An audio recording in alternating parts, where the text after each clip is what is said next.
Hey, everyone, I'm sorry, I'm just a few minutes late, turning to a couple last minute things. We are holding our meeting, of course, virtually, so I'll do a roll call to start our day. Good morning, Commissioner O'Brien. Good morning, I am here. Good morning, Commissioner Hill. Good morning, I'm here.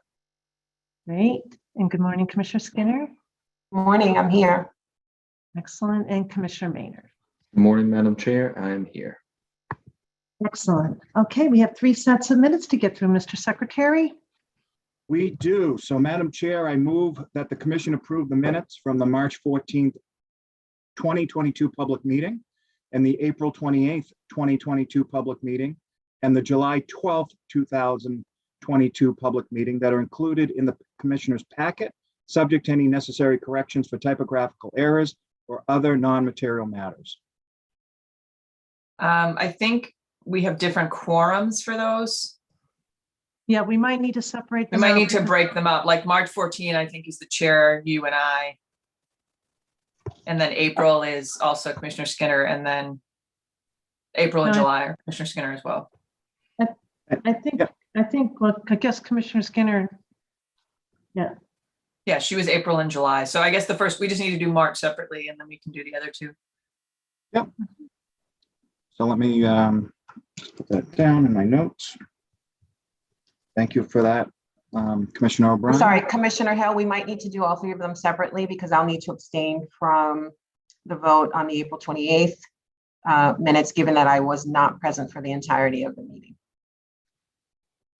Okay, if that's what we want to do, that's fine with me. unless you vote on the extent that you were there, Commissioner Skinner, or whatever, however you want to do it. You were there for part of it. Yeah, I mean, if that's an option, Sure. I can go that route. Yeah. Okay, So I'm let's sure do the- Todd could reflect that properly. So let's do the March 14th. So Madam Chair, I move that the commission approve the minutes from the March 14th, 2022 public meeting that are included in the commissioner's packet, subject to any necessary corrections for typographical errors or other non-material matters. Second. Any questions or edits? Okay. Commissioner O'Brien, Aye. Commissioner Hill, Aye. Commissioner Skinner, Aye. and no, that This one is you, March 14th. you weren't quite here yet. Yeah, March 14th is pre everybody. That was but- just the I'm 3 sorry. of us. No Yeah. problem. I You abstain. were very close to being here then. It was just the 3 of us, and we were happy that we were 3. I at read least. them, so which is what was confusing. So Yeah, that's right. Okay, so your vote will be for the record? I abstain. Okay, thank you, Commissioner Maynard. I abstain. Okay, and I vote yes, thank you. And Commissioner Skinner, would you like me to continue doing them singly or the next one together? Singularly. Okay. Yes, please. Perfect. So Madam Chair, I move that the commission approve the minutes from the April 28th, 2022 public meeting that are included in the commissioner's packet, subject to any necessary corrections for typographical errors or other non-material matters. Second. I have one edit or question, and I'm not sure if Mark van der Linden is on. And I don't have them in front of me, but I just wondered if there was an inversion in the word mark on, I think it's page 16 of our packet, where there's something about the word change from problem to harm. I wondered if they were switched around. That it sounded as though the word harm was changed to problem on page 16. Okay, let me pull that up, Madam Chair. I'm going to read it to you because it's going to be easier for me to pull it up for you then. But I just happened to note that because I know it's so critical to you. Let's see, Mark. I should have the long packet, so I didn't want to print it out. I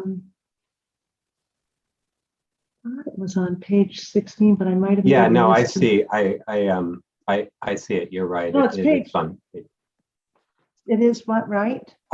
No, I think you're right. I think that it should be harm is a more commonly used term now, as opposed to problem. We talk about gambling related harm rather than problem gambling, because it's more inclusive. Then can you just find it on our packet? Because now, of course, I'm having trouble. I thought it was, oh, I know, it's because I'm on page 15 rather than 16. Okay. So did It everybody, did should you find state that? that Commissioner O'Brien asked why the word problem was used to replace harm, and it should state that the word harm was used to replace problem. Okay, so that was one quick edit. And Derek, a note, because reading our minutes is so critical. I have been delayed on the indirect spend letter that you've prepared. And I need to get you to really ping me on that. Okay, Derek, please. The timeliness now, it's much different than it was in April, and you did such a great job on that. So the set of minutes reminded me of that. Yes, I'll review that with Commissioner Skinner, because I know That'd she be had great. some comments too, and then we'll get a final version over to you. Okay, and excellent. And we'll reach out to Anna. Thank you so much. Yes. Okay. And Judy and I will make sure those, that is changed. The harm to That problem, changes problem it. to harm. Yeah. Yep. Yeah, that's a good one for the record, I think, Commissioner Hill. Thank you. Good catch.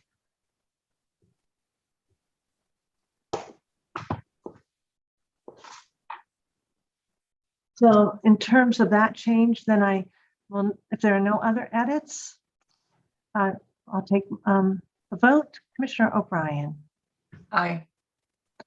Commissioner Hill, Aye. Commissioner Skinner. Aye, for so much of the meeting as I was present. Okay, and Commissioner Maynard. I abstain. Okay, and I vote yes. So thank you for that edit. Excellent. Okay, and then One more. I believe too that it's a good set of minutes, everyone, as a reminder. It includes the good summary of our discussion on that was the independent monitor appeared at that meeting. So just a good reminder that if we have a future agenda item on that. So thank you. All right. And then next set. Madam Chair, I move that the commission approve the minutes from the July 12, 2022 public meeting that are included in the commissioner's packet, subject to any necessary corrections for typographical errors or other non-material matters. Second. Any questions or edits? Okay. Commissioner O'Brien, Aye. Commissioner Hill, Aye. Commissioner Skinner, Aye. Commissioner Maynard, I abstain. and I vote yes. Very good. Thank you. Well done, the legal team. All right. So moving on now to the administrative update. Good morning, Executive Director Wells. How are you? I'm great, thank you. Good morning, Chair. Good morning, members of the Commission. Before we jump into Mr. Band's update, I just wanted to mention the public meeting room and give you an update on what's going on there. As you know, our streaming equipment in the public room, meeting room has not been operational for some time. We've been fortunate to be able to convene these meetings virtually, and that has been helpful. But I know many of us are looking forward to having these meetings take place back in the office. To ensure our AV and streaming equipment is functional and adequate to handle our needs, our team has brought in Charles River Media Group. They're a vendor we've worked with in the past to assist broadcasting meetings, and we've been working with them to build out the meeting room. The team from Charles River will be in the office on Tuesday to begin this build out. Once this system is up and running, we'll have the time to test our capacity. Our plan is to begin convening our public meetings in person. Commissioners and MGC staff participating will be in the public meeting room, and those outside stakeholders taking part in the meetings will be asked to join in person as well. So it should feel a lot like it used to with the participants in the room.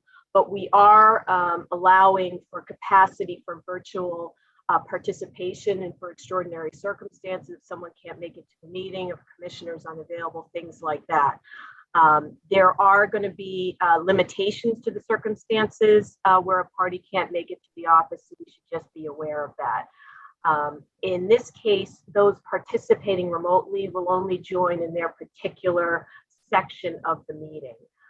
We'll continue to stream our meetings on YouTube and our website, and those will remain the best option for the public to watch our proceedings. I'm checking with legal with respect to the COVID policy and having people in the building. So we'll confirm on that, but it looks as if we may be able to just have people participate remotely on that for the time being, but I'll give you more of a confirmation on that closer to the date where we'll actually be having the meetings in the office. Anybody have any questions on that? Okay. All right, so with that, I will. Sorry, Karen, I have one. So when you say limitations on who's participating, is that non-commissioner participants will have limitations? No, it's more that we have, right, but we have a limited number of laptops that'll allow for remote connection. So we can't have a variety of people participating remotely simultaneously. That's why we may have people go in and out. Obviously, commissioners would take priority because they need to be at the meetings, but we're trying to limit the remote participation, to give you the feel and have that experience back where you're together, but we only have a limited number of laptops. And so can it be loaded on all the commissioners' laptops, or is this more when you anticipate you're going to have to it's request in advance? Yeah, so it's, yes, I think it will be in advance. These are specific laptops for this system that are being purchased. So it's not just your laptop can connect. Is that correct, Mills? I want to make sure if Mills is on, he can confirm that. Yeah, that's correct. It's a more like a production suite where you folks won't have to have your laptops in front of you with your webcams on. You'll be in person. The cameras that are connected to our production system will be what is broadcasting to our YouTube channel and to our website.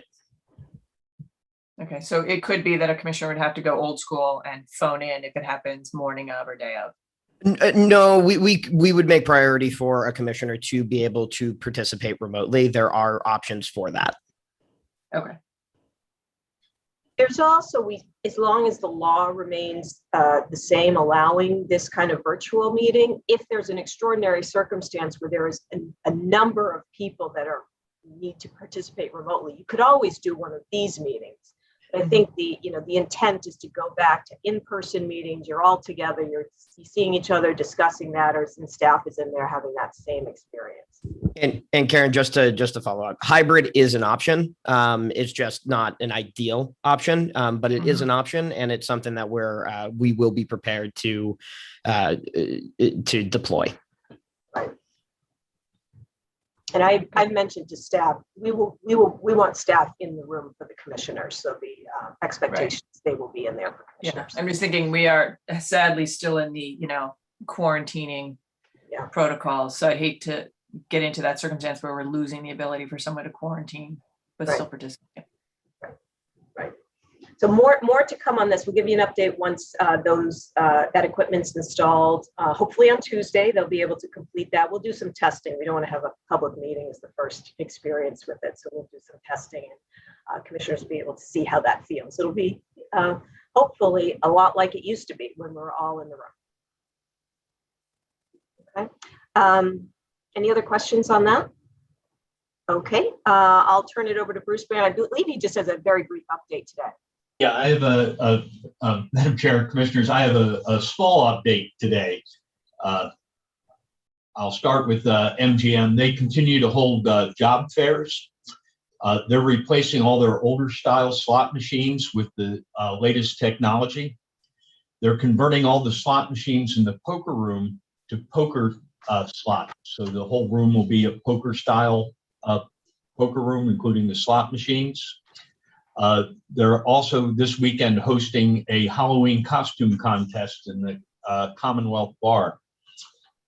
PPC has a big drawing. It's a big draw bank on October 29th. where there's all kinds of prizes and contests for the public. Encore yesterday filmed the NESN's Ultimate Betting Show. It's a 30-minute show that will be aired later on. And that was done at the WinBet Sports Bar yesterday. Any questions? Bruce, that's a big deal for them to be replacing all their slots machines. Yeah, yes, it is. It's not something totally uncommon in this, but you want to have the latest and greatest to be able to attract the customers. So that's what And they're in going terms through of right your now. work, in terms of your work, that keeps you good and busy. Yes, it does. Well, thank you for that. Thank you to your team, Director Lilios. Thank you.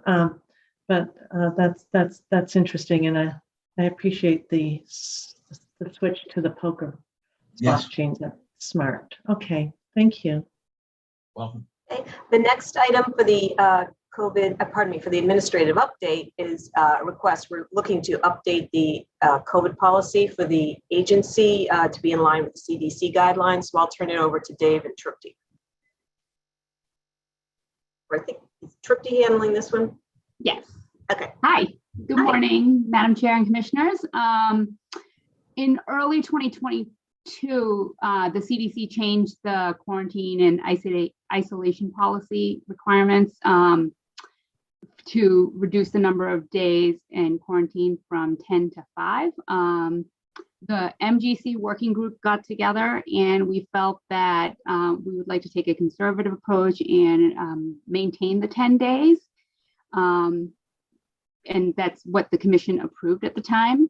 And at this point, the MGC, well, we always required it when we had folks come back to the office, that all MGC employees are vaccinated, all guests are vaccinated, and we have a reliable reporting system to ensure employees are kept safe, and we have a proper notification process underway. So what we're looking to do is, or what I've requested is that we adopt the CDC's COVID-19 guidelines in an effort to ensure that we can have adequate staffing and still maintain the appropriate safety precautions. So at this point, we've asked employees to stay home for 10 days and isolate. And the CDC requires 5 days, and the additional 5 days would be, with a high quality mask for a total of 10 days.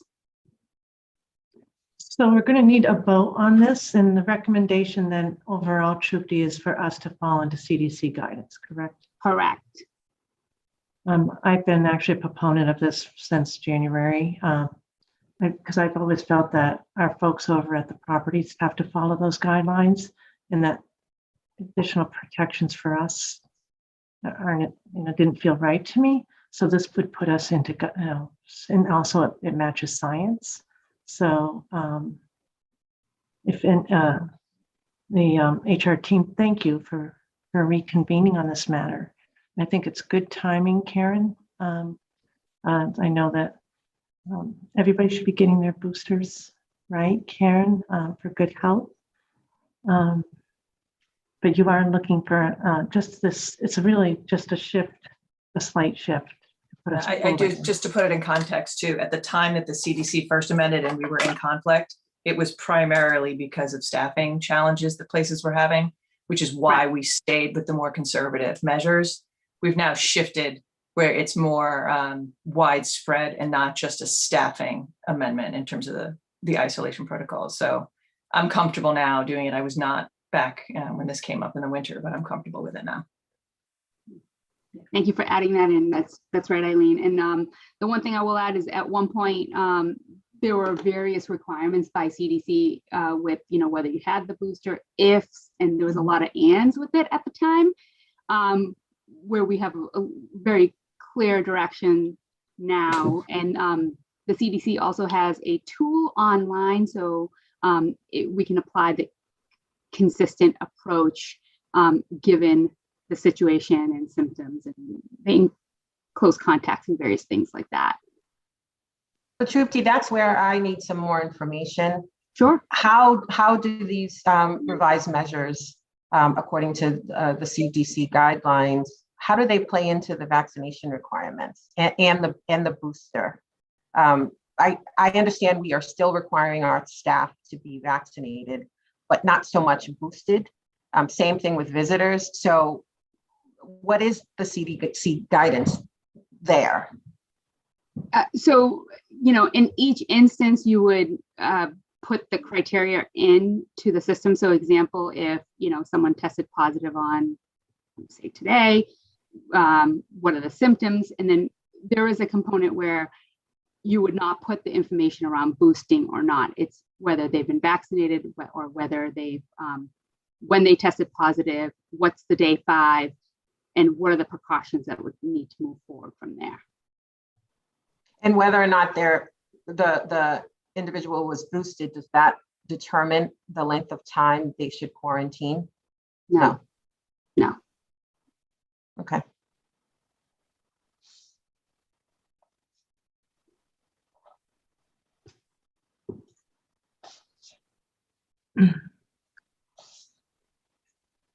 Any other questions that I can help folks with? Do we have a motion? Well, I just wonder, in light of Trupti, your answer to my question, and I know it's not on the table for today, but whether we should be revisiting the vaccination requirement at some point. I mean, just given as I understand, general discussion about this at the state level, where certain state agencies are offering the opportunity for individuals who are terminated for not being vaccinated to return to work. So again, I know this isn't what we are presented with today, but perhaps it makes sense for the COVID policy committee to take that up. The one thing I will add on that topic is with the state requirements at the time when we were working with the working group, the state was not mandating the booster requirements, but they were requiring the vaccination requirement. And that's something that the MGC adopted. And we've, we worked with staff across the agency to, ensure that component for the MGC and guests. Commissioner Skinner, just so I understand, are you, you would like to revisit the exact question would be what? Well, I'm just with the CDC guidance in general, I'm wondering if it makes sense to review other components of that outside of just the quarantine component. And with regard to the vaccine mandate that we have? Yes, in particular, but anything else that might apply. So are you saying, because I missed the point, that we should include boosters, or are you saying we should reverse the vaccine mandate? No, I just think given the change in the CDC guidance overall since the beginning of the pandemic, I would just ask for a more comprehensive review of the CDC guidance to determine whether there are any other areas where we should be revising commission policy as a result. Yeah, so I thought that it says we recommend the commission adopt the CDC's COVID-19 guidelines as a require. I thought that what you would do is you pointed out this particular issue, but that overall our policies would be consistent with CDC guidance. So perhaps, but what I think before us today is reducing the quarantine time. I didn't think that to be the case. I thought that you were actually, it was going to be a broader request today, Director Wells. Am I wrong? My understanding is that generally in the prior meeting, the commission adopted the CDC guidance with the exception of this quarantine requirement. So the request today is that you fully adopt the the CDC guidance. I think that's going to make it a lot easier for other people, understanding what we're doing. And then there's one consistent thing, both CDC and the MGC. And all our And that keeps the employees, vaccination requirement in place. Correct. Okay. Right. that would keep the vaccination. And our employees who work the floor of the casinos are all, now we're all aligned. Correct. And racing. And racing, yeah. And racing, yes. Dr. Lightbound, I almost said that earlier, but I wanted to make sure I was right. Good. Exactly. Okay, then that is understood. Is that helpful, Commissioner Skin? is. Because I wanted to make Yeah. sure, I was wondering if you had a different proposal. Okay, good. So do I have a motion then? On this, Madam Chair, I would move that the commission adopt the CDC's COVID-19 guidelines with respect to isolation and precautions for people with COVID-19, and further move that the commission rescind any portion or portions of its existing COVID-19 policy that conflict with the CDC's COVID-19 guidelines with respect to isolation and precautions for people with COVID-19. So can I make a motion to amend slightly, which would be not only people with COVID-19, but those who have had known exposure to COVID-19? Because I think it addresses both quarantine periods. I accept the amendment. does it include overall COVID compliance, Commissioner Maynard? My understanding is that Commissioner O'Brien was wanting to bring No. in the CDC's Oh, yeah, I policy understood hers, across the board. Could you just restate your motion? My apologies.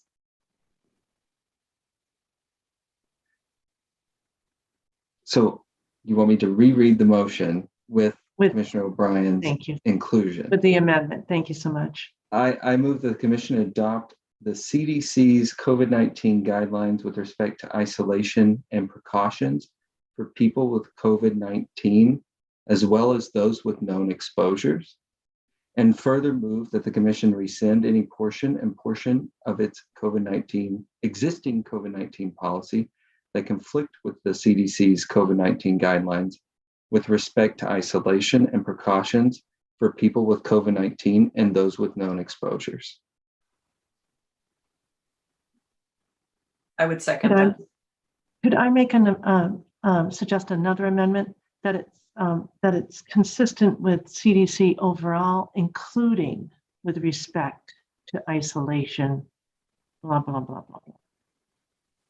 That's not very nice to say blah, blah, blah. But do you see what? I accept the amendment. Forget the blah, blah, blah, blah, blah. Just so that we have a COVID policy that is consistent with CDC.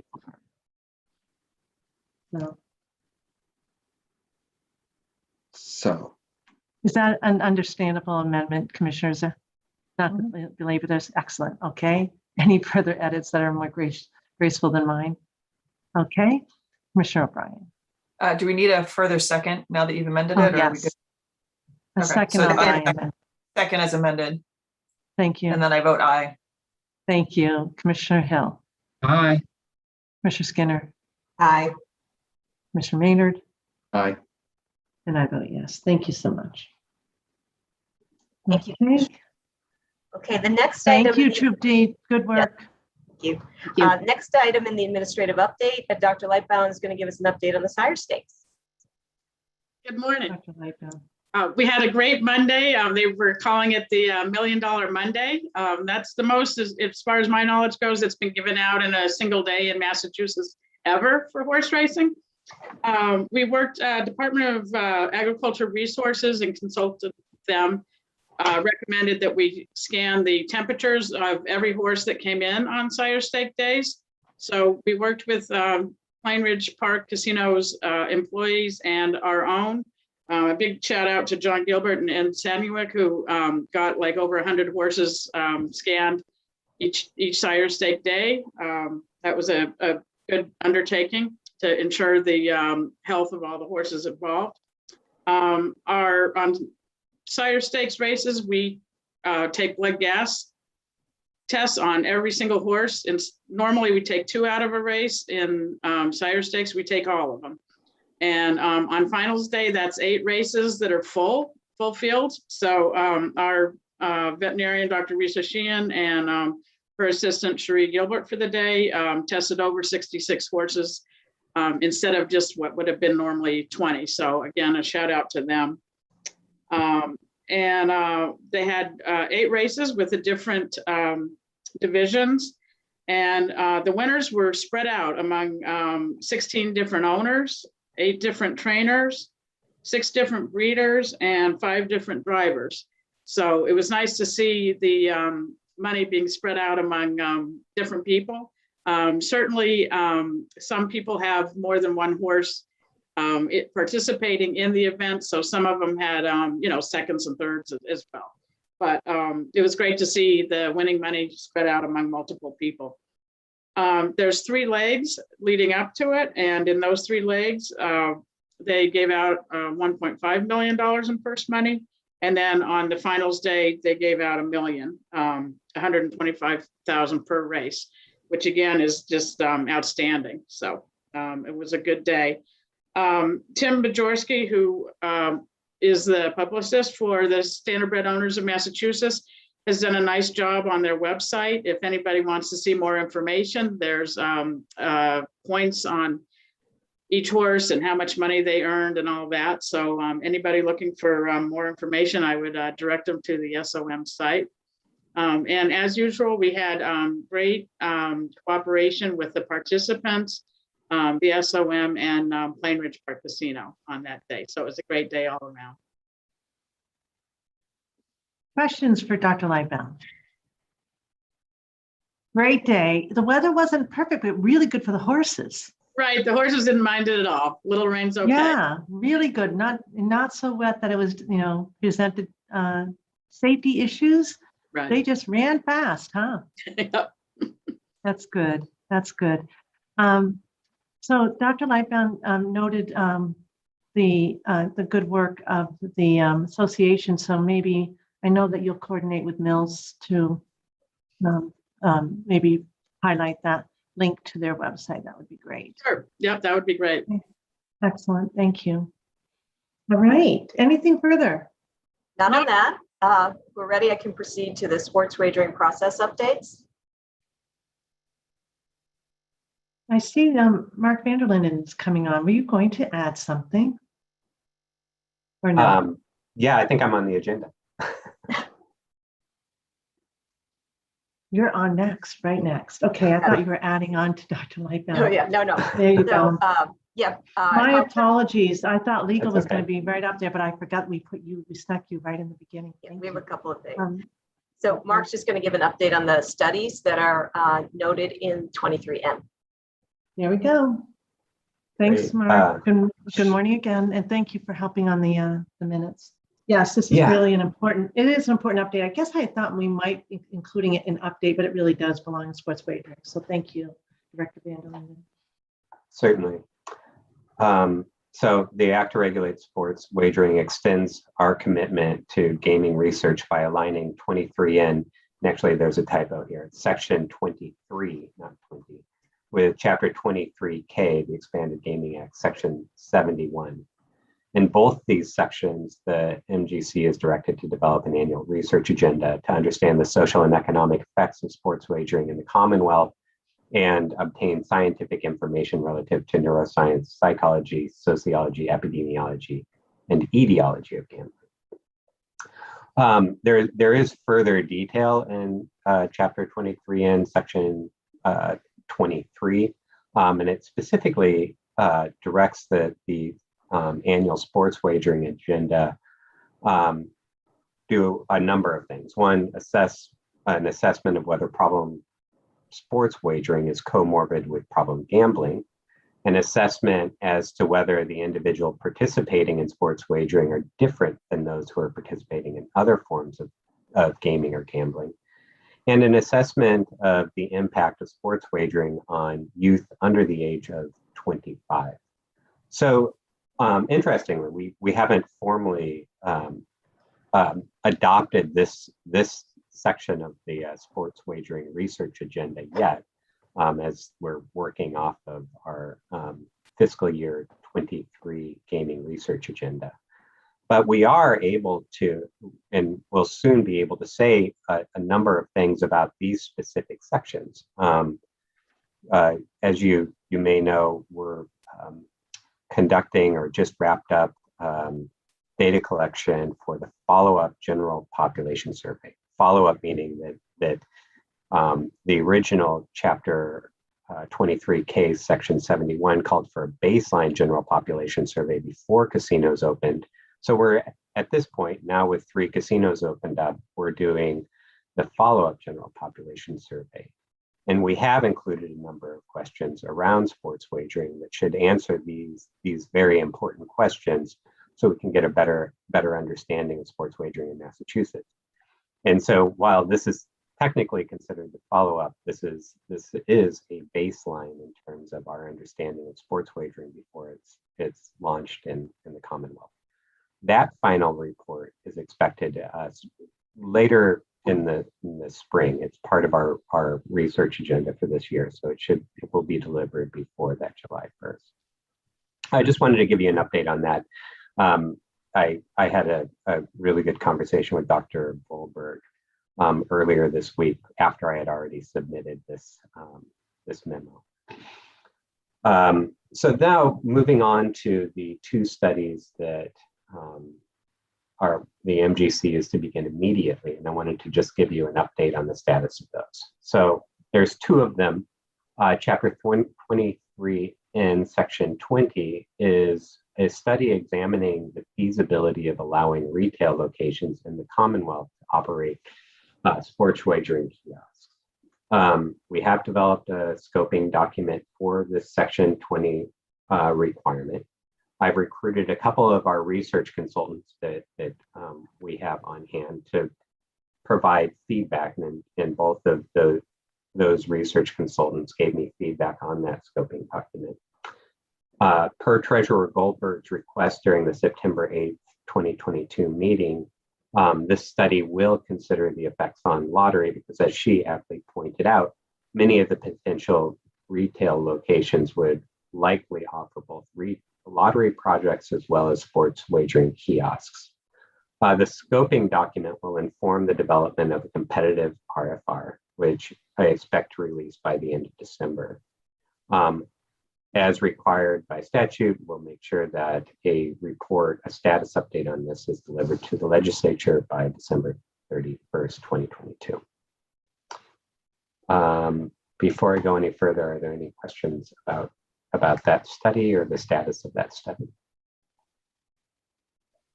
Mark, I have a question. Actually, it's just a comment.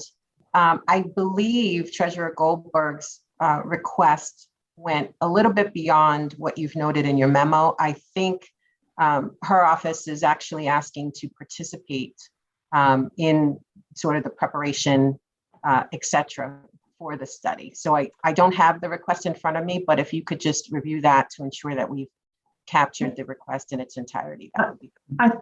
I thought she wanted to participate in the study. I don't think she would have known that we were even putting out an RFR for that, Commissioner Skinner. Does everyone, we could go back and check.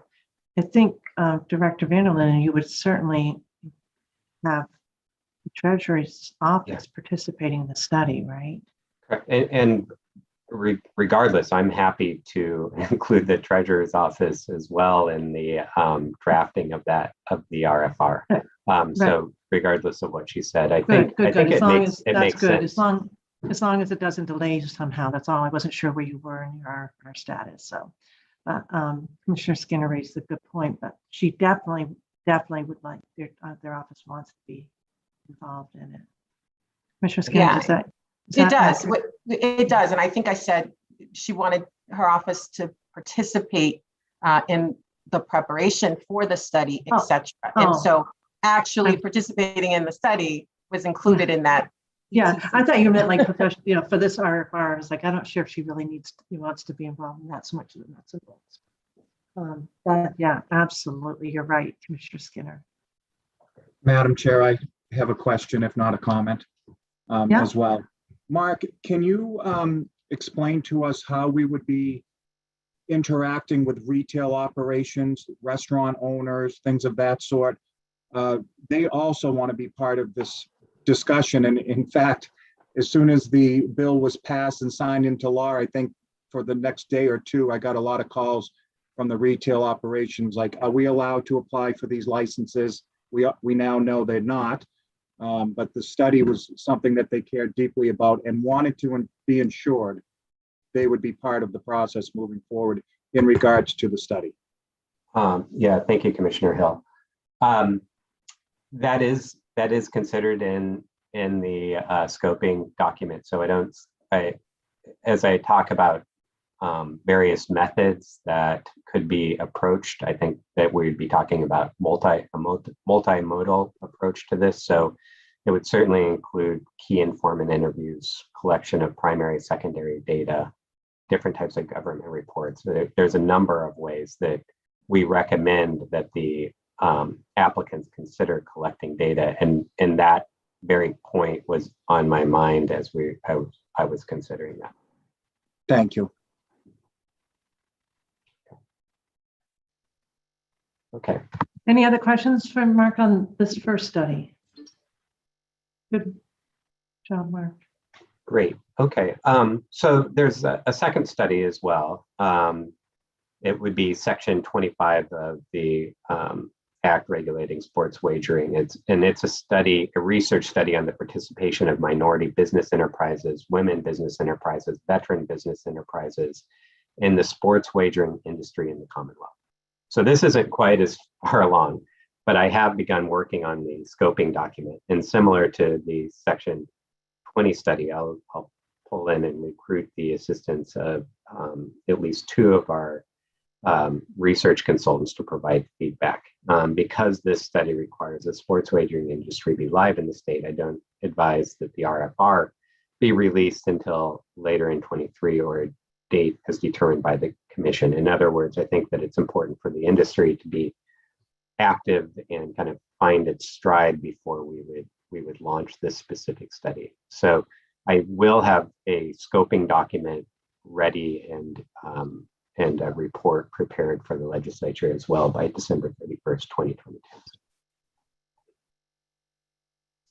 Questions on this study? I have a comment, Madam Chair, not a question. Yes, Commissioner. I just want to make sure, and I've told Mark this offline, but I want it also in this meeting, that as we move forward with this, it's very important to me, and I know the other commissioners have expressed this publicly, for there to be representation and for there to actually be, minority-owned folks at the table, women-owned folks at the table. This commission alone was recognized in the EOS Foundation report for having fantastic gender balance and diversity on this commission. And so I want to make sure that that extends out to this report. And it's something that I just want to monitor along the way. And I hope that those that are listening are interested in being a part of this. Could I just extend on that? I've stressed to Director Van der Linden, because I'm hearing you say that they participate in the study, but perhaps I know that many share my feelings on this too, that whoever is doing the study is diverse and can represent these interested parties and stakeholders. So the research team needs to reflect this issue. So. So noted. And as we develop that competitive RFR, we can certainly emphasize the importance of this aspect of it. Yeah, thank you so much. I could also add on this point, it is noted that the study doesn't take place until sports wagering is live in the Commonwealth.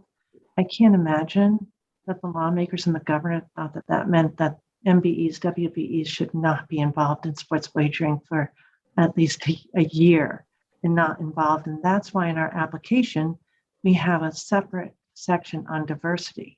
And we welcome every applicant to be innovative in getting WBEs, MBEs, vets involved at the table through joint ventures as partners. There's the traditional supply chain. That's one approach, but it doesn't necessarily really advance the interest of these entities.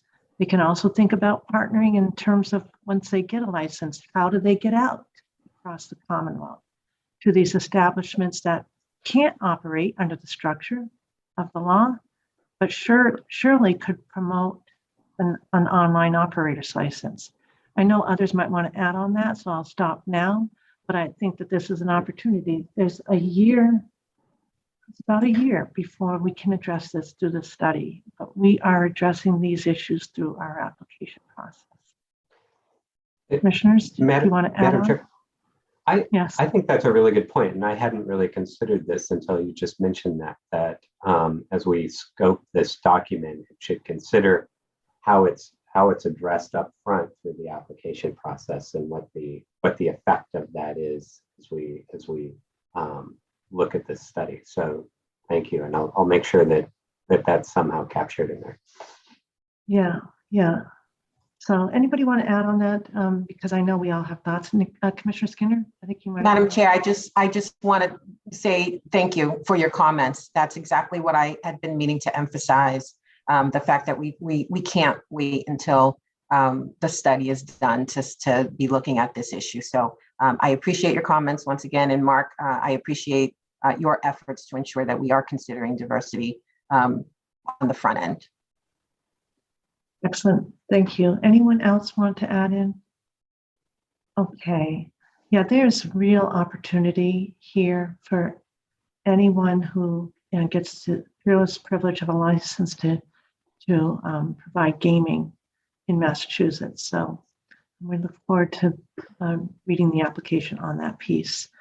All right. Madam Yes. Chair. Yes. David. Good morning. Good morning. How are Chief, you? how are you? Doing very well. How would the commission, from my role, collaborating with Mark? And I'll meet with Mark to try to see how from my world, I can help support that effort.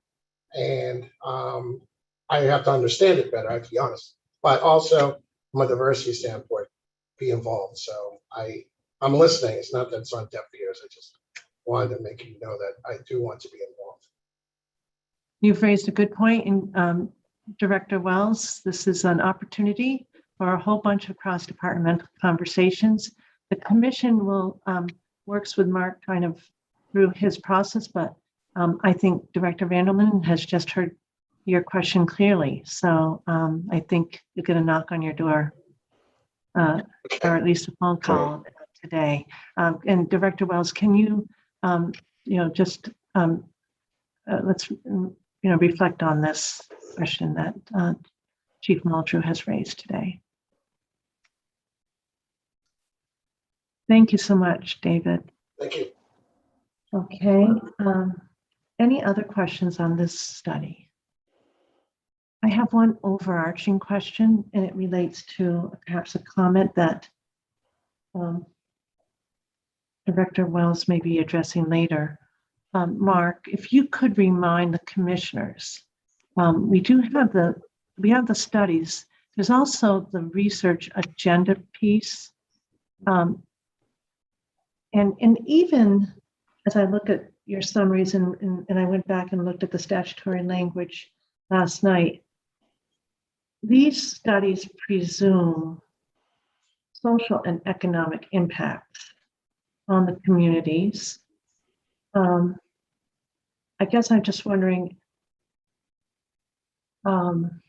if you can describe to us in your world, ultimately, not just with respect to these two studies, how will you be following up with respect to sports wagering on the social and economic impacts of sports wagering? Yeah, well, so that's more broadly captured through section 23 of 23N that talks about that, and it aligns. If you take a look at 23K, section 71 and 23N, section 23, you'll see that a lot of that language carries forward, and it's explicit in stating that, you know, largely following the same sort of process as we currently do through section 71. So I really appreciate that. I do think that the research, it's not just a research agenda, it's an overall research program for the commission to measure and to understand the social effects of gaming in the Commonwealth. And so certainly we will consider that through the sports wagering research agenda as we roll it together with the overall research program. We have some, you know, interesting lines of research that I think allow us to dive a little bit deeper into specific areas. So you're very familiar with the community engaged research. How do we take some of that same methodology that's far more qualitative to try to understand effects of sports wagering in the Commonwealth? So it'll be not easy. Nothing is easy, but we can certainly, as we consider advancing the community engaged research or community driven research, try to understand and roll the sports wagering into that line of research. As I mentioned up front, I think having some baseline data about what are people betting on now in terms of sports wagering, and who is doing it and what are their ages. I think that will be really important to know. An area that I think that we really do need to focus on that we aren't currently doing right now related to sports wagering is underage. So our follow-up general population survey will focus on individuals. I can't remember if it's 18 or 21, but you know, I think that we need to take a look at persons under the age of 21, under the age of 18, and what their participation in sports wagering is, and what is the social effects of that. And so as we move forward into our fiscal year 23 agenda, I want to keep all of that in mind. Commissioner O'Brien? No, so that's an area that I am glad to hear Mark say. And also open in doing that daily fantasy sports is part of that, where we define sports wagering under 23N. I know it's different a little bit than DFS, but I would want all of that behavior to be considered when you're looking at the behaviors, because that I think I don't think the market really separates it in terms of the behaviors the way the statutes do. Great.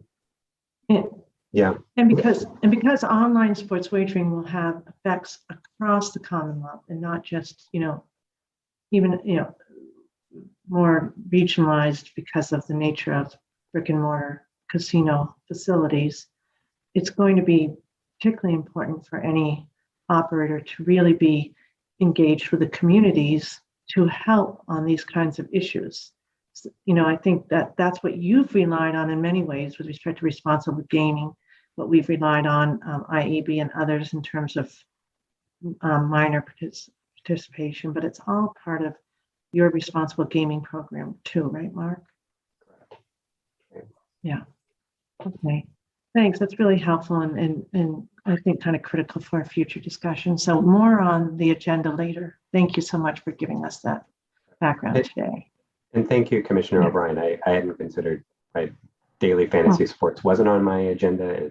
It certainly is on my radar now. So thank you. Well, so what was your exact question for that, Commissioner O'Brien? Just as he said, as they move forward and they do underage studies in terms of patterns of behavior, that it be all inclusive in terms of the gambling behavior, not just sports wagering as defined in 23N, but that it encompass the DFS behavior too. Because I think it's hard. Yeah. So I think there is a little bit of an important distinction, because I know, Mark, for instance, you include lottery play and things that are outside of our regulatory authority.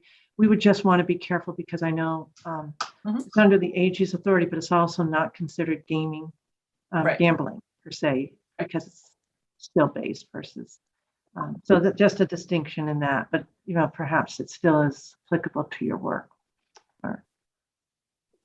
Yeah, Okay, it is. And just, I know there's a full agenda.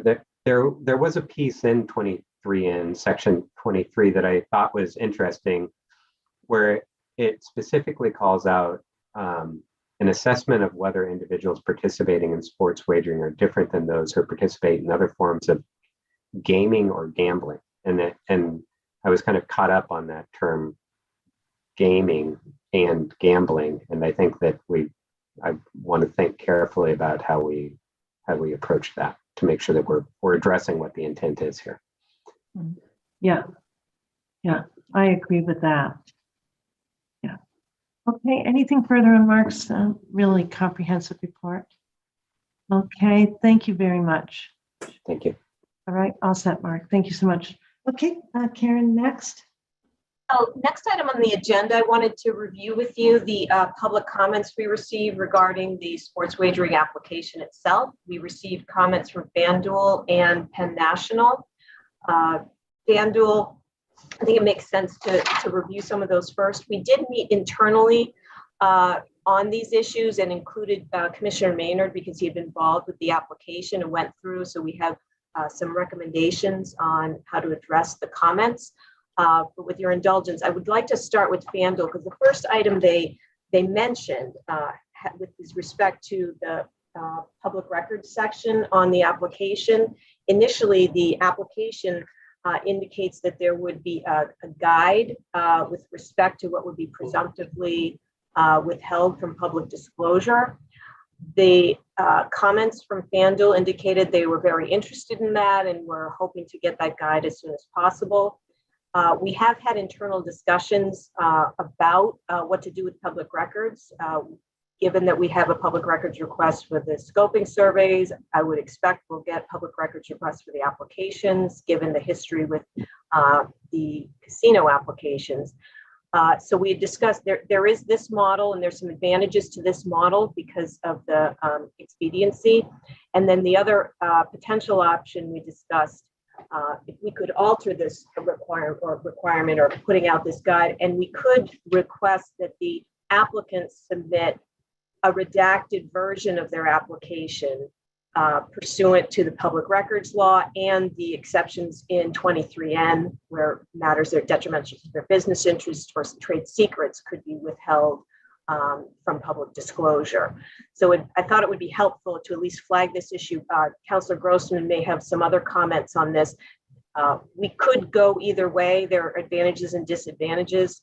We're just looking for some guidance here on how we would proceed with this, because we could modify the application or put a comment out on how we would like to address this, and certainly open to other suggestions in dealing with public records requests. Then, Todd, anything further on that? I would, no, I think that's very helpful. I would just add, you'll all recall that there is that provision in chapter 23N that talks about public records. So it's just important to recall that as part of this conversation. And it provides that all the applications for operator licenses shall be public records, provided that trade secrets, competitively sensitive, or other proprietary information provided in the course of an application for an operator license under Chapter 23N, the disclosure of which would place the applicant at a competitive disadvantage, may be withheld from disclosure. So to the extent the commission is of the opinion that any particular material or information fits into that exemption, we can withhold it under the public records law. So this is what we would consider to be a statutory exemption to the public records law. It's specific to applications for sports wagering operator licenses. So I just wanted to add that into the mix. Right, and it's really noteworthy here, and it's noteworthy for another future conversation today, that this exception applies in the course of an application. So this is a one-time ask, and then from my perspective, unless I am told otherwise, it's one time. And then the public records law applies because it's really only in the course of an application. That's the language in both 23K and 23N. So I don't know if we need to do a big presumptive guide, if we can just say, you know what? These are the three categories that you can get some relief. Public records law provides this, or we're comfortable doing the review on the other stuff, Todd, but it is very, very hard for us to try to guess what their trade secrets are, right, Director Wells? So we could suggest that they provide a redacted version, and then at least Carrie and team looks at just those redactions as opposed to the entire application. Just one version, but the other version I'm just not as familiar. I'm not as familiar, sorry, with either process. I think we're just trying to look for solutions. So I don't know if folks have other ideas for solutions to help on this front, so that we can be timely in getting these out. Because we don't want this to become a year-long production, because it really is just about the application. So that's a good point, Madam Chair. And I would just add there are a couple of options, right? One is the one that the chair just alluded to, which is that we could just take in all the scoping surveys and then all the applications, and we can, if we get a request for them, we can go through them one by one and figure out what materials may be exempt. That will take a long time, I can tell you right now. And so to the extent that we want to get these out promptly, so the folks can look at what is before us, that's not really a great option. We can do that, and we do that with a lot of different things, but here it may not be what everyone envisions. The other two ways that come to mind are the one the chair also just referenced, which is, and Ms. Wells referenced, which is that we ask each applicant to flag for us which parts of their submissions they consider to meet this statutory exemption and any other exemption to the public records law, because that does still apply in this case. This is just one additional exemption that the legislature and governor offered in this context. And then there was the third way, which the commission discussed a number of weeks ago, and that is the way that it was handled under the RFA2 process, which is that the commission in the first instance, before it received any submissions, went through the application and determined which questions presumptively called for the submission of information or documentation that would be exempt under the public records law. And we just signaled for everyone, those are the areas that we would presumptively withhold upon submission. So that was the way it was done last time. So those are the three options that come to mind at the moment. I think any of them are workable. They all have pros and cons, but I think those are the ones you might consider. Thoughts? I have a question about option 2, Todd.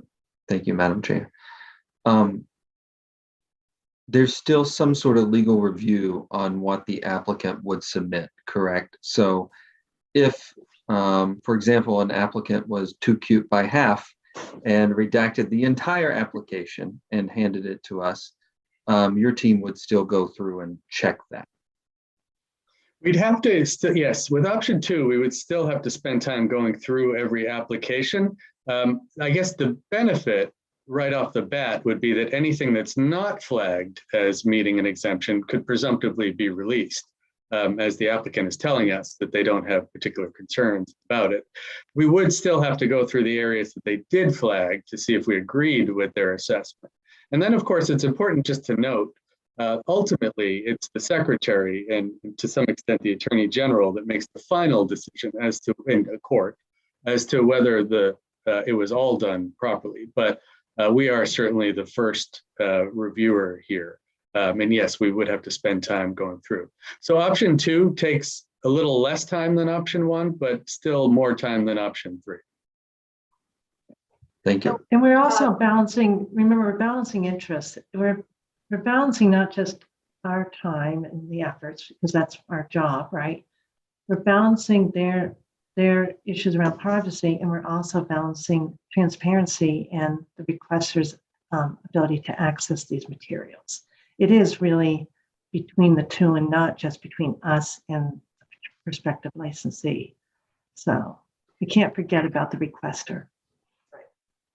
One comment I have on that matter, I would suggest that if the commission does go with the option of having them do the first draft of redactions, is that before we do that, as we roll this out, that I meet with all of them to have a sort of face-to-face or a virtual meeting to have them really understand that the expectation is they are not going to do some kind of blanket review, that we are expecting these licensees in good faith to look at the public records law, look at 23N, and only redact what is appropriate, so that we're not going back and doing all this extra work that is completely unnecessary, especially when we're putting out our best efforts to do this efficiently, and we have other work to get going on in order to launch sports wagering, so they need to cooperate with us in this matter. I like that.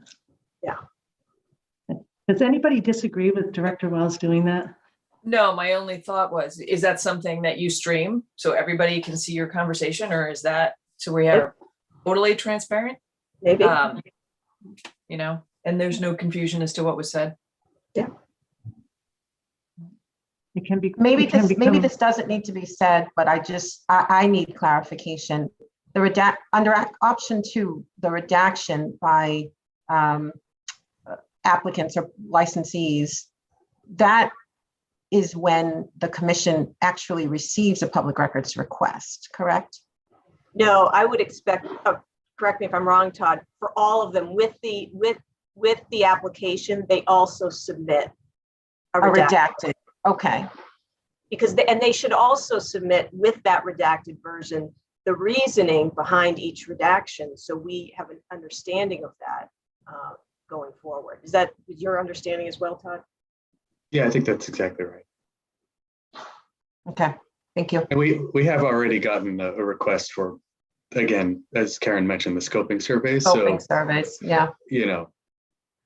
So there's an opportunity, Karen, to go back to them with this procedure for this to help things go along. Right. The other option for the commission to consider, because the expectation is that we are going to get public records requests for these, is if we do have these redacted versions, we could just post them on the website, and so that anyone looking for it can just find it, and we don't have to deal with the request. That's another option. And that is the law. The Secretary of State urges us for frequently requested records requests to put the documents right online. So that way everybody would know what's being redacted, no guesses. It would require so much back and forth for us to understand what is truly a trade secret and also fitting with the other language. So do you need I don't think we're voting on that, but is there a general consensus to support that arrangement right now? See how that goes? Commissioner Maynard's nodding his head. Yeah, that's where I stand, yeah. Okay, with some coaching from Director Wells. Commissioner Skinner, how are you feeling about it? Is that you're asking if the consensus is around option 2? Yes. Yes. Okay, good. Commissioner Hill, how are you feeling about it? Okay, good. All right. So we will need to, in the application, it does reference this. We'll have to work with Mills on an amendment to that. And then we'll also post something on the website about this requirement, and I will meet with the licensees as well. We can talk further whether we do this in a public forum, or I meet with them, or we record it so it's recorded. There's a few options there. Let me look into that, and we'll get back to you. Okay.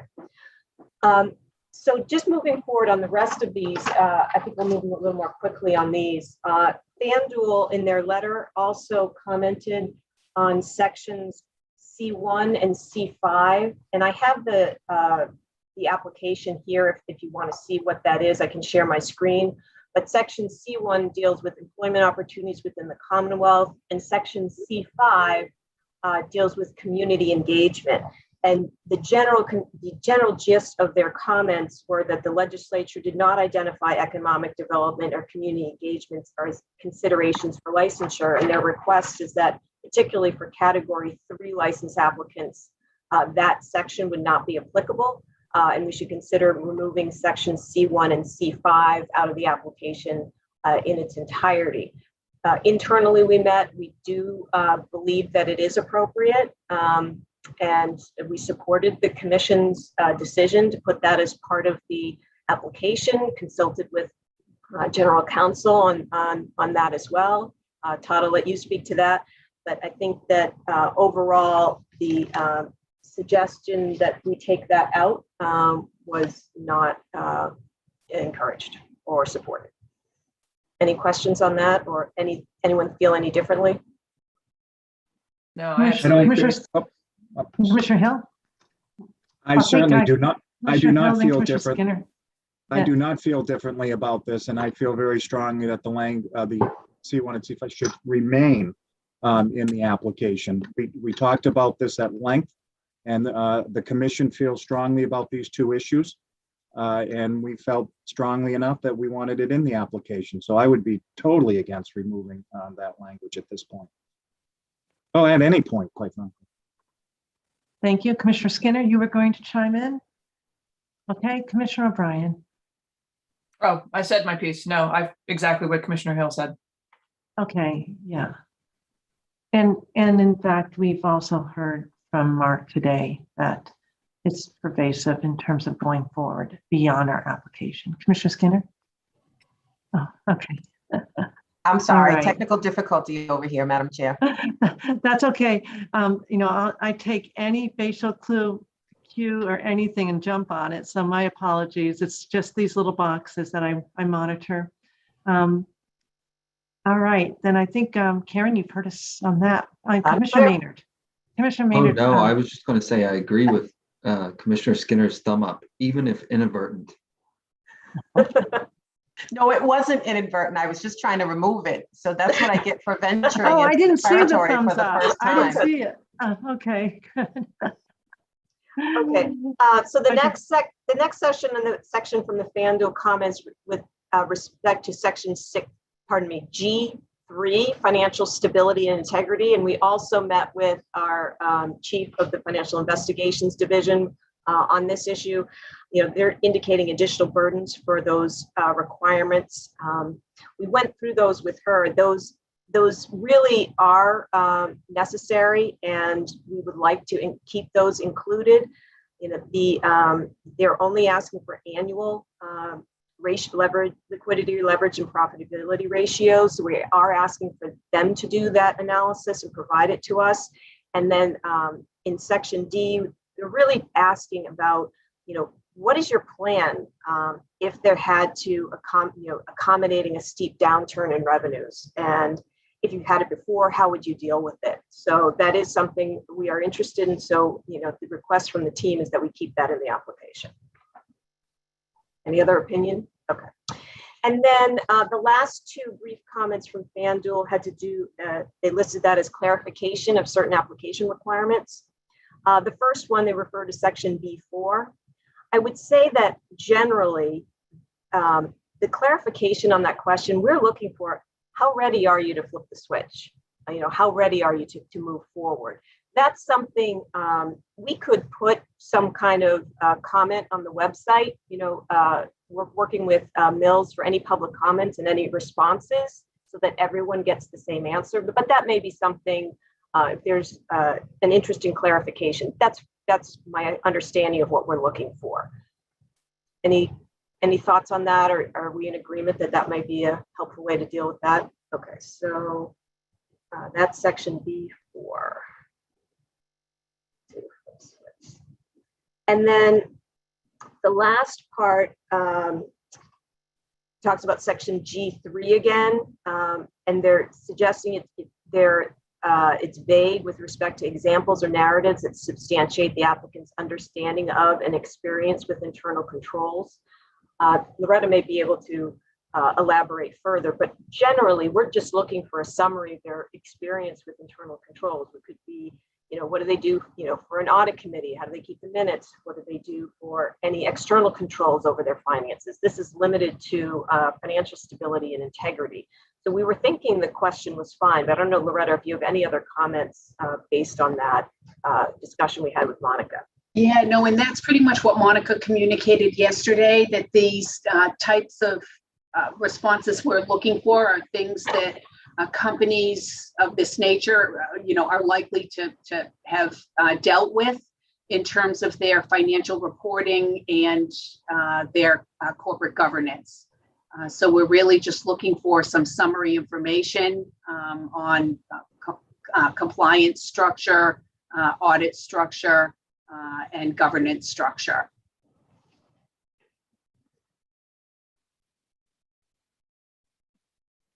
So thank you, Director Lilios. So Karen, what would be the next steps? This would be if there's a consensus, we would amend the application a bit. No, I don't know if we need to amend the application. Probably the simplest thing, if you're amenable, this may be another item where we just put some clarification on the website. So we can have a section where we deal with certain matters and we put just sort of answers to questions as opposed to amending the application, because I think that could get confusing, but just giving some answers, and I can have Loretta and Monica put together just an answer to this question for more clarification. Questions for Karen, because I have one more, but just wondered if you might have any. So remind me, Karen, at some point, I think our reg imagines staff holding a meeting or some kind of bringing together of prospective applicants. Is that right? It's at the juncture of application filing where you would come together, or is it before the competitive process? I'll defer to Todd on that one. I'm not sure. Where we could allow the staff to answer questions or help out. Yeah, so that's absolutely right. It's in 218, which we'll be looking at later on in the meeting. It talks about convening a consultation meeting or coming up with other methods to really give guidance on the application procedures itself. So yes, there is that element is built into the regs. So we've given the opportunity to do it through public comment, and we received these two. Should we be thinking about commissioners we're going to turn to 218 shortly, giving Karen a green light to bring staff together so that they could meet to sort of air these kinds of clarifying questions? What do you think, if I'm understanding that reg provision correctly? What do you think, commissioners? Everybody seems to, Commissioner O'Brien? Well, maybe we have the 218 conversation. Maybe we put a pin in that, have the 218 and circle back before the meeting's over. Yeah, I don't see it's an issue. It probably is, but just so that everybody's on the same page after 218. Okay. All right, Karen. So that will be helpful too, as well as good messaging through Mills and Dave. Right. All right. Okay. So thank you to FanDuel. Yep, that concludes that. Penn Entertainment also submitted some comments. These I had an exchange with North this morning. These are more clarification, so these are a little simpler to deal with. So I'll just run through these. I don't think any of these required some kind of change to the application itself. There may be a few of these that maybe we want to post something on the website, similar to a couple of those items that FanDuel had flagged. But I'll run through these, and a big thank you to Penn National for doing a cheat sheet at the beginning of their comments, which made things a lot easier. So I do appreciate it when applicants do things that make it easier for the regulator. So I wanted to thank them for that. So just running through these quickly. On the item completing the application, they're recommending applicants have additional 30 days to provide additional information if requested. That matter is being handled by regulation, confirmed with Councilor Grossman on that. So I don't think there's any need for any change there. The second item was electronic application format. there was some question about recommending applicants submit only one signed application form. This is a matter where we may want to put something on the website. What we're ultimately looking for is a signed and document submitted in a searchable PDF document. So we want to be able to have everything signed so that it's all attested to properly, but we've got to be able to search it.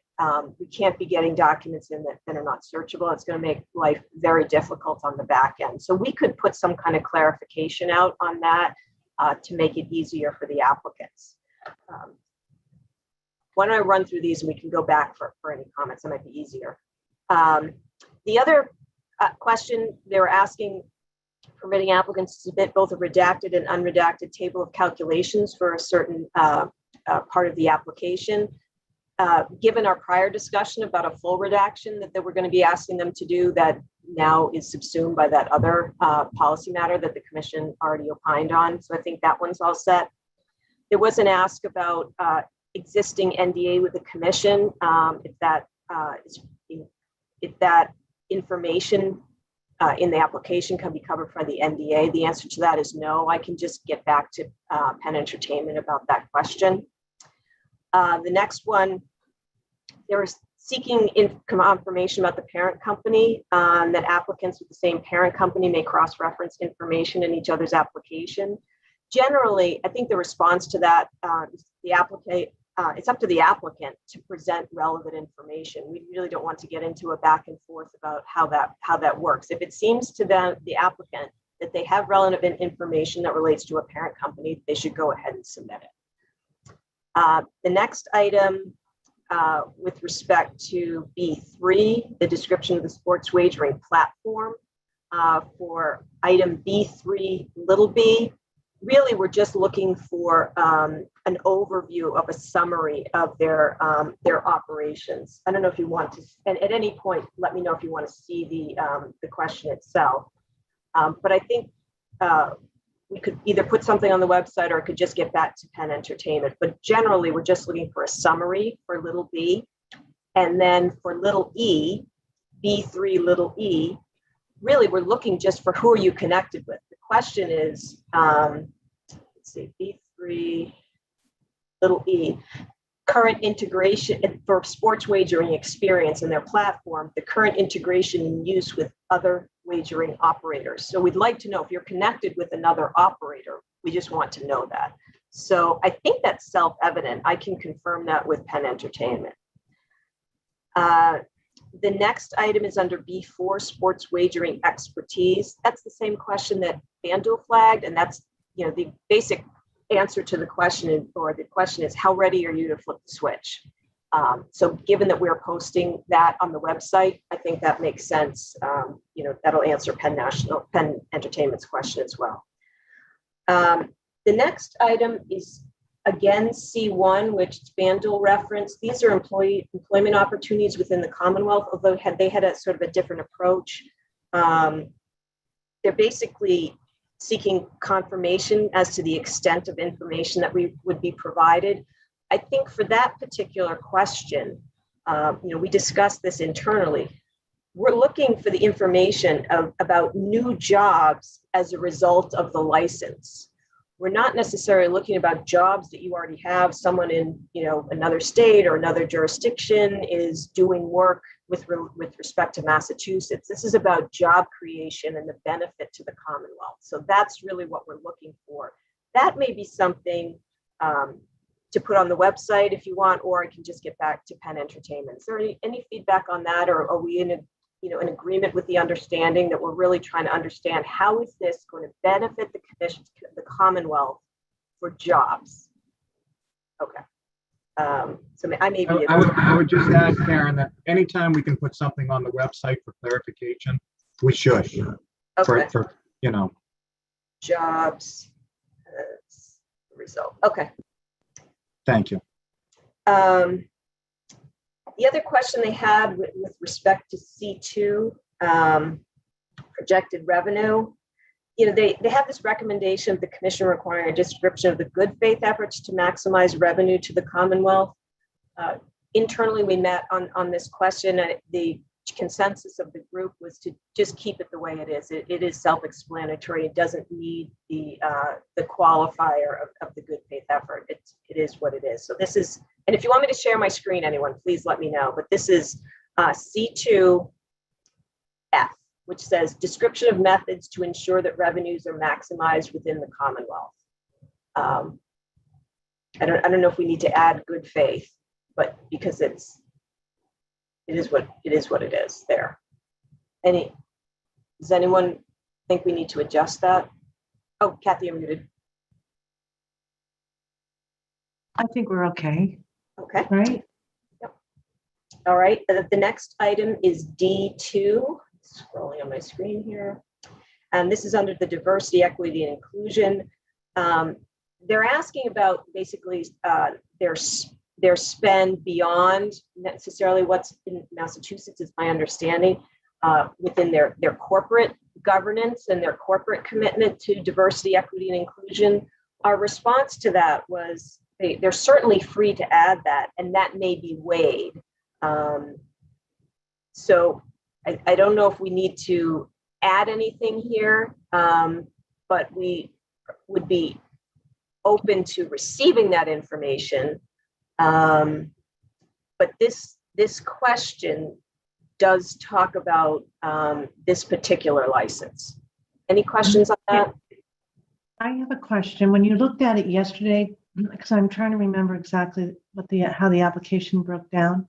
Yeah. Do you think that Penn National is viewing that category narrowly to spend alone, or they're very familiar with, of course, with hiring goals and spend, but are they also thinking about the broader implications we have with respect to diversity and partnering and all of that? I just want to make sure that an answer on this might not suggest too narrow of an interpretation of that section.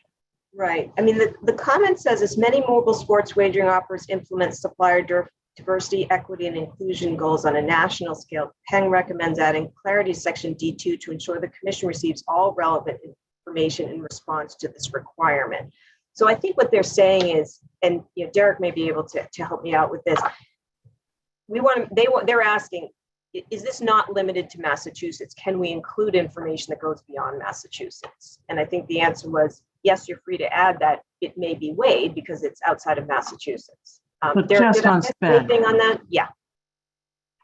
All right. No, you captured Okay. our conversation from yesterday, Karen. We did not say just Massachusetts, minority women, veteran businesses, or your goals. We said, if you're adding something, then that's probably going to add to your, especially if you do it at a national level, then it's going to add to your capacity at a national level, and you should reflect that in the discussion. But this is all part of, writing a good narrative, and the better responses will encapsulate that, and those that didn't think. But the question is wide open. So I would suggest that you write it to get the maximum benefit and show all the good things you're doing. All right. So just to my question, they really were just asking in that particular section just about their spend, and they're proud of their national-wide goals too. Right. Got it. Right. But they don't see that just being the sole piece under diversity. Right. Fair. Okay. Excellent. Thank you. And then some of these questions have a similar clarification request. So under E2, advertising and promotional plans, just overall, they're indicating that some of this may not apply to certain categories of operators. And in any event, and we may want to clarify that on the website, if there is a question and they don't have any applicable information, they can just respond not applicable to this application, and they can just do that. I don't think we need to change our form to say if applicable. We can just indicate something is not applicable, just indicate that on the application itself. And they can use, any applicant can use their best judgment. For example, these advertising plans, one of the questions was, advertising plans, can they reference an advertising plan for another type of gaming, but say how it could be used in sports wagering? Of course you can. That's what Derek's talking about in in drafting a good application and presenting the best information for the commission to consider. So I can add something on the website about, if not applicable, please indicate. And I think that should cover these questions. So we've got that. And they also have that for F2, the know your customer, F and F3, technical expertise and reliability, and F1 overall. And then there was F1D. This didn't end up making it to the spreadsheet. This question was, how will the applicant report the information received from the system to the commission? And then they added, or how did the commission otherwise have access to the information? They can just enter how the applicant will report the information received from the commission, from the system to the commission. If there is another access grant, either through, for example, GeoComply or something like that, they can just submit that on the application. I think that, given they were the only ones that asked that question, I can speak to them directly on that. And then the last item was under G2, suitability, individual qualifier integrity, and Loretta is on this as well. Our understanding on that was that the Investigations and Enforcement Bureau will let them know who would need to be qualified under the scoping process. So they'll be informed about that. This may be mixing the occupational licensure with the operator licensure. I don't know, Loretta, if you had a comment on that, but I think the scoping process should take care of this question. I think so. In the instance that there is a key executive who is licensed for the property, and that person has also been elevated to a qualifier status for purposes of the sports wagering operator license, we would not ask for a new submission of the multi-jurisdictional form. I don't think that's going to happen, but if they submitted the same form and they've been subject to ongoing suitability, we wouldn't ask them to resubmit the form now. But I do think there's some mixing with the occupational piece. Bottom line, we won't be asking the same people to submit the same information if they've submitted it for another type of licensure qualification before. Does that help?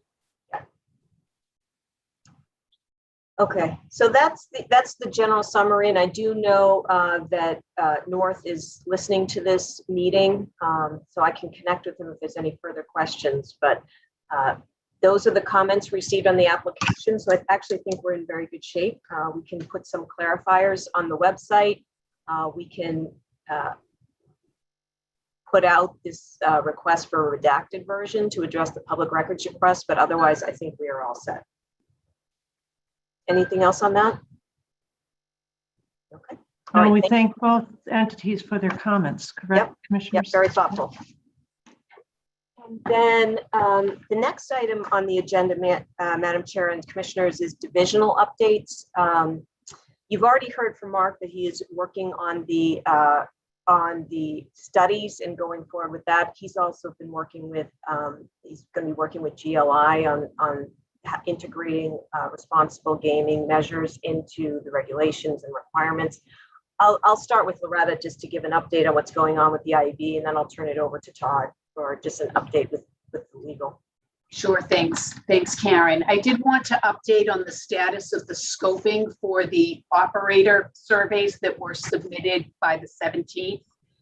So we received 24 of the online operator scoping survey responses, and the licensing division has reviewed all of them.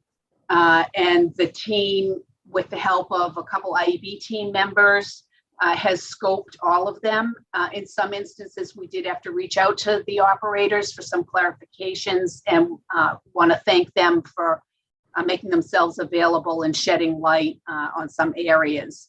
So the scoping process has identified the individuals and entities that have to submit to the qualification process for each operator. and the licensing division will be sending the designation letters to the operators by tomorrow. They'll be sent by email from our licensing chief, Kara O'Brien. And in the email, I'd like to go through, because I know people are listening, I'd like to go through what she will be identifying. She will identify the individuals and entities, and she will identify each of the forms that the different qualifiers have to fill out, and the forms will be attached to her email. We'll also make sure that all the forms are on the website. The entities will be required to fill out the business entity disclosure form. The individuals will be required to fill out the multi-jurisdictional personal history disclosure form. If the individual has submitted that form to another regulator within the past year, we will accept that form from them. They don't have to fill out a new one if it's dated within the past year. Individuals also have to fill out the Massachusetts supplemental form. There also is a certification regarding suitability that the commission has discussed in the past, and that will be codified in a regulation that appears before you today. There's also a certification regarding the payment of federal and state taxes. There is an institutional investor waiver form. If any of the entities that have been designated with certain ownership interests, if they qualify as institutional investors, the applicant can ask for a waiver. Kara's email also gives supplemental instructions to 2 questions on the BED, questions number 27 and 30B. So we'd ask for the applicants to pay close attention to that as well. And of course, these are all in addition to the general application form, which was just discussed. The email will talk about how to submit the application via a secure website and directs that the application be submitted in one packet, not piecemeal. That is our usual practice, and we have found that that overall leads to efficiencies. Kara's email will give instructions on fingerprint cards. If folks need fingerprint cards, it'll tell them how to request them. And she'll also give instructions on how to submit the non-refundable $200,000 fee. The deadline for the submissions is November 21st. We do invite applicants to submit earlier if they're completed, because we will be performing the completeness reviews and transmitting the applications for preliminary investigation on a rolling basis. So if you have them, there's no reason from our perspective not to submit them earlier. There is also a directive from Kara on the email regarding vendors. We've been getting lots of inquiries from vendors, so I want to address the vendor situation at this point. Kara's email asks the operators to identify the vendors that they will need to go live. The 3 casinos have already identified their vendors. They do not have to repeat that. We need this information from the Category 3 online operators as well. This is the first step in the vendor process, because we want to focus our resources on vendors that will actually be doing business with the operators, rather than vendors that just might want to do business with the operators. After we get these lists from the various operators, the licensing division will contact the vendors with further instructions and details on this process. It will involve the scoping survey. Many of the vendors have submitted the scoping survey already. For those who have not, licensing division will be in touch with them about doing it. The regulation on vendors that was promulgated and has been filed with the Secretary's office does allow for a process that will accommodate the launch dates anticipated by the Commission. So our further communication with the vendors will be in line with those dates. And I can update more next week on that vendor process. But just generally, we're here to support all the parties to the process. And the licensing division is working very hard to continue to identify how to support each constituency. So I hope this helps clarify where we're at on the scoping of the mobile operators and starting to kick off the vendor process. Loretta, are the applicants informed in writing about submitting either BED or the multi-jurisdictional from another jurisdiction within the last year, that will be acceptable? I can't remember. I did review the communication. I'll connect with Kara right after. I think she's watching. Okay. So if it's not, we'll make sure that it is. Okay. All right. I'd just like to comment that I really want to compliment Director Lilios and her whole team. These scoping surveys were just received last week, and they just went through all of them, and they have all the materials ready to go. That is an astronomical feat, and they are doing a tremendous, tremendous job. I could not be more impressed by Loretta and her whole team on not only the organization, but the execution. So that's incredible, Loretta. So really, that's Karen, thank you so much. I really appreciate that. And, I really want to give kudos to Dave McKay, to Kara, to Heather, and to Monica, because they cranked it out. So yep, they really did. Recognizing. Very impressive. Phenomenal job to all. Phenomenal job to all, Loretta. And with Kara just joining the team, her experience has really is carrying her through nicely, Director Lilios. So she knew she had a big first step. Absolutely. So, yeah. So thank you to Chief O'Brien. Right. I'll turn it over to Todd, although you'll see from the agenda that in the multitude of regulations that are before you today, and they're coming down the pike, that in addition, the legal team is also doing astronomical work and keeping on target and on plan here. But I'll turn it over to Todd if there's any other additional updates or what's coming down the pike for the commission. Madam Chair? Yep. Madam Chair? Before we Yes. go to Todd, I want to personally say thank you to Loretta and her team. Yeah. I know this was a very, very big ask that came from the commission. And I can't tell you how impressed I have been seeing the work that's gone on over the last week. I do stop in and say hello whenever possible when I'm in, and they have been busy as beavers. And I just want you to know how appreciative we all are at what is going on. We know it's a big ask. And, Thanks, Commissioner. we're just Thank you. so impressed, and I couldn't go forward without saying thank you. Thank you. Well, we know we have to sustain this for several months ahead, so I don't want to get too ahead of ourselves, but Understood. So we're hoping we didn't peak. We know we didn't peak. Thank you, Madam Chair. Thank you. And Commissioner Skinner and Commissioner Maynard and Commissioner O'Brien, I know that you join all of us in congratulating the good work. It's great that it has served as the tool that we kind of imagined for IEB, right? In this way, Director Wells and Director Lilia. So, and I think that what you've accomplished was exceeded our expectations, but I bet it's a great feeling for your entire team. So thank you. And I think really clear delivery.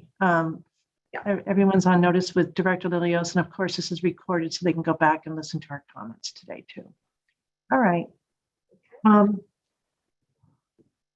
Anything further, Todd, from you on? I mean, I know you've got regulations coming at a rapid pace, and the commissioners are going to be receiving them on a regular basis. Yeah, I know this might be a good entree into the coming topics, although I don't want to get ahead of ourselves here. But yeah, so of course, our focus continues to be on the regulations. It appears to me that the trains are running on schedule. We're continuing to gain steam here. The framework is continuing to take shape. The application regulation, of course, has been approved by the commission. We're going to be momentarily looking at the evaluation process for that application for the award of the licenses. That's obviously a huge step forward. The licensing framework itself, you'll be looking at shortly as well. That's a critical piece of the process, including things like temporary licensure, suitability, the conditions and the fees associated with the awards of the licenses. So that will start, the review of that will begin today. In the near future, the tech standards are starting to take shape. You will have drafts before you in relatively short order. Those will be in the pipeline, including things like the review of GLI 33, the change order program, the approval of certain technology, and all of those regs are coming your way shortly. In the near future, following behind that, again, are the internal control standards. We'll start to take a look at those regulations. And then ultimately, of course, the sports wagering centric regulations will be coming your way as well. But as of right now, we are running on schedule as we had hoped. So that's just by way of update. And Madam Chair and Commissioners, if and when you're ready, we can jump into the actual regulations.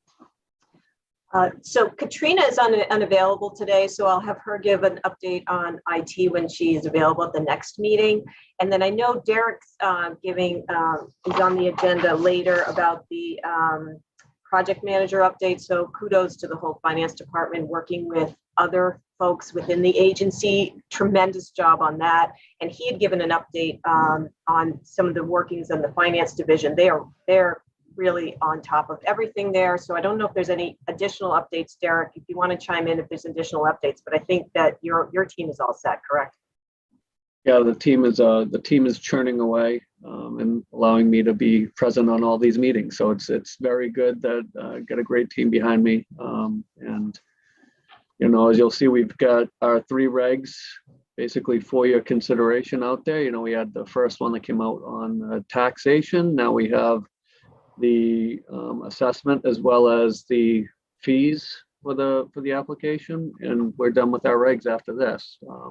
Working on setting up all the appropriations, setting up all the revenue sources, bank accounts that'll be needed when the money starts to come in, and that is a large coordination between Doug and John and their teams with the comptroller's office and the treasurer's office. So all that will be ready when the first money comes in. And then we're working on allocated amounts and overhead rates to put onto the direct bills that will be coming out. So that will be coming at a future meeting. Excellent. Thank you, Derek. So that concludes the sports wagering process updates. There'll be any other questions, but otherwise, I just want to say thank you to the entire MGC team and the tremendous work they're doing right now. Excellent. Any questions for any member of the team that presented? Or for Director Wells, of course. Hey, Commissioners, do you need to take a break before we start with the regulatory practice? Because I think lunch will be a little bit later. Carrie, if you don't mind, we'll reconvene then at noon. Commissioners, does that sound good? A short break right now? Okay, thank you, everyone.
I think, Dave, you can take down the screen. Thank you.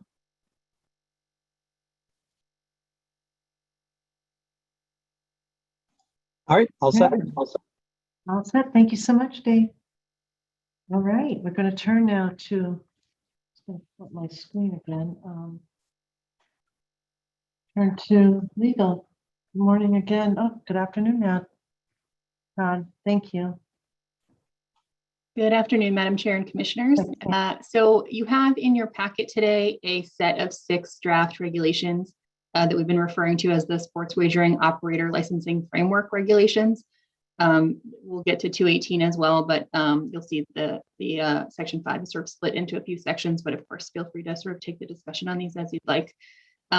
This set under A includes 205 CMR 212, which relates to additional information that may be requested of applicants by the Commission and the continuing duty of applicants and qualifiers to provide certain information to the Commission.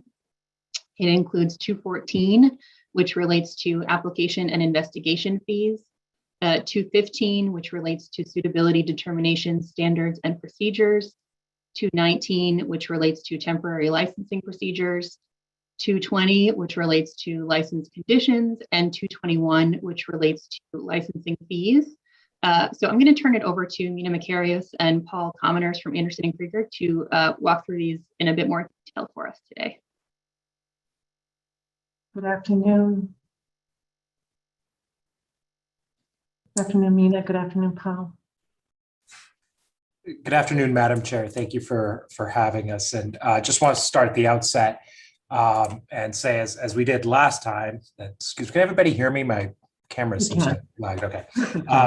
That this is, like last time, a joint effort of the in-house legal team, the A&K team, in large part, as a lot of this had to do with suitability, the IEB. So not only was the IAB busy scoping and doing all of that work, they were also helping with these regs. So very much appreciated that, and the finance folks as well, with respect, as you heard Derek say a few moments ago. What we were hoping to do. May I go ahead, sorry, yes, yeah. Just a roll call quick because we're using the virtual platform. Commissioner O'Brien. I couldn't hear you, Madam Chair. What did you say? Could you do a quick roll call because we're using the virtual? Oh, okay, sure. Yeah, no, I'm here. Commissioner Hill. Here. Commissioner Skinner. I'm here. Commissioner Maynard, my apologies, but thank you for the prompt. I'm here. All right, thank you, and Mina, and you are here still. Thank you so much. Yes, I'm still here. Yeah, no problem. Thank you. No, that's I appreciate that. Thank you. So I think the way we want to just go through these today, there are, as Carrie pointed out, 6 different regs, but this is, I think it makes sense to talk about them collectively first, sort of how they all fit together.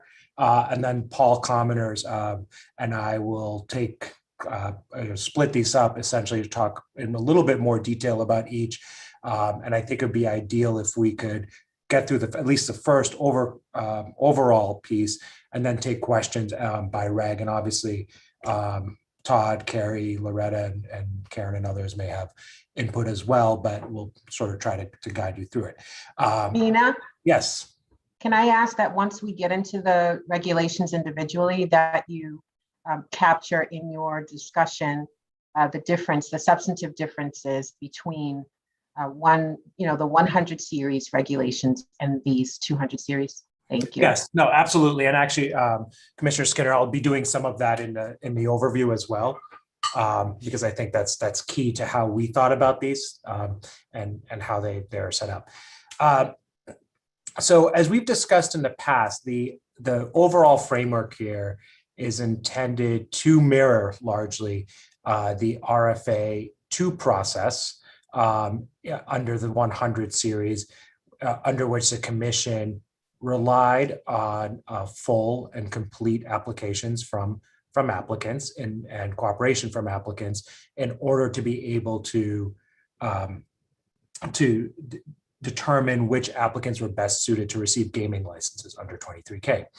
The biggest distinction, as we've talked about in the past, is that here you have a suitability process folded into the determination process as opposed to a standalone RFA1 process. And the other two big distinctions are obviously time. You have are doing this on a different timeline, and that there are distinctions in categories that were not present between the tethered and untethered, the category 1 and 2, et cetera, as well as a need to reflect the statutory language regarding temporary licensing and make sense of that. And so under 23K, suitability was required as a first step. Correct. Yes. So that is the big distinction. So suitability is folded into here as opposed to not. So that's where you have your biggest distinction. So this not time so much. It's suitability was a requirement for 23K at the very beginning. Correct. Right? Under 20. Right. Correct. Okay. The regs proceed, and Carrie gave the titles for it. They start off with 212. 212 probably mirrors the 100 series most closely. Commissioner Skinner, 212 is intended to set this stage for the level of cooperation needed, the requirement that there be complete applications, that there be responses to information, etc. This is sort of a standard. We had considered actually just amending the 112 regulation, but it felt important enough as part of the licensing process to put here. And there are a couple of and it was less cumbersome than constantly referring to 23 and within 112, which has obviously to do with gaming. That proceeds next with 214. The order doesn't necessarily reflect the chronology, obviously, but 214 is the application fee. It mirrors 114. We'll get into more detail about exactly how it works, but it describes the application fees required under Section 7A of 23N. It also has a similar process as under the 100 series to require covering the application fees, application costs, to review applications by the commission, and actually refers back to the 100 series regs in terms of some of the way those costs are tracked, accounted for, et cetera, so that there isn't an invention of a whole new process for that. 215, you'll hear quite a bit about today, is the suitability portion. So in some ways that mirrors the entirety, as the chair just mentioned, of the RFA1 process. However, it sets up a couple of different things. And when we get to this, Paul will describe in more detail, but it accounts for the two forms of suitability review that may be conducted here, preliminary suitability review, as well as the later full suitability or durable suitability review, and ties closely to the temporary licensing process, as well as the licensing process for different categories. I want to touch on, you've heard a lot and talked a lot about 218. That's integral to this whole package, and that's coming back before you, although not as a new reg, but with the revisions. That is a licensing process framework, how you'll review, how you'll select among applicants in the case of untethered category 3, et cetera. Then we get to 219. 219 doesn't really have an analog in the 100 series reg. It is where we address the connection to temporary licensing. As we talked about last time in the context of 218, the way that the temporary licensing process is carried out here is as using the language in Section 6 of the statute as currently written to provide a way to allow for licensure pending completion of the remainder of suitability review. Essentially, a provisional licensure pending that completion of review. And so that's, and we'll, again, when we get into the details of it, you'll see a little bit more about how those two fit together. But that's the key to it. 220 also came up in our discussion of 218. That is the conditions of licensure. It mirrors 120. The big distinction between the 100 series and the 200 series is that in the 100 series, a lot of the conditions came from external processes or sort of statutorily mandated processes, such as host community agreements, surrounding community agreements, impacted live entertainment venues, the MIPA process for physical building of facilities, et cetera. Some of those things may still have some relevance with respect to the physical licensure. On the whole, though, most of the conditions here are likely to reflect issues that come up during licensing and especially in the development of other rules and regulations. The key condition that's captured in 220, and this came up a couple of times, I think last time, is that licensure does not permit operation immediately. Licensure is a first step to operation, followed by an operation certificate, which is what that will then determine when applicants can go live.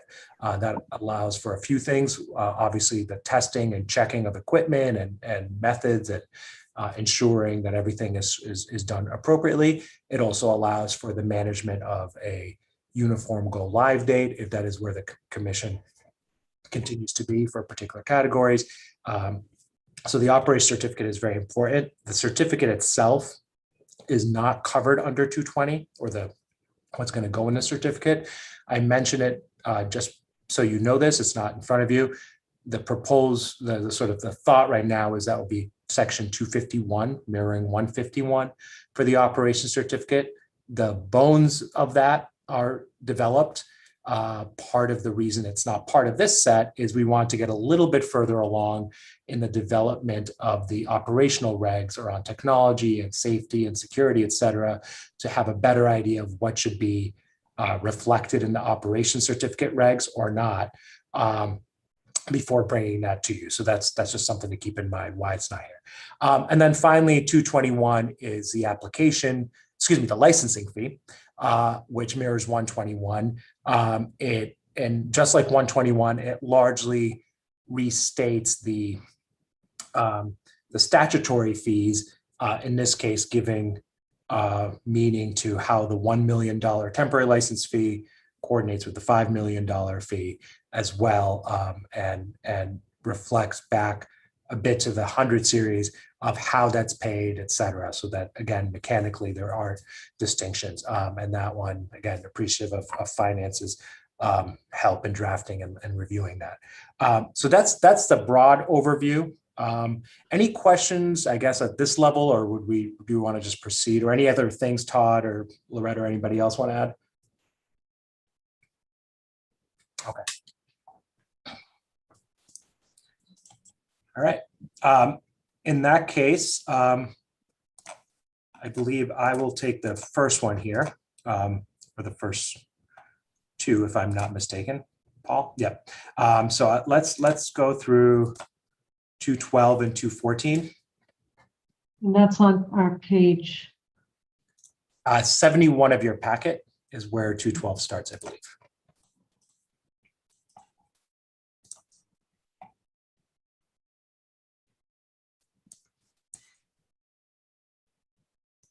Anybody else set? Okay. So as I mentioned, 212 largely mirrors 112. It is intended to state explicitly the requirements of applicants, licensees, qualifiers, and this is broader than just the operator license, all of employee licensees, vendor licensees, et cetera. Their duties to cooperate and or provide additional information to the commission. There's, I don't want to dwell too long on this one, but essentially it puts everyone on notice that there may be requests for additional information from the commission. not just during the licensing process, but to clarify issues that come up for once an operator is operating. Importantly, 212014 in front of you on page 71 provides a continuing duty of notification, especially for anything that might affect suitability. That's consistent with gaming and very important for the IAB's ability to ensure that suitability is maintained, not just achieved at the outset. That's followed up in 05 with particulars of things that have to be reported. Those come directly from the regulations, and I believe 112 and 115 of what has to be reported to the commission, including suspensions or revocations from other jurisdictions, or arrests of qualifiers, complaints, et cetera. So the whole list is carried there. That's what that list of 5A through N, are meant to carry over from the 100 series. Can I just ask you, when we talk about timeliness of the response through this reg, is it business days or calendar days? I believe unless it's Commissioner 10, so normally Yep. I would think it would be calendar, but I just want to make sure there's no. I believe it's calendar. The reason I am just pausing for a second is I do recall that somewhere in the 100 series regs, the commission has a construction provision, and I believe that unless it's otherwise stated, it's calendar days, but I would have to just confirm that. Okay. And then is that applicable to the 200, or do we need to say that in the 200s? That should carry over. One of the things I know we've talked about with Carrie is some portions of, as we're also going through the hundreds to make updates. That would probably be one for the construction piece that would have to be updated just to make sure it carries over to all regs in 205 CMR generally. As you know, we're also creating a 202, which carries definitions and would also have some of these. So if necessary, we could do that as well. Okay, thanks. Todd, I don't know if you were going to jump in there too on that piece, but. No, I think that's fine. I believe it's under 7 days is business days, over 7 is calendar days, but we will make sure that's buttoned up. And then the remainder of 212.6 is essentially what happens if you don't do these things. And that again follows the 112. It provides for enforcement mechanisms by the commission. And this is, although the requests or the asks might be coming from a commission employee or bureau, et cetera, the ultimate enforcement comes from the commission, in line with other conversations we've had on this topic. So that's really it for 12. As I said, pretty straightforward, and hopefully, I think gives you the framework you need just for that enforcement piece. Questions, commissioners? I have one nitpicky Sure. thing that might result in an edit. It's the paragraph 5I. Should we add for cause after the word termination, since any separation from an employer, even if it's just a retirement or a resignation, is considered a termination? So what we care about are terminations for cause. So it might make sense to add that after termination. Is that right? Can you show it again, Commissioner? It's 5I. Sorry. It's at the. It's in the list of things that I know. applicants are required to report. And that's just been my understanding of the concept of termination. I could be wrong about that. We have our HR folks on to weigh in. Director Lilly, I can jump in.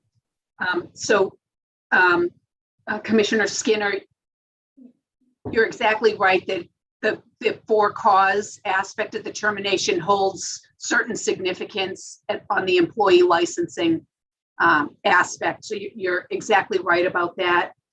We do like to know about all Qualifiers. all separations of qualifiers, because that can involve a de-designation. We also like to know about all separations of employees, because that can lead to deactivating a license. The reason, the for cause, any malfeasance is a follow-up that we do. I do think this tracks the gaming reg in this regard. We've been finding it workable. So it's my proposal, I did review it. It's my proposal as well to maintain the language as it is, but you're exactly right that the for cause piece is a significant piece that the licensing division follows up with through the practices in communication with the properties and the operators. Yeah. So thank you for that clarification. Thank and then you. Mina, my other question is to paragraph 5K, and it's just what is the significance, and maybe Director Lilios can answer this one too. What's the significance of the $250,000 number there? I guess, why do we start at 250,000 and not something lower? Sure, Commissioner Skinner, I'll acknowledge that the thing guiding or our inclusion in it is for consistency with gaming. Commissioner Lilius, I don't know if you recall why the number was set at 250 in the 100 regs. Director Lilius, excuse me. It may have come from also following other jurisdictions at the time, but I don't particularly recall in 2012, 13 when we did this stuff. I'm just curious. Yeah, no, me too. Yeah, I'm not entirely sure. It may also have to do with SEC reporting, is what I suspect. I know we knew at one point, but I can't recall now. It's something we could look into and try to get back. And it's been so many years later, so it might be worth looking into, right? So, Todd, were you going to chime in? Are you thinking? Do you have a recollection, Todd? I was just trying to do some quick research. I think Loretta's absolutely right. I think there is significance under the SEC rules of that figure, but I can't say it definitively. So I didn't want to go. If we could confirm, that would be my guess too. Probably in its day that it hasn't changed, hasn't shifted. Maybe this, and then we could shift over and update it. Unless Paul, are you chiming in? No? Okay.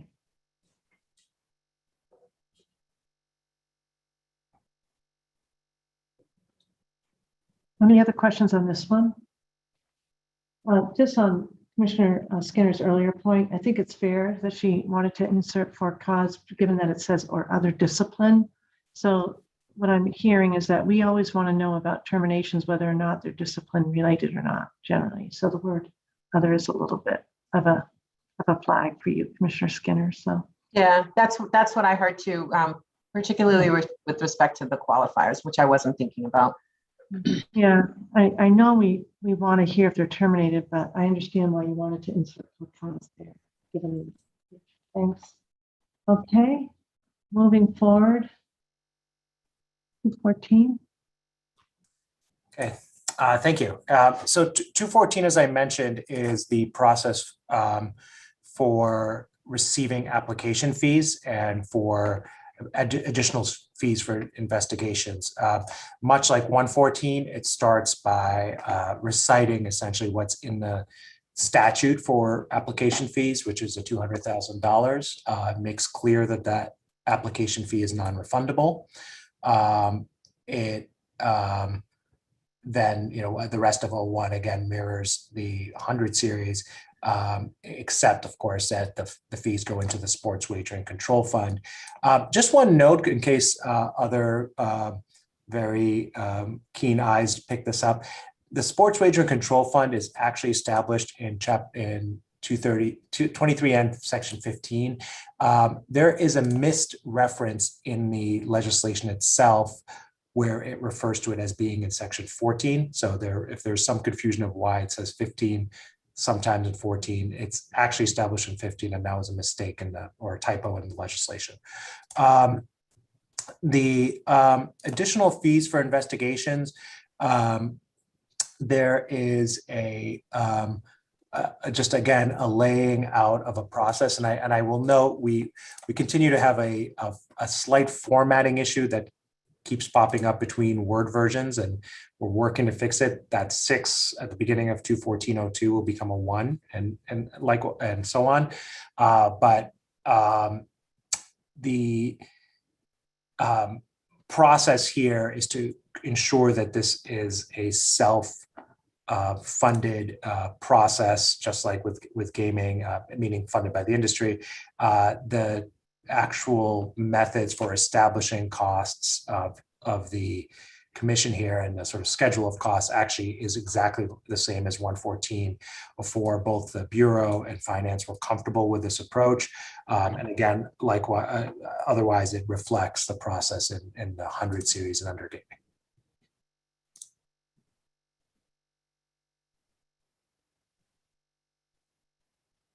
So any questions on that before I turn it over to Paul for to begin the 15 series? Any questions? All set then. All right, thank you. Good afternoon, commissioners. It's 205 CMR 215 merges 115 and 116 from the 100 series, which are suitability determinations and scoping and determination of who is a qualifier. So I'll start with 215.01, which is the suitability determinations, and then move on to 215.02, which is qualifiers. So you'll see at the start, there are 2 subsections that deal with different standards. Oh, pardon me. Please skip ahead to packet page 81. There were a few amendments following conversations with the IEB to the version of 215 originally placed in the packet. And I'll be working off of the updated redlined version of the regulation. Let's go that far.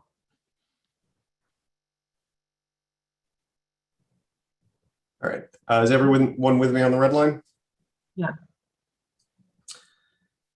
So a durable finding of suitability under 215.011 supports the award of a full license. The process, the considerations, the standard of the showing that has to be made by the applicant all track 115 quite closely.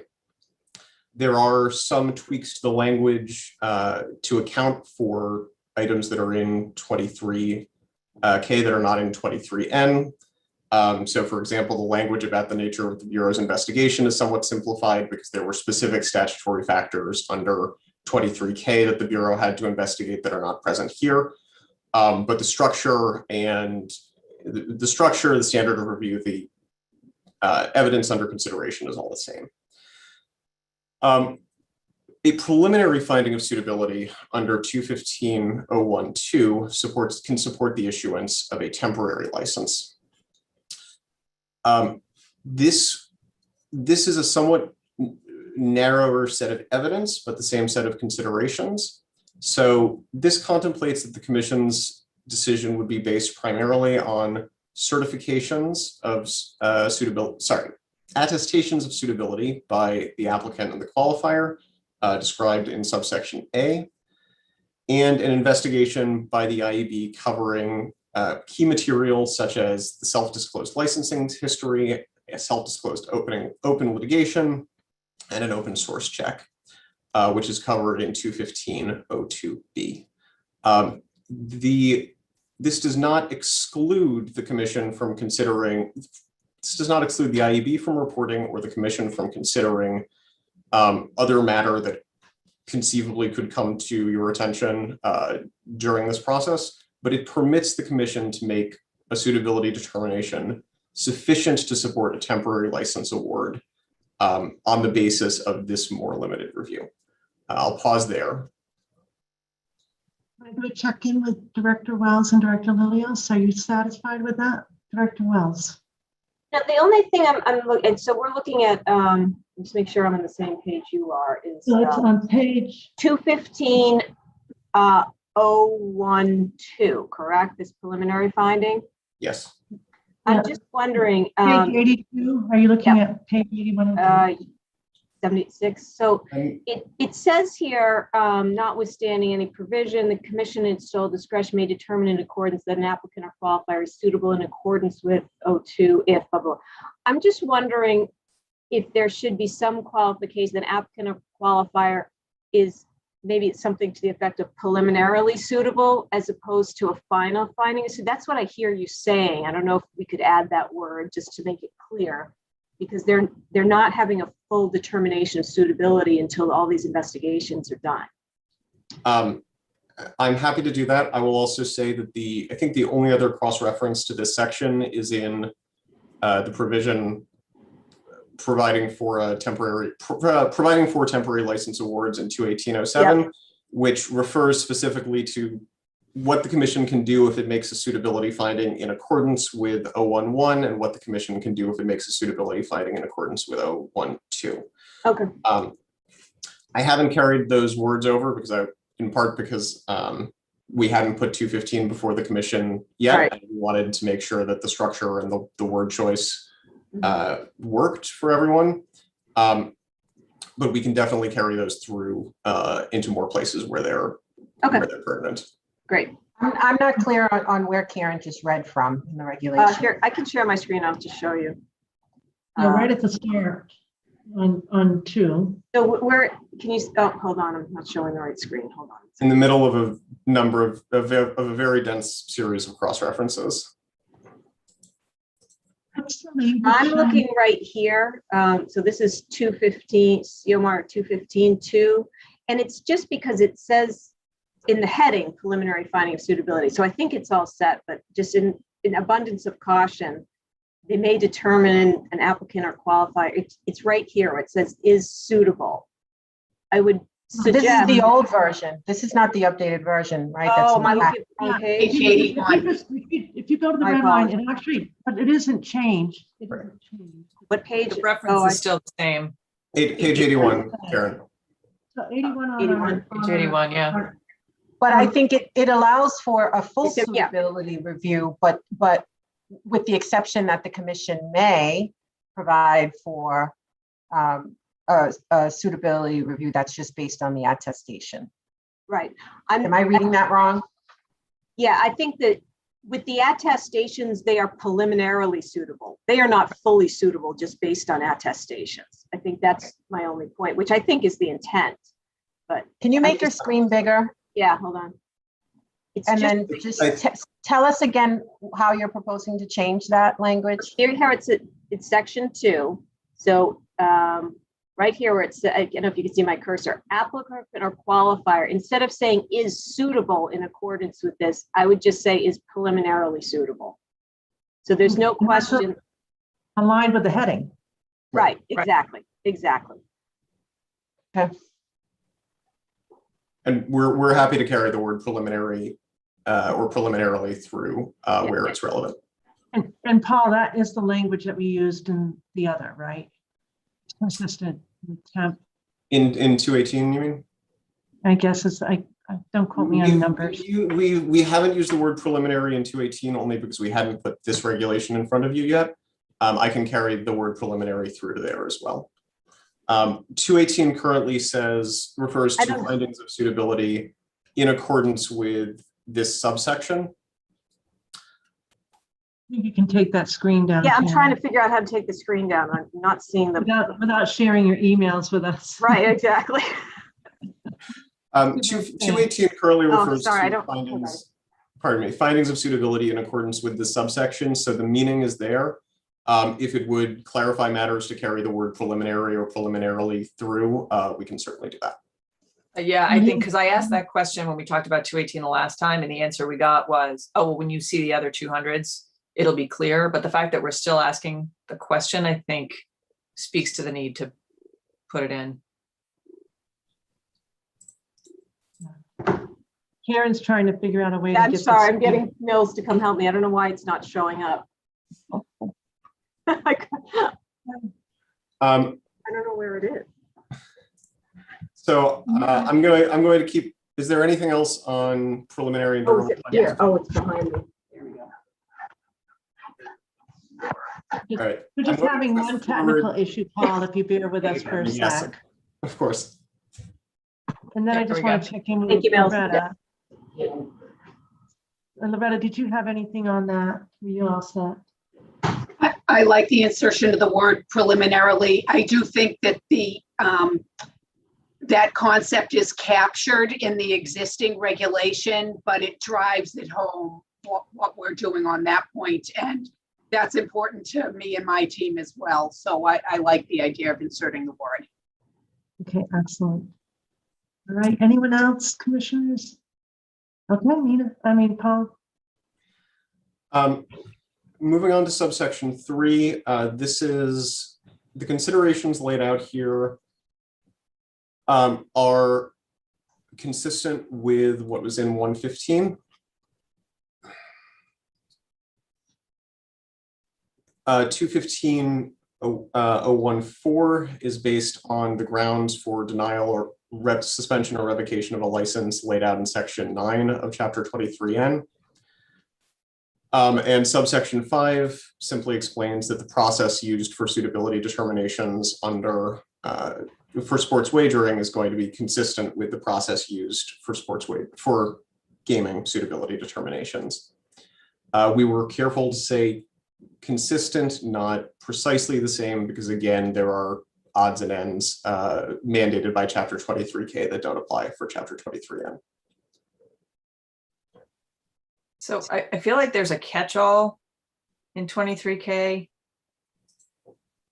that I'm not seeing here.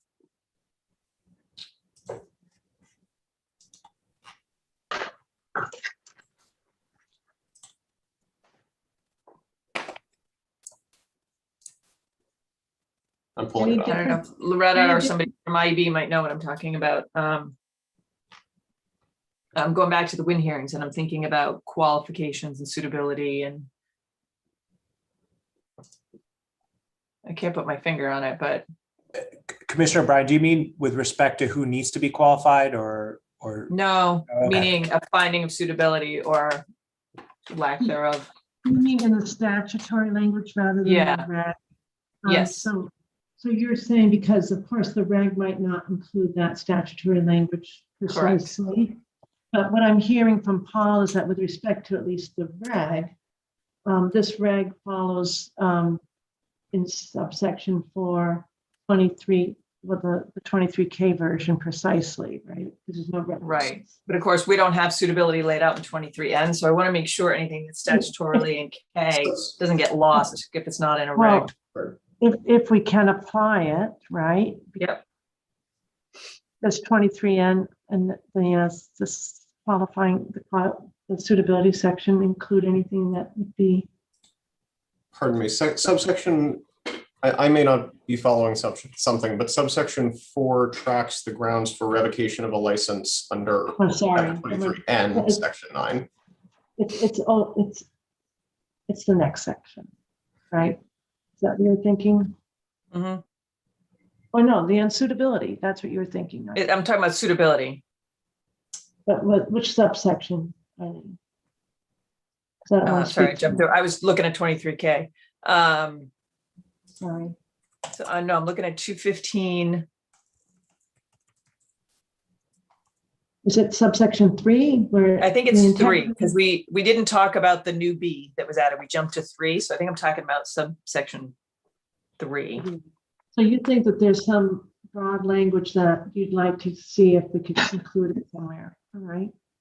Yeah, I'm just scanning. I just want to make sure there's nothing in 23K that didn't necessarily make it into a reg that we're going to lose by only mirroring the 100.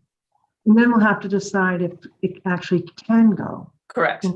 Because it's a different law. Would it be okay if we proceeded? So I guess what I'm looking at is 7B. So I'm looking at 23K, section 12B.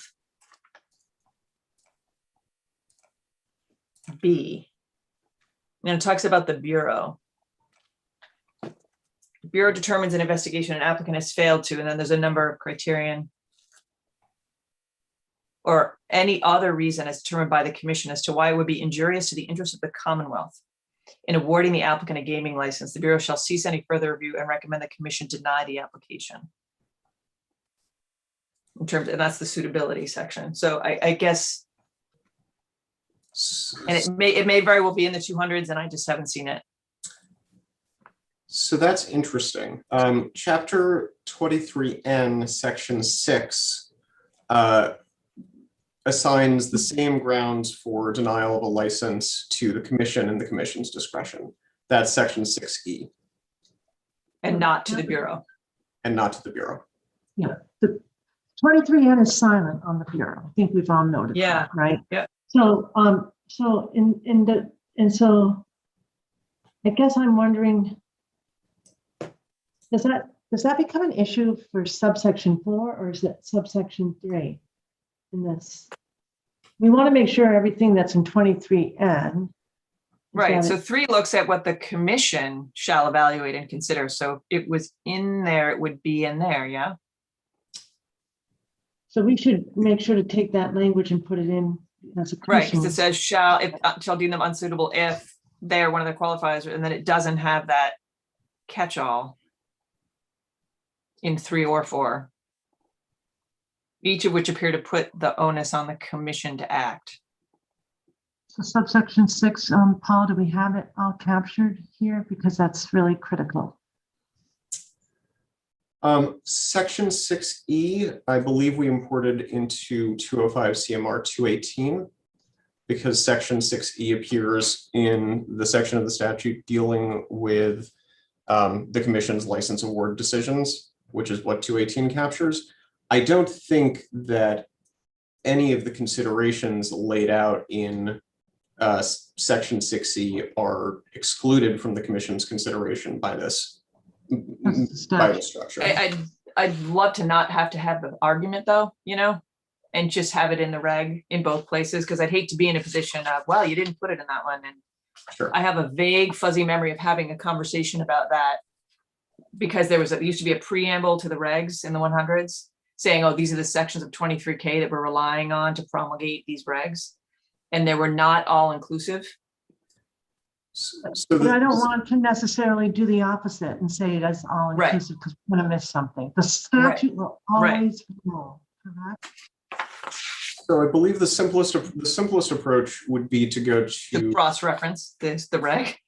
Well, to go to subsection 3E, whether the applicant or any qualifier is ineligible to hold a license under a given set of subsections, and simply add and MGL chapter 23N section 6E. Right. I would feel better if it said that.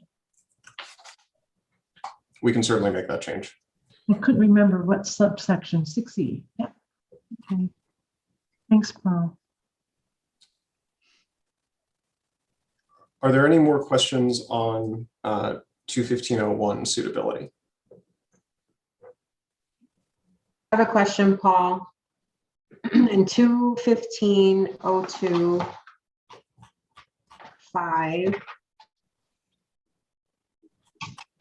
the references to 115.04 and 115.05, are those intentional?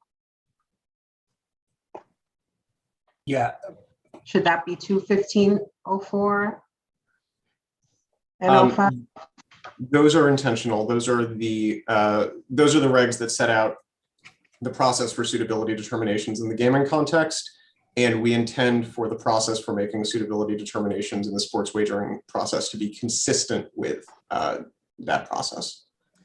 And Commissioner Skinner, if I could add, when we say process, so the substance is all in 215 of what is being looked at, but the actual procedural framework is in the 115. So if you look at 115.04 and 05, it's effectively what happens when the Bureau's done its process and gives its recommendation to the commission. The commission then makes a suitability review and any rights flowing out of that. And that's why we want to keep those consistent rather than create a new process.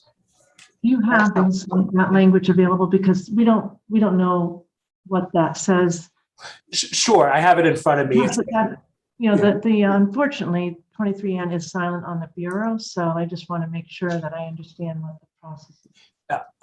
Sure, I can walk through that very quickly, Madam Chair, if Okay, you'd like. thank you. It's actually 11504 and 11505 are a grand total of 5 or 6 paragraphs. I won't read them, but it's the commission, after the commission has received the Bureau's report, it shall provide a copy to the applicant or qualifier, and the commission shall determine whether to initiate a process for a public hearing or adjudicatory proceeding. So it gives you some discretion there.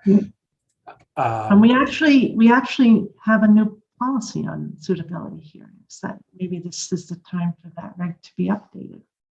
I wondered if it was the same reg, right? We only do suitability hearings in a adjudicatory hearing. So that's possible that policy would simply dictate that that's the choice, but I'll leave to. I think it's Karen. under reg review or something, right? To update it, Todd, on that process. Yeah. Okay. I wondered if it was that reg. Okay, go right ahead. Yeah, and then it mentions. Reg is a confusing reg, gentlemen. It really is for us. Eileen, it caused a lot of discussion. Yes. So theoretically, let's go through it. Assuming an adjudicatory hearing, continue So on. assuming an adjudicatory hearing, the rest of 11504 has a paragraph on what an adjudicatory proceeding looks like, referring back to 101, another for a public hearing, which sounds like it won't be relevant in the way that you're moving forward. And then 11505 is after that proceeding, after the proceedings in 11504, the adjudicatory proceeding, the commission shall issue a written determination of suitability, and it lays out a negative determination, positive determination, and then has language that may not be relevant because there's partly won't be. It's the host community language regarding when to have a vote after suitability determination is obviously not relevant in 23N. Well, I guess Commissioner Skinner, you raised a good point to say those, really relevant here. So you might want to clean that up a little bit, right, Commissioner O'Brien? Yeah. All right. So Todd and Director Lilios are really well informed on that shift. It's mainly so that we can do our adjudicatory hearing in public, but we have the option to do anything that is really sensitive in private because we wouldn't want the forum to hinder the commissioner's ability to comfortably ask critically important questions through suitability findings. If the cases that the commission has decided all suitability findings are going to be in adjudicatory proceedings, I think what may make sense is just very simply importing the language from 11504 that you will do an adjudicatory proceeding with the brief language in 11505 to say that you'll issue a negative or positive determination into the 215 regs rather than referring back. I don't think we were aware that the commission was no longer even considering the public hearing option, so we want to leave it there as a possibility. But if you're no longer using it and don't want to use it, the commission could decide to do these all that way. Obviously, there may be logistically, I don't know which one's easier. I'll defer to commission and commission staff on that. So. Thank you. They'll bring you up to date, Todd. Yeah, I think as you point out, we do need to do more work on 115, and we certainly want to be clear here as to what the process will be, particularly where the suitability process is part of the review for the award of the licenses. So this certainly does need to be clarified. I suppose at this juncture, it would be helpful to get a sense as to, or just be certain that the commission envisions that the suitability review as part of the sports wagering license awards would be conducted in an adjudicatory proceeding or not. So keeping in mind here that there's the preliminary review part, which is a little bit different than the full suitability review that will be conducted after the initial award of the licenses.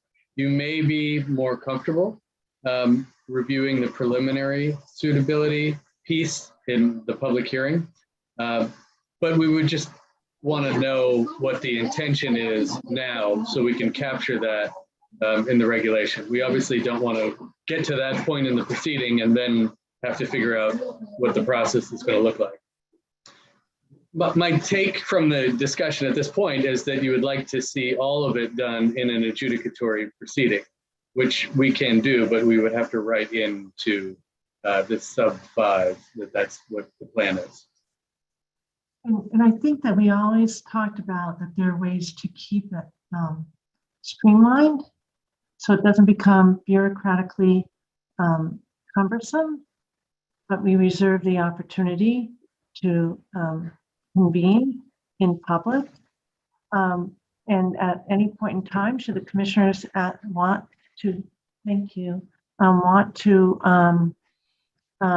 provide, ask the questions that are actually protected questions, we need the opportunity. And we don't have that opportunity in any kind of a streamlined fashion to ask those questions unless we go into an executive session. In an executive session, those questions can only pertain to, I believe, the individual whose facts are being questioned. So if there's a fact that relates to a third party, we are lost at how we can ask the question. So given that suitability is so core to our function, I would say that I'm hearing you, Todd, because you're probably thinking, oh, you know, it's really going to be more cumbersome. I think we found it could work pretty efficiently with the understanding that we have to do a notice, but the notice could be pretty streamlined. And I don't have to read in as much material as you give me, I'm sure. For each one, we could do a consolidated read in, and maybe that we just figure out a streamlined version. But that my recommendation would be to stick with that process. But it is new to the other. Commissioner Hill, were you were engaged at that point when we decided? What do you think? I'm still digesting all of this, Madam Chair. Okay, Commissioner O'Brien, before we go to our newer commissioners. No, I mean, I think we hashed a lot of this out over a number of meetings, and I believe Commissioner Skinner may have actually been here as well by the time we ultimately were you? voted. I believe so, and we did agree. I remember you saying, yeah. And then we went into, and then we went into a series of them done just that way, adjudicatory, as streamlined as we could make it. And on a couple of occasions went into private deliberations so that we could ask the questions we needed to ask and then come back out. Mr. Skinner, I remember now this precisely your comment at the time. I won't quote you. You could do that if you want, but how are you feeling then? Do you imagine it could work in this case and we would be able to really ask all the questions comfortably? I envision that we would proceed as discussed and decided at one of my earlier meetings. I think it was actually, could have been my first, where we just introduced the subject, at least, you know, with the then commission. Thank you, Commissioner Mayor, and forgive me, it feels like it was longer ago, but it wasn't. It was the spring, certainly. Commissioner Maynard? I'm comfortable with deferring to the commission as it's set in the spring in that process. I know that sounds like it was well thought out.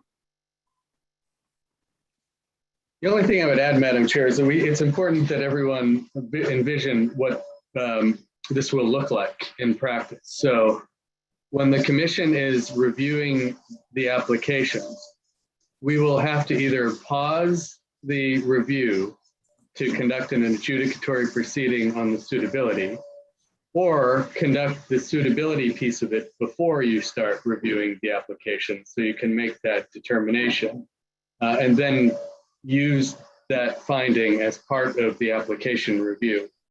But it's important just to recognize that there would be two separate proceedings, one adjudicatory and one in a public meeting when you're reviewing the applications.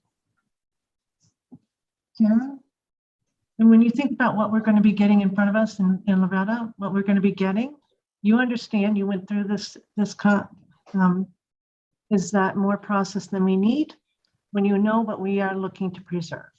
You know what, one item that, you know, Todd and legal would be in a better position to address is whether there's a distinction between this preliminary suitability piece that's attached to the preliminary temporary license and the full suitability, and that by whether conducting an adjudicatory hearing in connection with the preliminary piece could in fact be extending rights that would not otherwise be available in the, you know, the sort of plenary durable suitability piece. I guess, yeah, I appreciate that, because that's what I'm wondering in the relative suitability portion of the application as we evaluate that. That's Well, not, we we're also not gonna had have a full report we're not going to have a full report on suitability at that point from IEB, which is what I understand is that process that Nina was just outlining. So we'd have some report from IEB, right? And this is what, you know, this is what I'm confused about, because I think Todd said that commissioners would not have a suitability report available at the time it's reviewing the applications. And I might have misunderstood that. You'll have, for the preliminary suitability, you will have a preliminary report from the IEB summarizing some self-disclosed areas on the applications and summarizing an open source check into the applicant and the individual qualifiers. we won't have all. So, Oh, I'm so sorry. Go ahead, Commissioner Skinner. no, that's okay. So we just talked about suitability review in 215.02. And there was language added in 215.01, sorry, not 02, 215.01. Now I'm confused with the revisions. I'm sorry. It's No, that's okay. Commissioner Is it Skinner, 215.01 2B? Before the commission may determine that an applicant or qualifier is suitable. Right. So I don't know if I have the report. citation right. That's the what? That's the right paragraph. That is the right paragraph that identifies what I expect the preliminary report to look like. Well, but so I didn't envision, so that first sentence to me requires or maybe doesn't require, well, yeah, requires, because it says the Bureau shall conduct an investigation. So I would imagine that there would be a suitability report following that. But I don't read I don't read that as the preliminary suitability review. The following sentence talks about how the commission may exercise its authority to only require a preliminary report, a preliminary review. That whole section is in the preliminary findings section. Okay. And then it does actually say right after that the IEB shall submit a written report to the commission, which will include recommendations. Yeah. So then what? There would be a report and there would be an investigation. The question really is, how does the commission want to review it? Do you want to do it as part of the application review at the public hearing?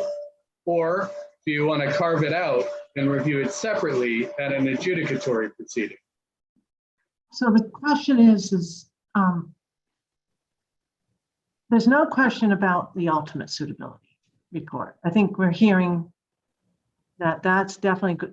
You know, that's what we've been dealing with on suitability. So now I'm trying to get my head wrapped around what's going to be in front of us, Loretta.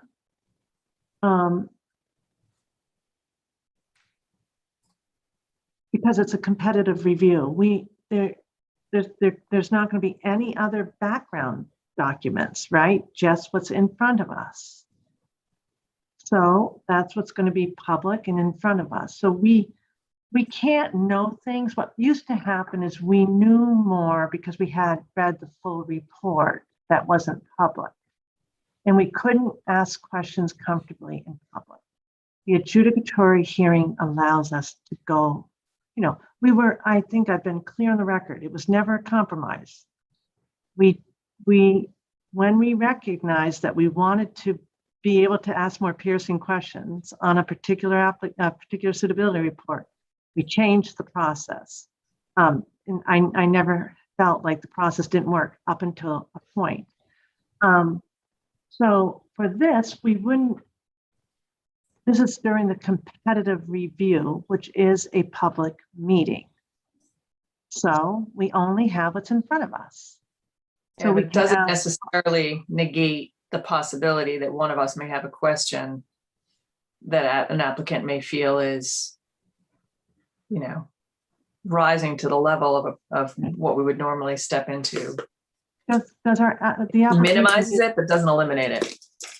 the application regulation didn't include that language from Indiana, maybe because it was illegal where, anything that could be considered embarrassing or whatever in your application doesn't protect you from, protects us. But I don't know if I think all bets are off, right? In terms of whatever's been submitted.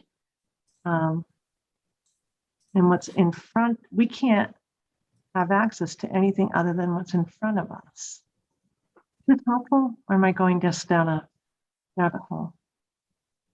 Unless, aren't we taking public comment? What if something comes up in the public comments? Because we're only asking IB in the preliminary to do a very basic open source self-reporting, et cetera. What if something comes up in those hearings that raises questions? How do we deal with that? Well, I think it's important just to recognize that one of the criteria that the commission will be evaluating, and we'll get into this in 218 momentarily, but one of the criteria is the suitability of the applicant. So presumably you will have conducted whatever proceeding it is relative to the suitability of the applicant before you are conducting the review of the application. And that applies not just to the category 3 untethered, but also to the other applicants as well. You would need that information. So to your point, Commissioner O'Brien, I believe you could take into account when you're deliberating over the applications itself, any public comments or what have you.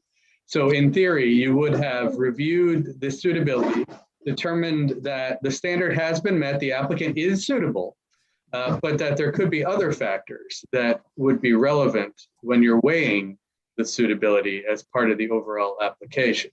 And I think that's built into 218. So 215 gets more into just whether you are suitable or you're not suitable. 218 allows you to consider the overall suitability. And so you could definitely include things like that. Although, did we just say we were going to take that and cross-reference it into 215?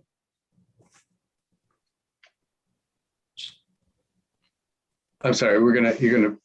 The overall, the catch-all phrase that I was looking for that you're talking about in suitability. Yeah, we were going to so- cross-reference it into 215.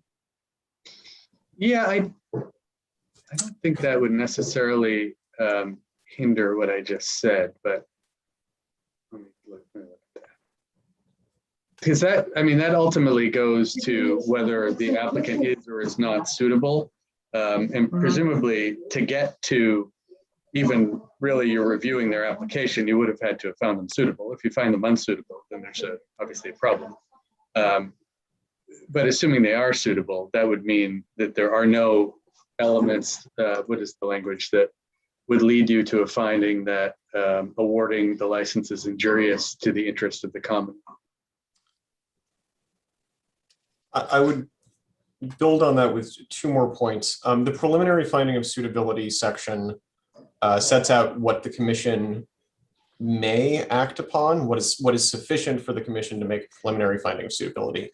It does not exclude the IEB from reporting to you or for from taking account of other information that arises through other channels.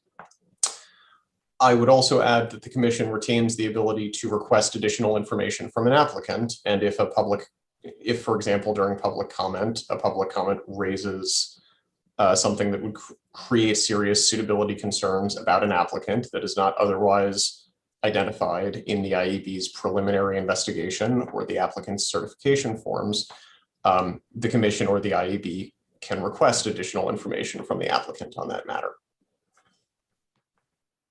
Then I guess it circles back to the question, and then in what forum?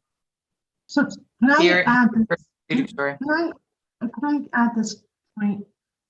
And I might be off because I'm losing just track of I think I'm over scrolling a little bit. This is preliminary finding of suitability, Paul. So when the two sections that Commissioner Skinner raised that are process related to 23K, that's suitability that was required upfront, full suitability upfront. And so it did this public hearing, public meeting. There are a lot of choices of words there that were confusing, adjudicatory hearing. That was presuming full suitability. So those two references that Commissioner Skinner raised may not actually work here.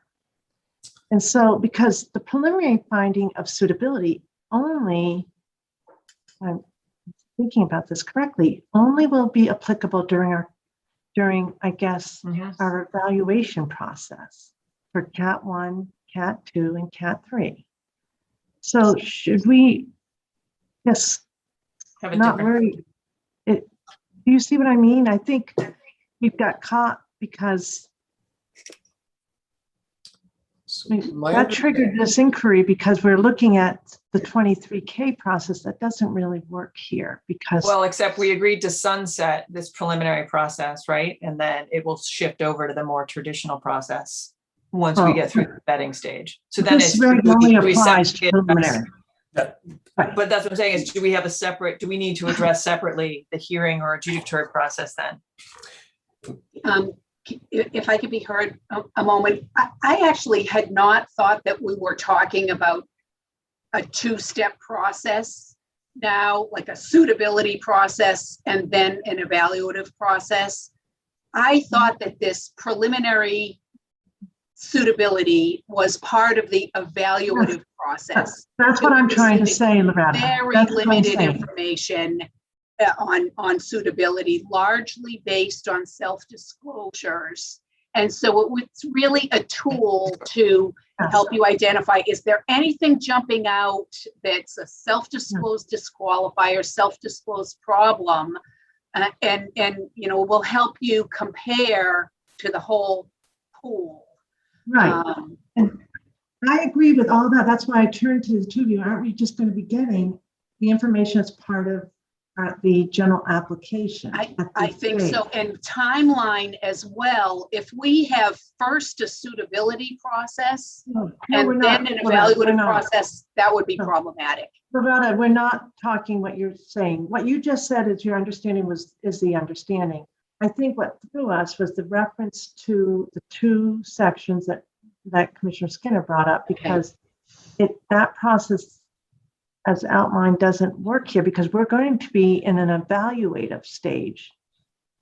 Can I just make a clarification here? Yeah. So this regulation, 215.012 does relate only to preliminary findings of suitability, but the regulation as a whole relates to both preliminary findings and the ultimate findings. So that section where those two sites are is referring to, you know, quote unquote, durable suitability or the final suitability phase. At least that's my understanding of how that section was drafted. And we can clarify that. Carrie, if I could add to that, I think this is where I was starting from, Madam Chair, is that the reason, although I'll admit I didn't know that you had settled on only adjudicatory processes, the reason we want to leave an option open is because you are going to have two different types of suitability happening here, preliminary and not, and preliminary and full, or suitable, just straight up suitability. And And the process is different for the two, right, Nina? It very well could be was the idea. Could be. We're leaving the flexibility that you might have an adjudicatory process. There's a couple of different permutations. Oh, sorry, I don't mean to cut you off. I think I would make a suggestion here that it gets revisited so that what we've called in our application, the relative suitability that we will make a preliminary suitability finding on, that relative suitability section. That's all we're going to have. And that's in an evaluative process. The final suitability, I think it makes sense to why you would reference the two process the two earlier sections that you did. That makes sense. It happens to have changed and you didn't know that. But I think we're going to be confused if we don't kind of delineate the two preliminary and final suitabilities. Am I wrong? No, I think you're right. And if the commission would have to make a decision. I think if you're doing it in the reg, the commission would have to make a decision of what that looks like. And it sounds like you are, and that's fine. My one other, I don't mean to add another complication, but there is one. Part of the reason to leave you flexibility is that amongst your suitability findings, you do have a group of the category ones who have been found suitable under gaming and might be found durably suitable now, or at least some qualifiers might be, if not everybody, not temporarily suitable. And so whether you want to subject them or subject yourselves to an adjudicatory proceeding or not. So that's why we had left we're trying to leave as much flexibility to the commission to do it that way or not. But understandably, we can certainly split it out into the temporary versus durable and what happens with that, knowing that the temporary may not be a separate process at all. It's just being folded into the 218 process. We can make that clear. Does that sort of capture where you're going? I would only note your words subject us to an adjudicatory hearing. I think we found that we are pretty nimble about holding them. Well, let me add one other piece, and perhaps you're right. I apologize for that particular word choice, but there are rights that come out of adjudicatory hearings that don't come out of other processes. And if you have a record with that is simply an attestation from an applicant, followed by open source information and open source information, having that go through an adjudicatory process, which then could be arguably appealed as a 30A appeal. It's not much of a record for either party. So it's not sort of an ill fit. But that being said, But is that then, Nina, are you still thinking of an adjudicatory hearing pre the final suitability? Are you still in that? Because because even for category 1, it's still an evaluative process. In category 2, it's an evaluative process. In category 3, it's a competitive process.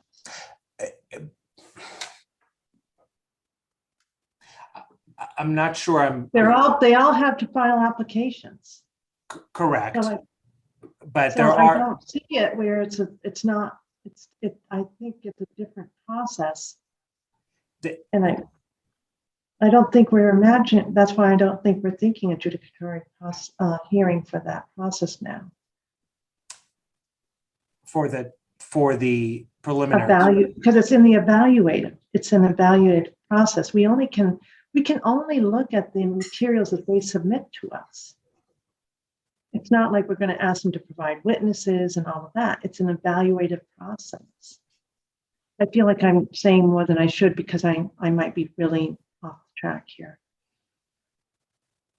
No, I don't think you're off track at all. I think that we're at a point where the commission should kind of understand kind of the distinctions here and make a decision. And kind of what I'm hearing is that as part of the preliminary suitability finding, if you will, that is part of the application evaluation, you are comfortable making that decision at the public hearing, not at a separate adjudicatory proceeding. Meeting, and that's perfectly acceptable because these applicants don't have any constitutional rights that attach at this juncture. It's an initial finding of suitability. They are not entitled to an adjudicatory proceeding, which is why 115 is written the way it is. It gives the commission the ability to make a decision how it wants to do it. But in this case, it seems. 115 was written in the context of final suit. Yes, that is absolutely, absolutely. That's so. Let's set that aside. We can reword the provision we're talking about to clarify, certainly, that the preliminary review of the suitability will just be made at the public meeting as part of the application evaluation. And I think that's entirely appropriate. And Todd, what the commissioners would be reviewing as part of that preliminary suitability determination during the meeting where we're evaluating applications is the attestation and the IEB's report that will be based on, not a full suitability review, but whatever publicly available information there is, along the lines of what's outlined in 215.01, I think 3, right?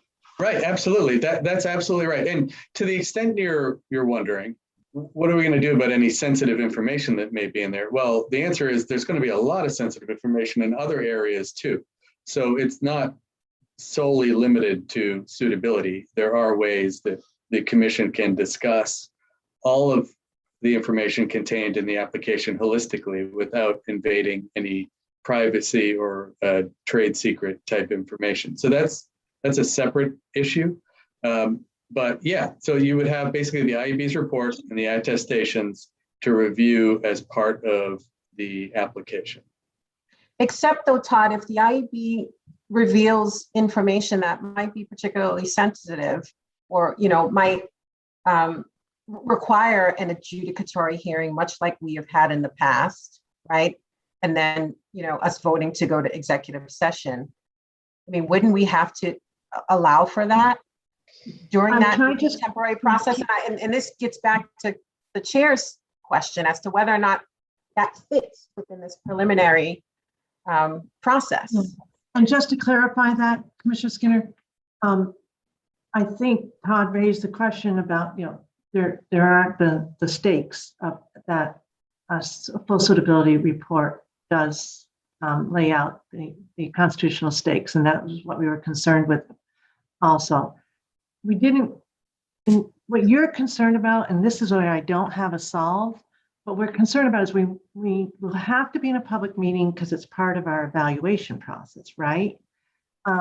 We don't have an exception to go into executive session. So we don't have a method to be able to ask questions that are awkward, sensitive, privacy related. And I don't know if anybody can think of another avenue, but the adjudicatory hearing, we didn't go into executive session. We can go public-private in the adjudicatory hearing. Okay. So we just said we'd like to go private. We weren't in an executive session. So in an executive session, I don't think, Todd, that we think that there's a mechanism, or unless is there something, an exemption for an application process? No, it would have to be limited to, I don't have it right in front of me, but there is one executive session provision that might arguably apply relative to discussing one's reputation, essentially, but they would have to be present or allowed to be present with counsel. And there are restrictions on what you could discuss there, but there may be some way to get into executive session to talk about something like that. But if not, then again, my question is, how do we deal with information that IEB may yield during their preliminary suitability review? You would just have to talk about it. In public. Yeah. And that might include that the applicant is, might end up being fully suitable, but based on the information available at that point, you can't, it doesn't pass that preliminary test. And so isn't that approach, though, inconsistent with what we talked about, I think maybe in March or early April, in terms of going the adjudicatory hearing route? I think it's because of the difference between preliminary and final. Yes, I understand, but I think we have to address, I mean, we have to. No, sort of I see the tension, solve honestly. the issue, Yeah, yeah. I see the tension, yeah. Yeah. But it is, and because we're in a different proceeding, we're in that evaluative, process, and it's a public meeting that has to be. And Madam Chair, I wasn't disagreeing with you on that point earlier. I think the part I was maybe fixating on a little bit is there is and it's important to keep in mind that the evaluative part is slightly different, even within one process, than making sure that there is not a basis to find an applicant or their qualifiers unsuitable under the statute. That's not a necessarily competitive process. That's what the attestations really get to, is not really a comparative criteria at that point. And that's why you might be able to, and to Todd's point, I can envision some executive session purposes, but admittedly they're narrow and they come with restrictions, and they kind of have to arise on a case-by-case basis, whether you could use them if you're using an open meeting process. For the sake of the regs, or drafting of the regs, I wonder if it makes sense for us to, hearing this discussion, take this back and to try to separate out the two processes. And it sounds like, and I go just looking for confirmation on this, starting with the easier one, the suitability, full suitability determination, that would refer back to the 100 series, understanding that what is in there may have changed since it was last written, and there may be an update to 115 that's needed as well. For the temporary, I think we need to think a little bit more about when in the process the commission reviews the recommendation based on attestation and open source, and what it does with that piece of it at that point. Can I just ask one clarifying question, Nina, to your concern about what I'm hearing is that perhaps during the preliminary finding on suitability, IEB could come back and say, there's a bunch of concerning stuff. But I didn't think IEB was coming back and saying, we find them unsuitable, because they won't have enough information to make that finding. But they, on a comparative basis, we would be able to give that weight. I never thought that at this juncture, there was ever going to be a finding of suitability or unsuitability. And so that's why I didn't have your worry, because in Loretta, and are you nodding your head, or my? I am. I'm in agreement with the way you're discussing it, describing it. Except, Madam Chair and Director Lilios, if there's enough concerning information that you've discovered, I might want to have the opportunity to question the applicant about that concern. At first, I'd want to know what the concerning information is, and I'd want to question the opportunity anyway to question the applicant. So and I think whether or not so whether or not we are making a suitability determination, I think there's still information that we should consider not having in the public forum, just for purposes of the evaluative process. Well, I can let you know this piece, because this was discussed at length over many meetings. During the full suitability, and Nina and Todd can explain it better, I believe all the adjudicatory hearings and the full suitability discussions were all public. That's right. So they asked every piercing question in public. There was lots of sensitive, uncomfortable information discussed in public. That's just how it was. And I think what we were thinking of at the preliminary stage would be either someone that very obviously would be, it's very limited. It'd be someone that very obviously falsely certifies or attests. For instance, they say they meet all the criteria, but we know that last week they had their license revoked somewhere. That's public knowledge. It's a easy matter of fact to determine. That's when they might not be found suitable upfront. Do we have that in the checkbox or something on the application, or is it in the reg already where we would make that finding then, or don't they just get this? Is it a you're out the application? A lack of truthfulness is an automatic disqualifier. That is usually discovered through a verification process. And we will not be doing independent verifications for this part of the process.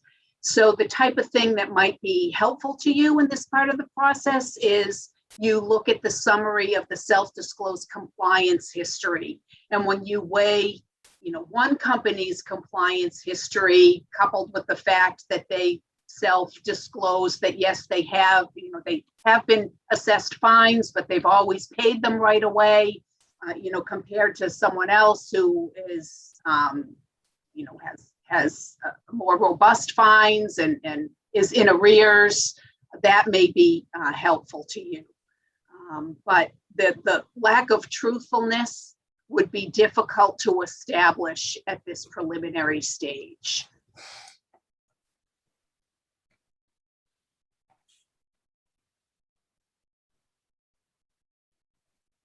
Todd, I think that we're close here, right? I think Commissioner Skinner's feeling the pain. We can explore we can explore options from a public meeting for asking any questions that come up. But in terms of, I think we should probably move on. I think, Nina, you've heard us and we need some clarification on this. This is really such a critical evaluation and the ultimate finding of suitability for the in category 1s and category 2s, and then the final up to 7s. Director Wells, do you want to add anything while you're sitting there thinking about this process?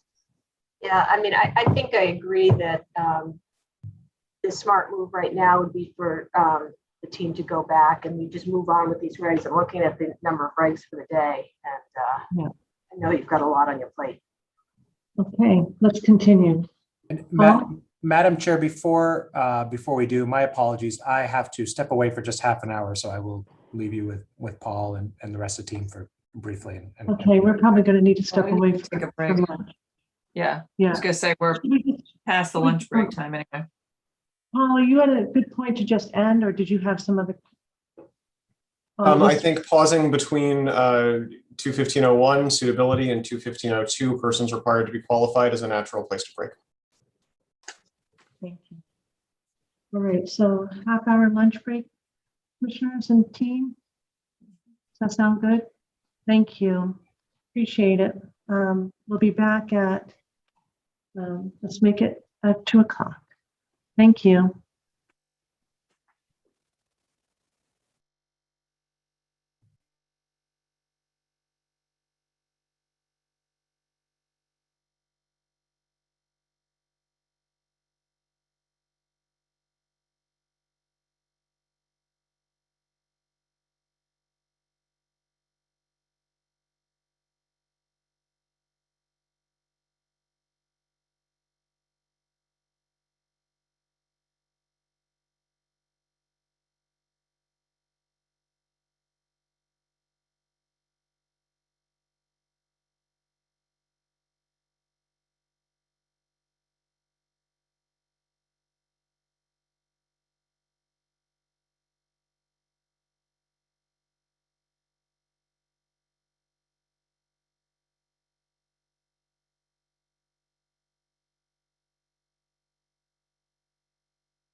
Jordan, how's the weather down your neck of the woods?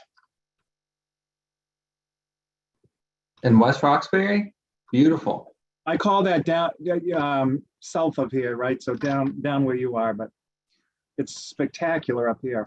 It's beautiful. I just walked outside during our brief break and enjoyed a little bit of the sunshine. Gonna get chilly this weekend, though, they say.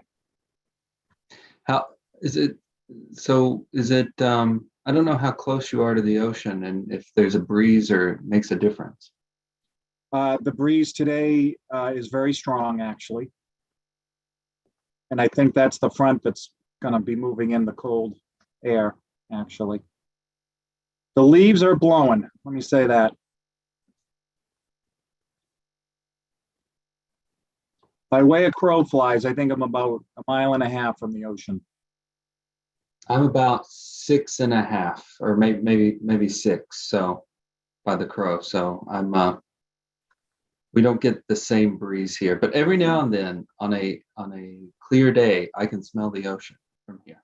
I'll see if I can send you a little bit today. Yeah.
Okay, Dave, thank you.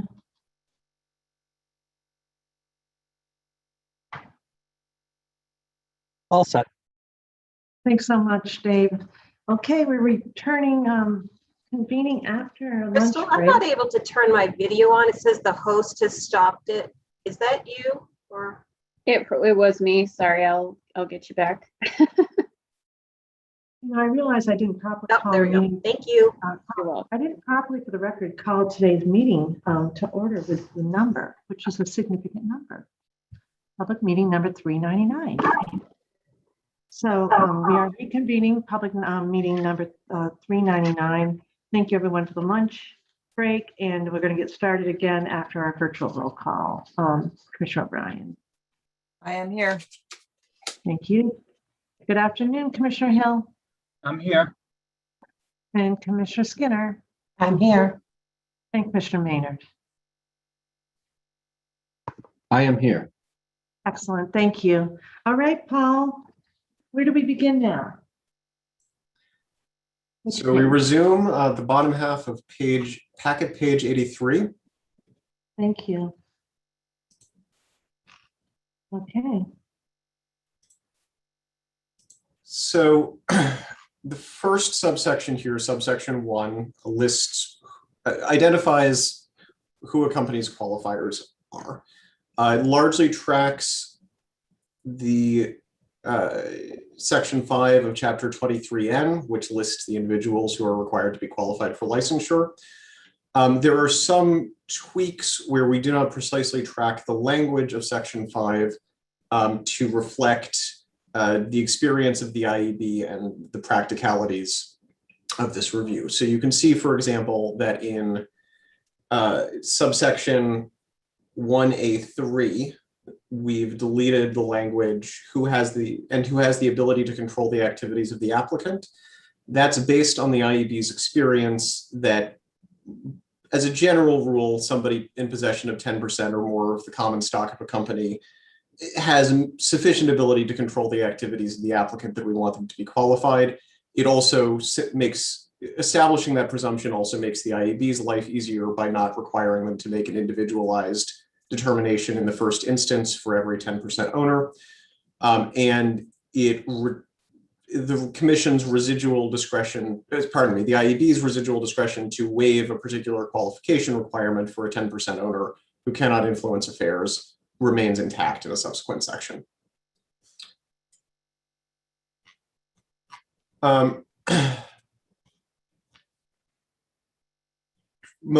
The general structure of this tracks what's been done for gaming and what's been done in racing. In the racing application, we break this out by the types of corporate entities and the types of owners or managers that they might have.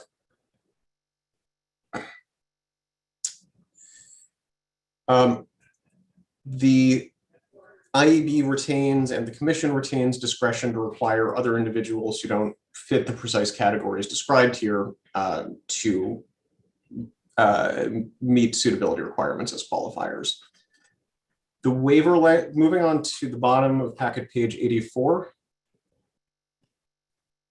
subsection 3, waivers is structured quite similarly. I don't recall whether it is identical to the comparable section in the 100 series. The point here is that institutional investors and, in rare circumstances, other individuals may not actually have or intend to exercise control over the applicant, and there should be a certain amount of discretion to take them out of the licensing process. Language in 23N is slightly different on that, correct, Director Lilios? Is that the issue or no? 23K gives an absolute maximum of 15% for institutional investors, and states, even the statute states, even if they exercise no control, if they're at more than 15%, the institutional investors cannot be waived.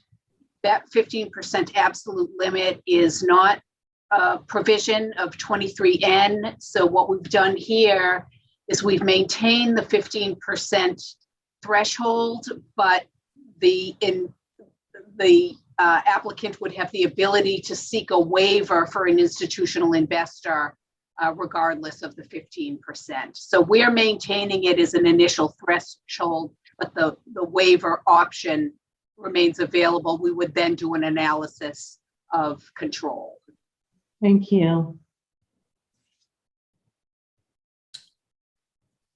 Subsection 4, the process for qualification of new qualifiers is consistent with the 100 series, the comparable provision in the 100 series, as is subsection 5, internal review of determinations, which is the process for people who have been determined to be qualifiers who believe they should not be determined to be qualifiers to effectively appeal to the commission.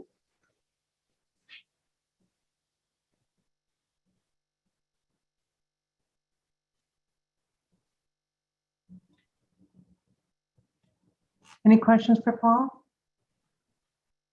All set. All right, onwards to packet page 89, or pardon me, 87 and 219, temporary licensing procedures.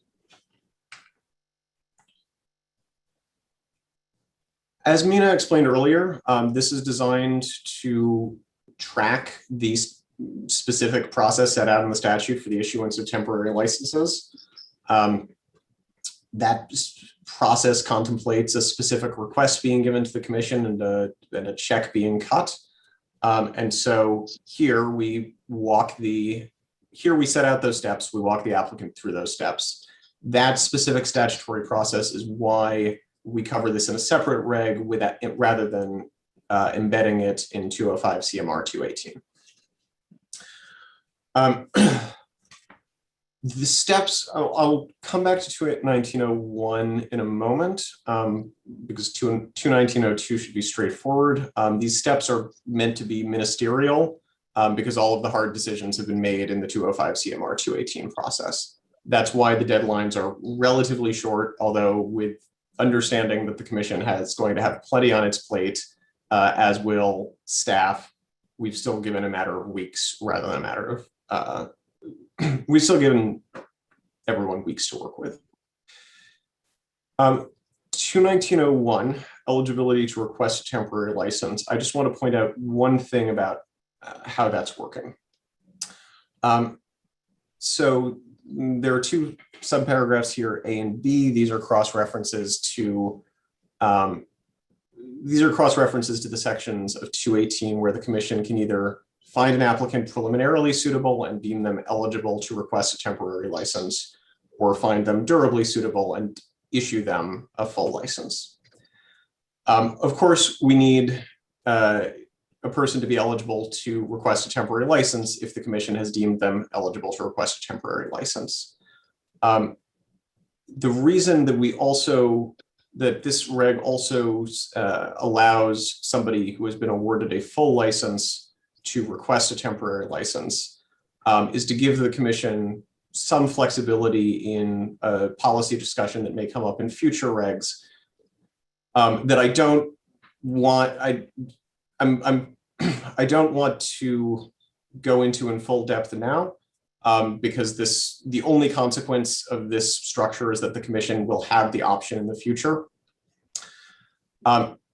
If the commission is interested in having temporary licensure be an option to bypass any individual requirement for the issuance of an operations certificate in the short run, for example, occupational licensing, which will be likely an extended process, you could issue this will give you the option to issue a temporary license to an entity that has received a full license award so that that entity can begin operating under a temporary license while the full suitability review and the remaining operational requirements are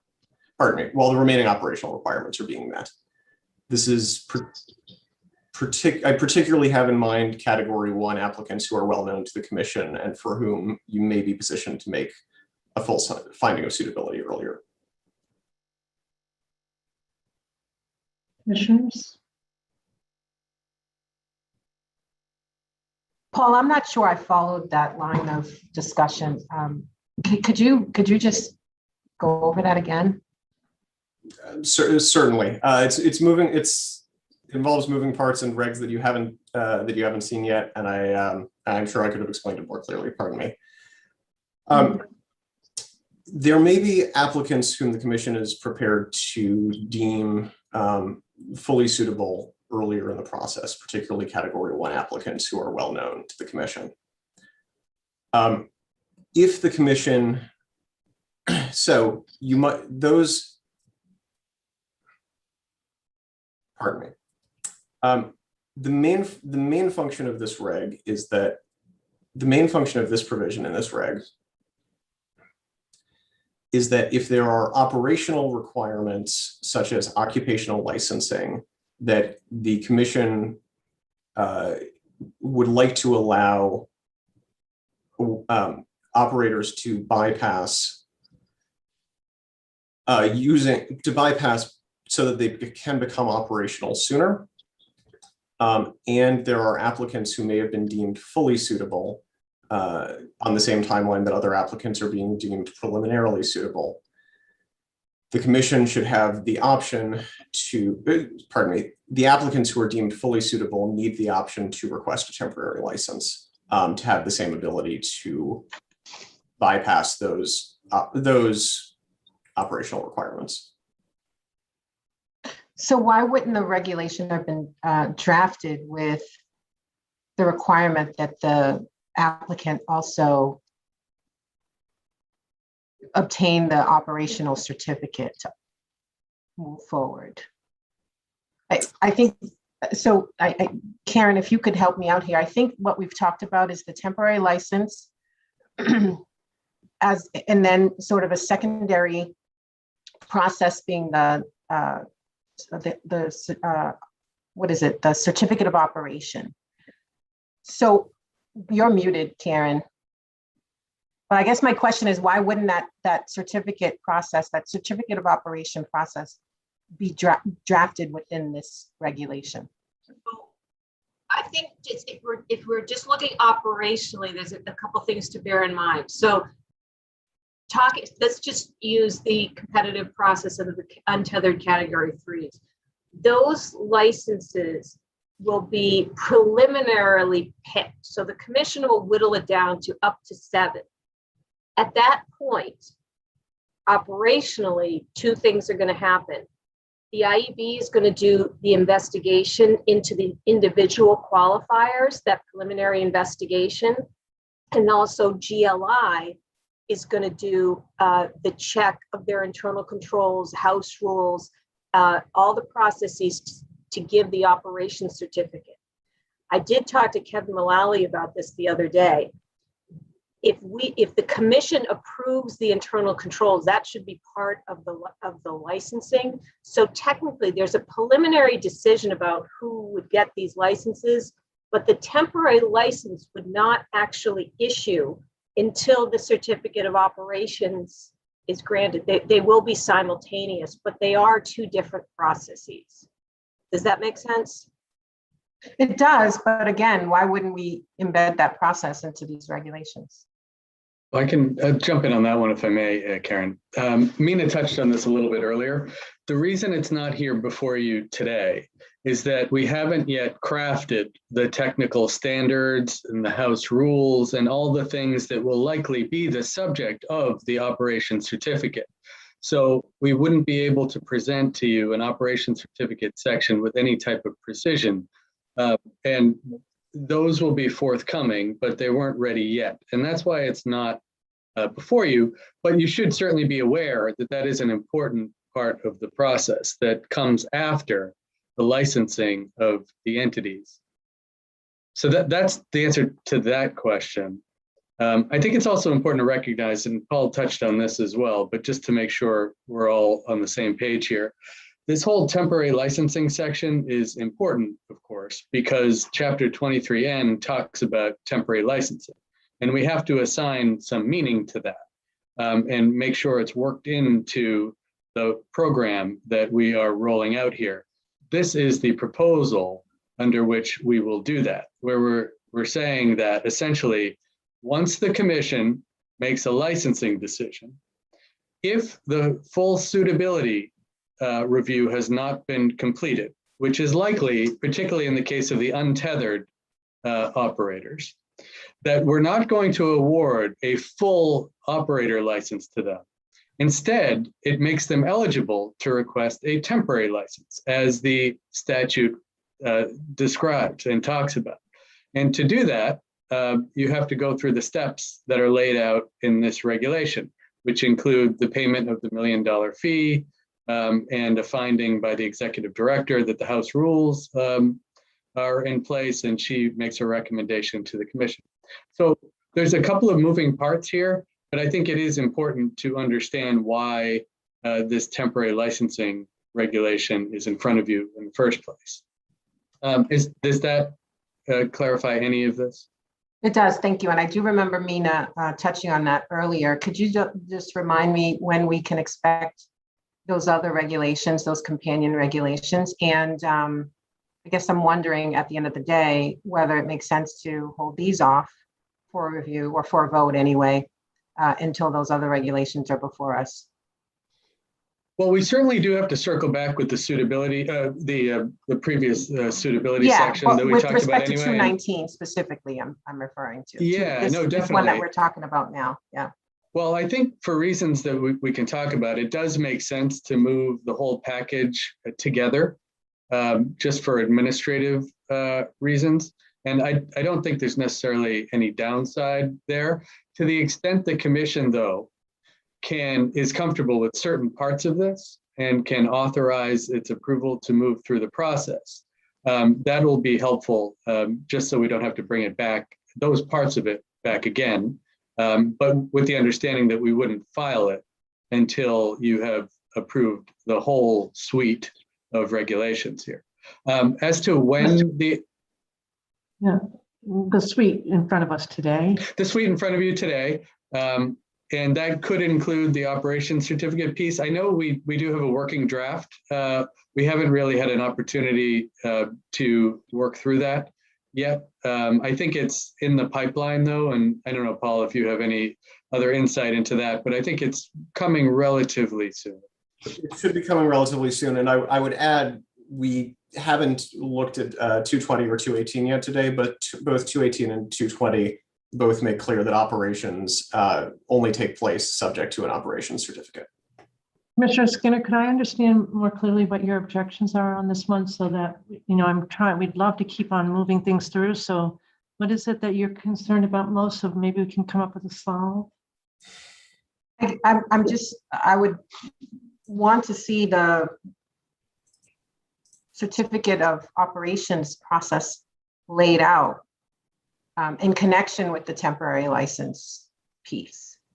And so that we can consider those as a whole. But I don't, Todd, I hear what you're saying, moving the package, the suite of regulations in front of us today forward, but why couldn't we take a vote on the sports wagering application fee regulation 214, for example, or 221, the license fee? Why couldn't we do that separately? If we were ready to. Okay. You can. All I'm suggesting, and Carrie can jump in on this, is that for filing purposes with the secretary, it will be helpful if we can file them all together. I'm not saying you can't approve parts of them separately, but just so we're understanding one another. And we can get into more detail on this, and Carrie can offer a lot more color to what I'm saying. It would be helpful if we file them all together. Commissioner Skinner, if I... Commissioner, oh, sorry. Commissioner Hill, were you leaning forward or no? Okay, Nina, sorry. Sorry, I didn't mean to jump in, Madam Chair. That on the operations certificate in particular, I just to reiterate something I think I may have mentioned earlier. Part of I think that the drafting of the certificate of, the reg itself is not terribly cumbersome. It follows 151.03, and we've largely done that. I think the one catch where I would be careful about waiting to promulgate all of these this package of regulations until you've finalized the equivalent of 251, which is the equivalent of 151, is that I think there's been a discussion at past meetings of making sure that applicants know what the application process looks like as they're putting that in, and the operation certificate ties back much more so to the operational regs, again, and testing requirements, et cetera. So I think, as Paul said, we're only, we're not talking about much longer before you see it, but at the same time, it may be worthwhile to keep that one with things like testing, technology, et cetera, because that's really what it reflects. It's the final sign off. Yeah, I hear you. And I'm not suggesting that we hold off on taking a vote on the entirety of the package, but certainly 219. I really would like to see what that certificate of operation process is going to look like. So, Commissioners, I'm going to take a little bit of a straw vote here. Commissioner Skinner, forgive me. I want to keep things moving along. I'm hearing that there's a need for a different reg. Honestly, there's probably lots of regs that are all going to be all folding in together down the road. is there anyone who's uncomfortable with the reg as written here? You know, I know that there may be another part, but we're going to have a chance to evaluate the part. But as it's written here, is there anything that's concerning? So, Madam Chair, Commissioner O'Brien. I had specifically asked to have a chat with Carrie and Caitlin on 219 for exactly the reasons that Commissioner Skinner's talking about. Because when I read it on its face, I had concerns. You know, they pointed me to some of the other sections that address some of them. And I hear what Commissioner Skinner is saying. I shared those hesitations. I think in terms of trying to move forward, it might be helpful with, instead of this is forthcoming. I mean, it's my understanding that we were supposed to get those kind of today. The operation certificate regs were supposed to kind of hit review, at least internally for us, sort of by the end of this week. If the staff can tell us whether or not they're still on track for that, how much behind maybe that is, that would be helpful. And then So I can you hear tell what me they're saying about what is batching these. different? I'm not done, Madam Chair. Sorry, I so hear what they're sorry. saying about logistically for the Secretary of State's office, sort of batching these together. But if we're talking about waiting a week, can we still batch these together? And is there a chance the operation certificate is rolled in, or is that not realistic on the timeline? Commissioner Brown, the- could I just ask the precise question? What, I don't understand what is wrong with the reg as written?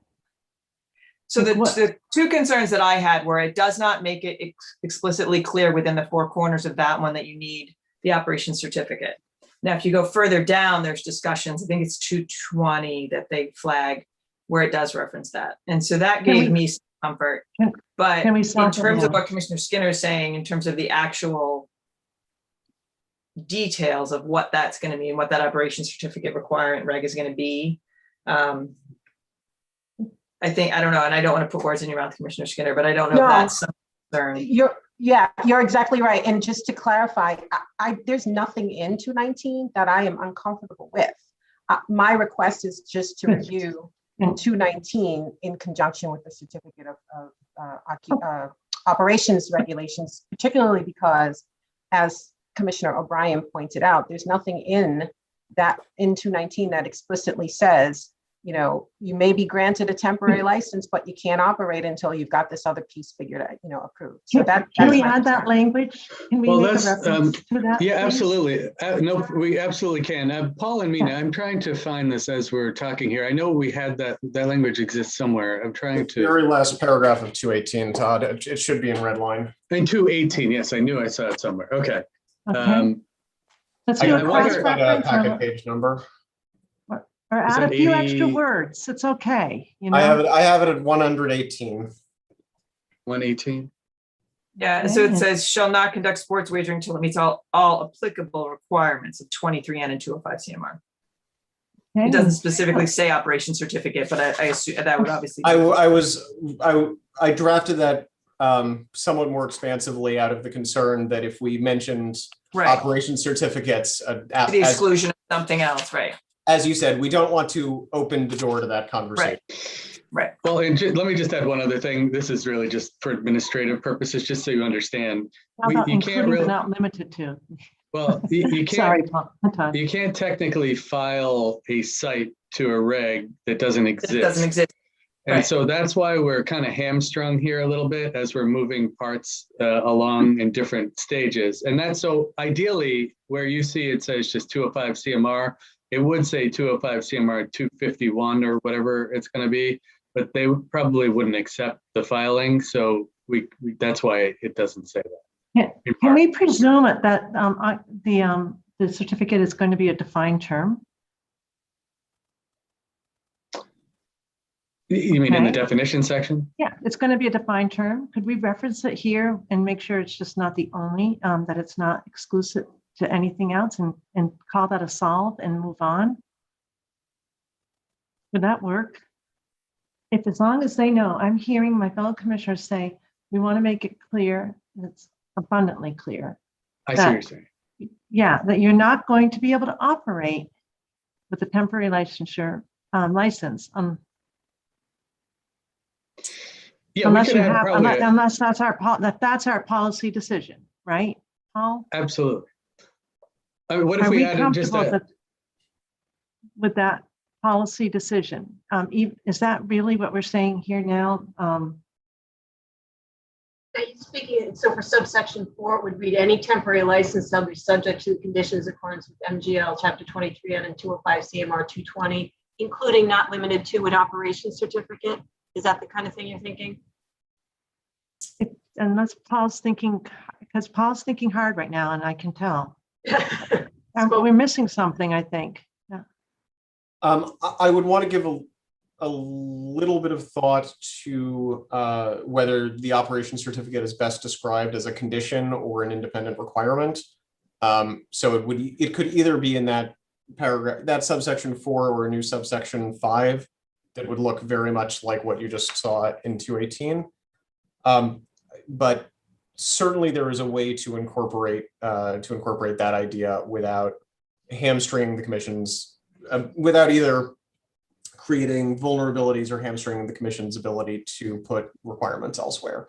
I would just want to think a little bit about the overall structure of this universe of regulations. Commissioner Skinner, do you have a suggestion? Other than passing it down? You knew where I was, that one, what I was going to say. You know, kicking the can. I'm looking for solves. I'm looking for ideas. Well, I mean, I don't but have kicking the the same can worries, is so- not, I mean, No, it doesn't no, always I have to don't be have the same derogatory to worry. say we need to put it off. No, I'm saying kicking the can, like, just loosely. I'm not, there was no, I don't have the same worry, so I'm not really thinking of a solve. May I make a suggestion about the order of discussion? I'm wondering if it would be helpful to put a pin in this for the moment, move along to 220, and see whether, and assess the commission's comfort once 220 has been fully discussed. Okay. Does that make sense, everybody? And Eileen wasn't meaning, but she was just getting next week, and I'm just hoping to try to operate on it today with a solve. So I'm looking for solves. I understand the request to push it down. All right, let's go to stop the beginning of page 89. Is that right? That's correct. Okay.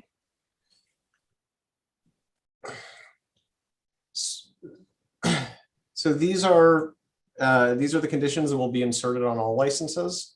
The commission must, the operator must comply with all terms and conditions of its license. Of course, it must comply with all terms and conditions of its operation certificate. It must comply with Chapter 23N and all rules and regulations of the commission found whether in the 200 series or elsewhere. It must make its payments in a timely manner. It must maintain its suitability.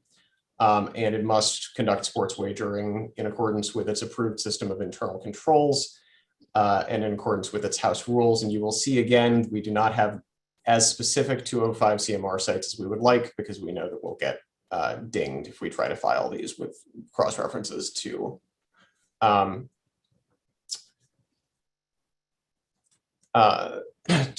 regulations that do not yet exist.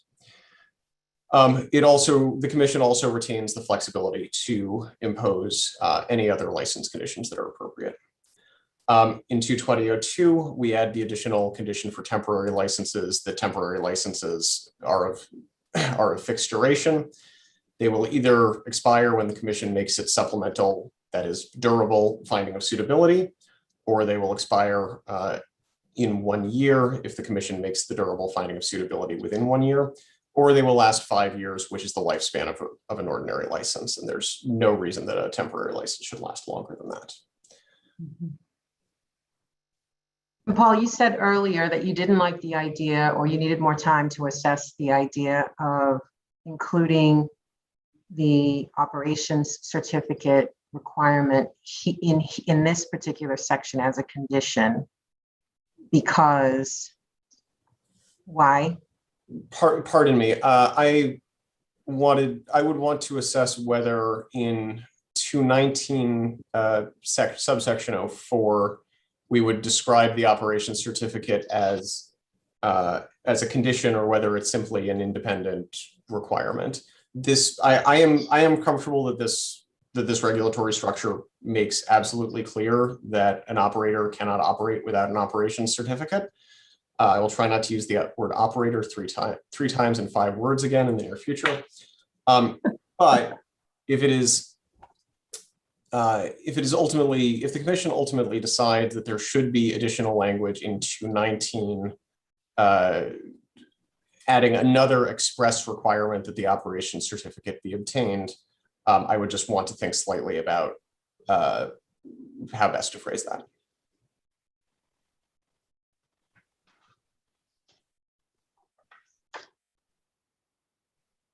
Okay. So just on a bit of a non sequitur, but related to the section we're talking about, Carrie and Caitlin, you guys described this to me in terms of my unease with the or shall expire after 5 years. That just seemed like a really long time to be operating on a temporary license. I feel like we would have to be in quite a bit of a chaotic state if we couldn't come up with suitability in that time. I remember getting off the call feeling a little more comfortable with that. So I don't know if Carrie's still here or someone can talk to me about why a temp would have to run as long as 5 years. Carrie's here.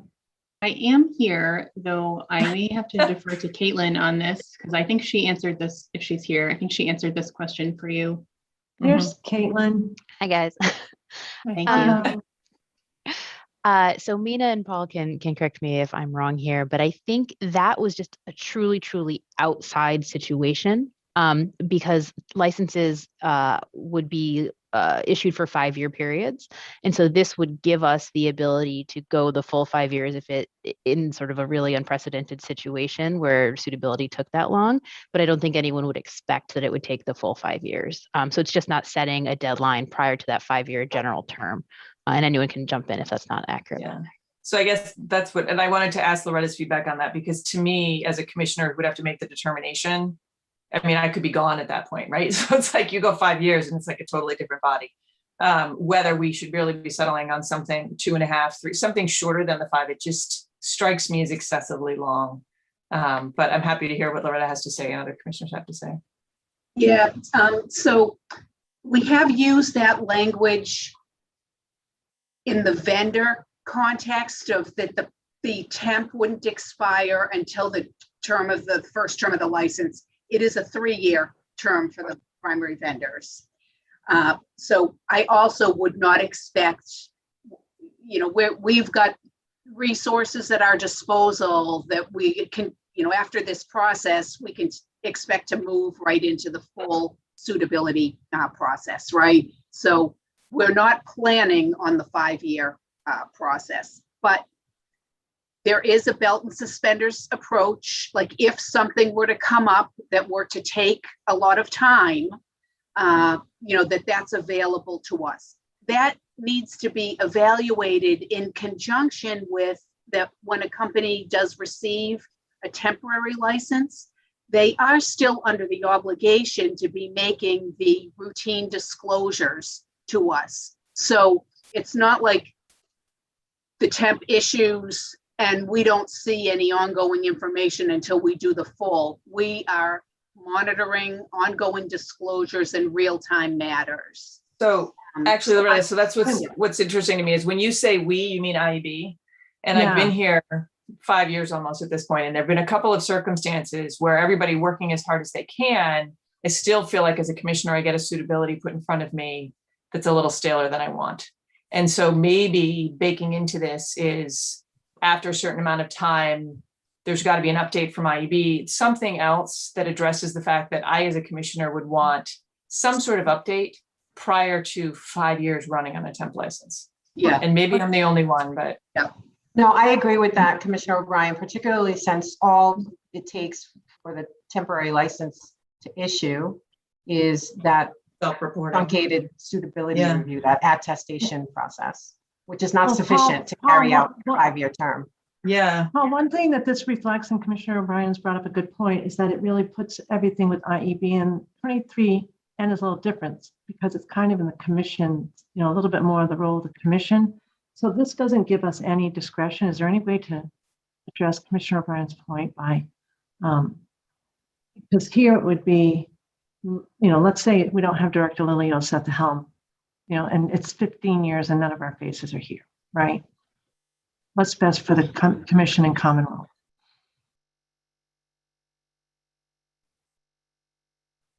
Paul, go ahead. I was going to jump into it. I thought I missed it. I think there are a few things to recognize. First is that the commission receives information from the IAB after the issuance of a temporary license that indicates that the applicant was never or has ceased to be suitable. The commission has all of its statutory and regulatory authority to suspend or revoke that license. I certainly see the reason to, although I defer to Loretta on process, to build in some ongoing reporting on temporary licensees.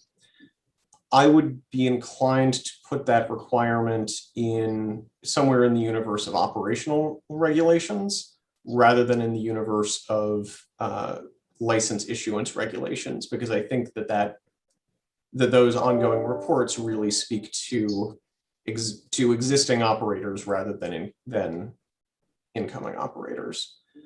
I thought that under the statute, the temporary license is only good up to a year. Or until full suitability. And okay, so what we're saying is up to until then. I guess I've always thought it was going to be shorter than a year. Yeah, I know. And so they give $1 million, and so now there's a built-in thing about all the things that can go wrong in terms of the suitability review, the full suitability review. Meanwhile, the operator is in the market for 5 years, just to be clear, with still $1 million, still only having paid $1 million. And the truncated suitability. Truncated, so not fully suitable, $1 million, 5 years. Not $1 million each year, right? $1 million gets to play in the sports market. And at the end of the day, well, they were suitable. That's great news. We didn't have a big risk. End of the day, not suitable. Then they got 5 years in the market for $1 million. So how do we make this a practical problem go away? Should it be 5 years, guys?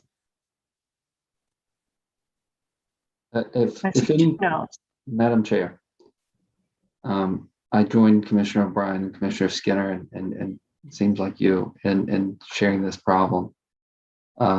If anything, I'm not, I'm going to try to be consistent here. I mean, there should be a deadline in which full suitability should be complete. And just to that point, Commissioner, we can plan out and we can plan for resources. What we can't plan for is when we find an issue, that needs to be peeled back and interviews conducted, potentially subpoenas issued. Those are the kinds of things that it really can extend the time. So maybe an option would be to, because I certainly hear, and Kathy, when you talk about the, the fee as well, the $5 million fee, maybe scaling the 5 years back some to a 4 year or a 3 year with an escape valve that the IEB can ask for permission, based on some kind of briefing. At the same time, we want to be cautious, because if there is some kind of investigative issue matter that's going to cause us to need to do more work, yes, of course, we would keep the commission apprised, but we need to do so in a manner that will preserve your impartiality for the period when the full suitability is performed, and you can hold your hearing in a way that's limited to the information that you get in the hearing and from the report, to be fair to the licensee. So I think there's a way here to address the concerns, but just speaking pure deadlines as if it's just a matter of, completing a certain kind of work can sometimes miss the mark when it comes to the unpredictable things that can come up in an investigation. Commissioner Maynard? Director, I want to be clear. That's not what I was getting at. I'm really just looking for the target. And then, of course, I don't think anybody on this commission would, if you came to us and said, we need additional time without going into anything that would compromise us making a decision long term, that we would not grant that additional time. But there should be a target date, right? And to Commissioner O'Brien's point, I like the idea of getting some regular updates along the way too. Great.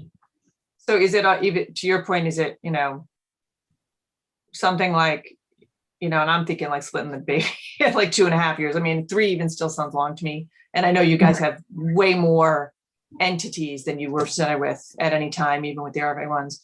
But if it were somewhere in that 2.5, 3-year range, and then something is baked into this reg that allows for extensions no greater than a total of 5, that the IEB can come and ask for on an annual basis, semi-annual basis, whatever it is from us, that way it's really, you can give limited information. And even to your point, we have new information. It's going to take us at least X to run this down. So we need another 6 months on the temp. Okay. Yep. Yeah, I like the sound of that. I mean, I would suggest propose the 3 years. I'm just mindful that in the gaming context, it was hundreds of contract investigators full-time. There was no other work that had to be performed. Right. And it was, 11 applicants, I think 11 or 12 applicants, and took, you've got more than double. Karen. Right. Yeah, it took well over a year. And now we've got, we're in a building stage of staff where, regulating existing casinos will be regulating, unlike, gaming, the suitability was done. And then there was the construction process that kind of gave us time to build. Here, licenses issue, and we're enforcing right away. Yeah, I mean, unfortunately, you had 23K first. If you had a 23N, it would, this is just a different law. But your point, and this is another one I'm going to put on the record. If I understand this, Mina and Paul, because of the number of potential operators, assuming, the whole, the 7 final have been picked, the up to 7 final have been picked. I think it's about 16 potential. That takes a lot of time to do the full suitability. So when we talked last week, Mina, about if the temporary licensure language went away, we wouldn't have this $1 million problem at the beginning. So if we keep this language in here and it doesn't get addressed somehow through the magic of something, they could be operating for not just 1 year at just $1 million, but possibly 2 years. And now we're saying a compromise of 3 years, and unless we give a good faith extension, which Commissioner Maynard has proposed. So we're not getting that $5 million application fee for a long time. And that's unfortunate for the Commonwealth. If the legislature, if that Section 6 language went away, we could start to collect the full application fees. Right, Mina? Correct. Yeah, I think that's exactly right. Just to be clear, the reason it says 5 is so that no one could argue it's 7 or 8 or whatever happens in the world, which I cannot imagine happening with Director Lelios at the helm, but in a different world. But that is entirely the reason for that in there. Oh, I'm not worried about the 5 years. I think we've all resolved that. Yeah, I think we're good. But in terms of the $5 million, absolutely. I mean, I think you're stuck without the statute at the moment. Without. Is there language? Sorry, go ahead, Commissioner. I apologize. No. Is there language, Mina, in 23N that would prevent the commission from attaching conditions to any extensions of the temporary license? Excuse me. So as IEB is presenting and requesting an extension, just giving an update as to the status of their investigation, should the commission approve it, is there the ability to also attach conditions to that approval? One such being the payment of, another $1 million, or whatever the fee is proportional to the amount of time the temporary license is effective.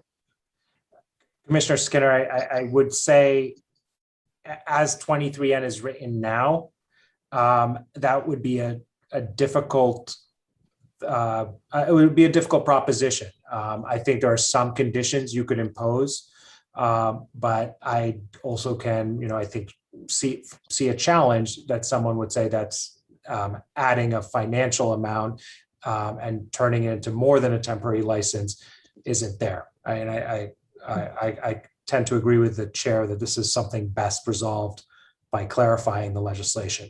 I could see a condition about limiting a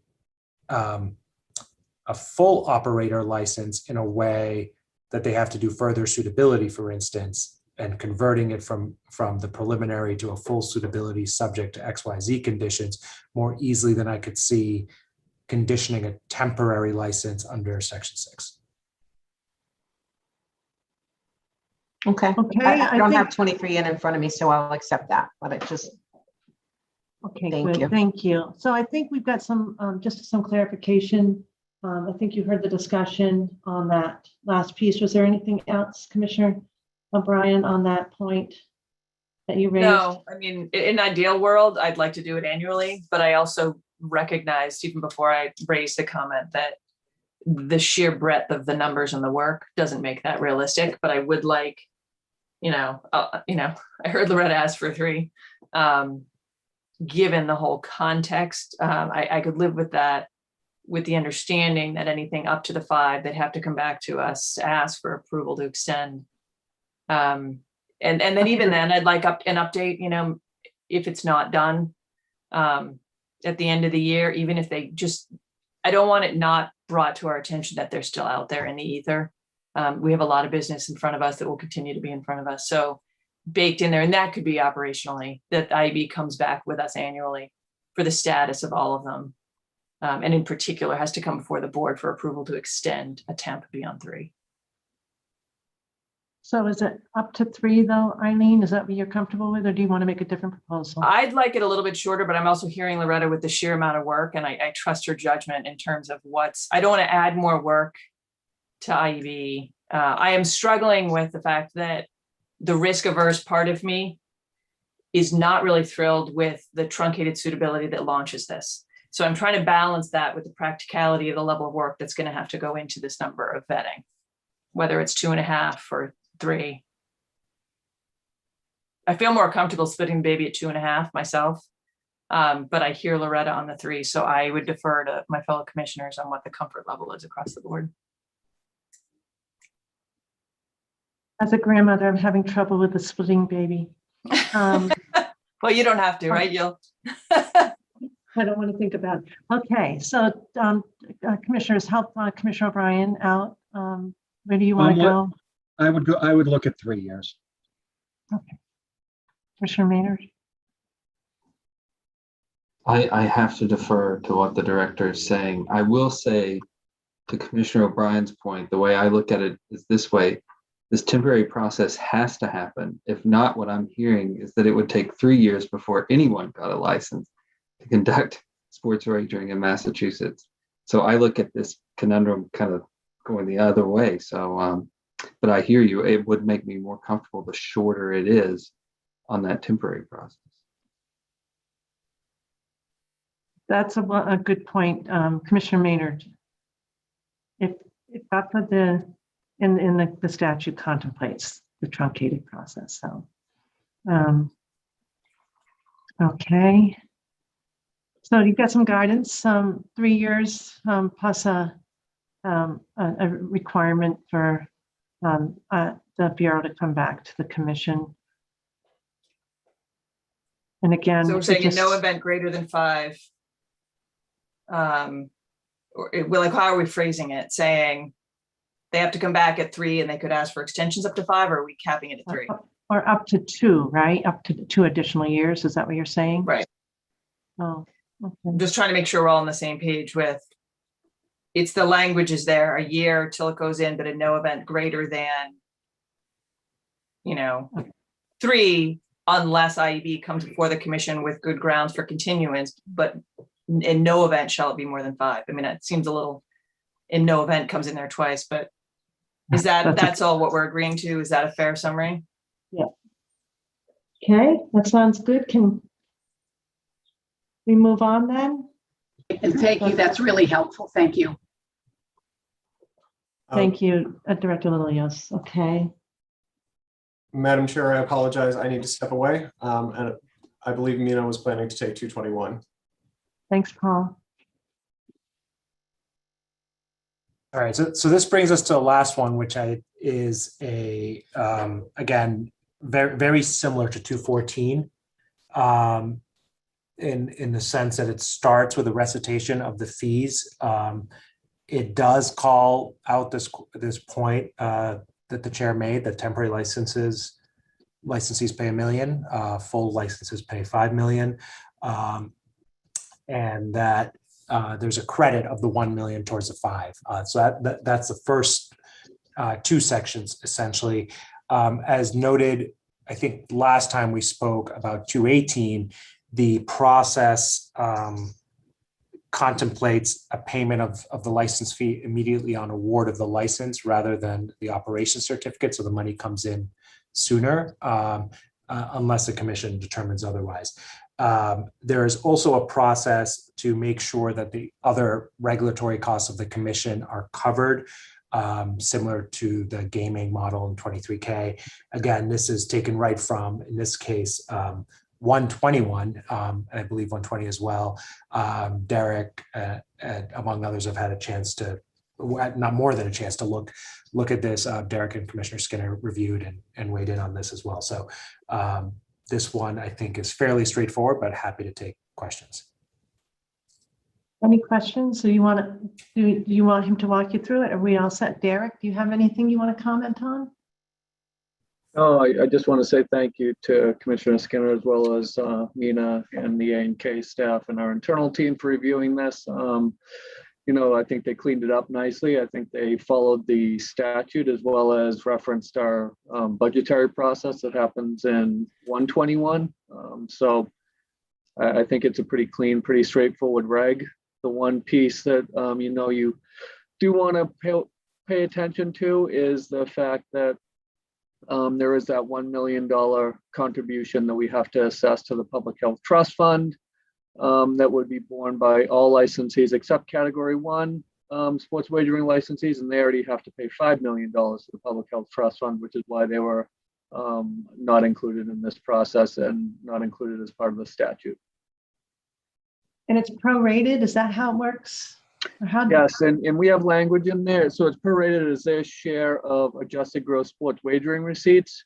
And similar to what we did with gaming prior to any operations going on or actual gaming positions being open, it's based on their anticipated adjusted gross sports wagering receipts, which is what we asked for as part of the application. So having that is very helpful, and then we can adjust backwards after actual receipts come in.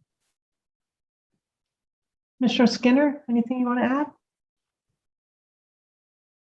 No, I think Mina and Derek covered it. I see John has turned his camera on, so we should include him in that long list of folks we need to thank for their work on this reg. Excellent. No questions, commissioners? All right. Excellent. We'll move right on. Mina, to what page now? Carrie, are we on? So that's the full set under the operator licensing framework regs. I don't know if you want to discuss 218 before you sort of make any other decisions on these, or how you want to handle that.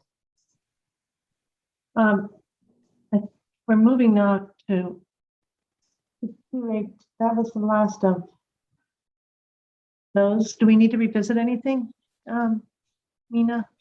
I don't think so, Madam Chair. I do think I know Todd was going to guide, Todd and Carrie were going to guide you through the changes to 218, which obviously fit in the middle of this, but I don't think there's anything else on the new ones from today.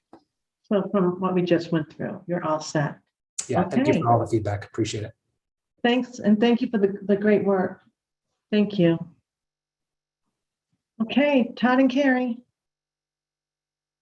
Okay, well, let's jump right into 218. Of course, these before you are amendments to the draft that you took a look at last week. We're starting on page 105 of the commissioner's packet. That's the clean version of the draft, and you can see the red line version at page 112 of the commissioner's packet. I think it might be, again, helpful just to walk through the clean version, and I can try to point out the edits that were made if that's helpful. So you don't want to go to the red line for that? Well, we of course we can. It's a little bit trickier to navigate. Well, but then they can see the actual language. So it's on page. That's 112. Yeah. Because we spent a good deal amount of time on this last week. Yes. Yes. So let's start at just an 01 real quick, only because it came up earlier. So that's the section that talks about addressing questions about the application procedures, whether it's by way of convening a consultation meeting of the applicants or taking inquiries and then posting answers on FAQ on the website or what have you. The only adjustment in light of the conversation today that I might recommend is that we add in addition to sports wagering license applicants, add in or prospective applicants, because they may not have submitted an application yet. And we just want to make sure that we cover that. That's just a little detail that could be helpful if there's no objection to that.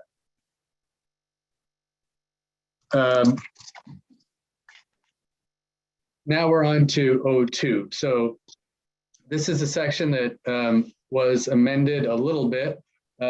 It was reorganized and ultimately it's fairly similar, but it clarifies that the commission can extend certain deadlines for entire categories of applicants or just parts of the application. That's in reference to things like the scoping survey and other parts of the application that fall into different groups, or whether it's just part of the application itself.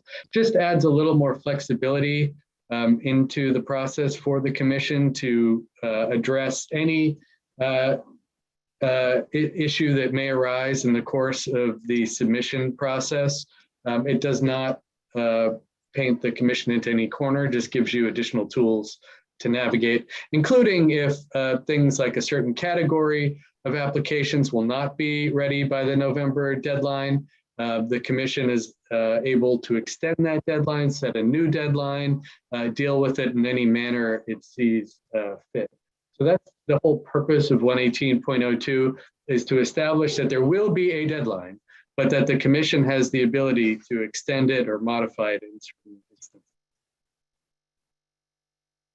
Todd, if I may interject just on a practical level, in my reading of this, I think that should we get an inquiry, and we at least have one inquiry about if you've missed the deadline, can we still apply? And my response to that applicant or any future applicant saying that is that if you have missed a deadline, you must petition the commission, and that would potentially be heard at the public meeting. So I just want to make sure I'm in line with what your thinking is with respect to this. If someone, for example, had not submitted the scoping survey by the 17th deadline, I was going to respond by saying, C205 CMR 218.02, you must submit a petition to the commission. It's the commission's discretion whether or not to allow that to proceed then. Is that everyone's understanding? Does that make sense? And Todd, weigh in. Yeah, so no, I'm sorry for my silence. I was just reading through the language to make sure that's covered. So I believe what Karen is talking about is discussed in It's 218.02, it's 1A. So we want to make sure that that circumstance would be covered there. So that's an application submitted after a given deadline is passed. The commission may decline to take any action or particular action on that application until it's made the final licensing decision. So that was intended to be flexible to allow you to accept it or not to accept it. Then there's 118.022, which says that the commission has no obligation to accept or review an incomplete application submitted by the deadline or an application submitted after the deadline, except where it's permitted otherwise. And, you know, we might actually want to clarify if the commission wants broader discretion to accept an application that's submitted late but doesn't meet any of these requirements. If you want to still take it, we might want to be even clearer on that point. And I think as a practical matter, if there is an applicant, they're not going to, that has missed a deadline, they're not going to want to submit the 200 potential applicant. They're not going to want to submit the $200 application fee if it's just going to be denied because they missed the application. I understand that. So that's why I'm thinking they would petition the commission in advance if they have missed a deadline. If they get notice from you that they've missed a timeliness deadline, right? Based on the application, it sounds as though the commission last week, we spent a good amount of time on this, wants to be able to have some flexibility of making a determination. So we need to come back to us under this reg. Is that right, Commissioner? Rather than Director Wells, we haven't afforded her the authority to say, you know what, didn't make the deadline. And Commissioner O'Brien, do you feel differently? No, okay. I was agreeing with you, sorry. Okay, good. Thank you. All right. Todd, is 211, is 211.0110 that's referenced in 218.022, is that the extraordinary circumstances? Yes, I believe that's right. That allows for, okay. Commissioner O'Brien's nodding, so thank you. Yeah. Yes. Yeah, so it basically, I'm sorry, go ahead. Karen, Executive Director Wells, her team receiving and keeping track of timeliness, and so she'll come to us if something doesn't make a deadline, so that they get some kind of a determination from us so they can rely on one thing or another.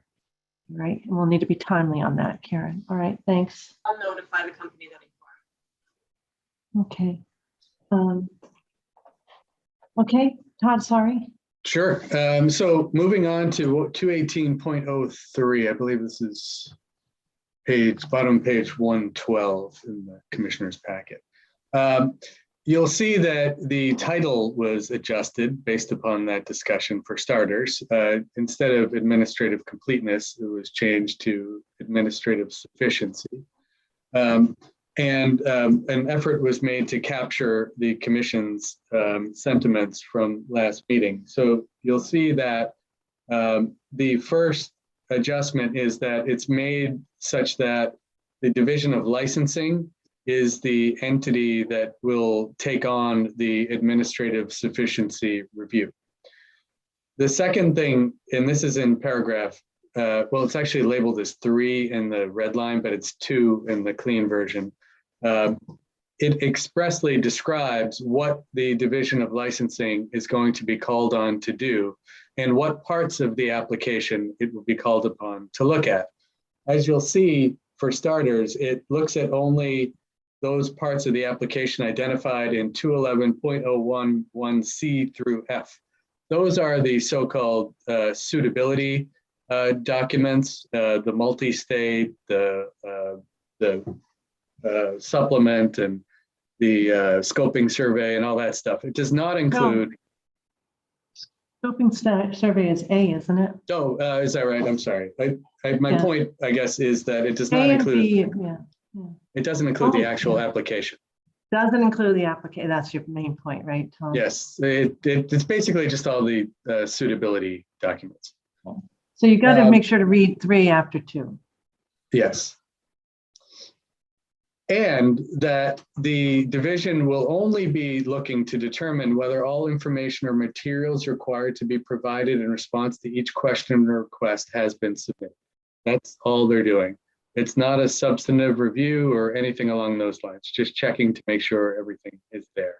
That is the point of this sufficiency review. The process then moving into, again, what is labeled as paragraph 4 in the red line, but it's 3 in the clean version, gets into what happens if there is a finding of insufficiency. And we say that the division shall notify the applicant by email, and the email shall identify the deficiencies. B says that the applicant shall then have the right to submit the supplemental or corrected information to cure the deficiencies within 14 days.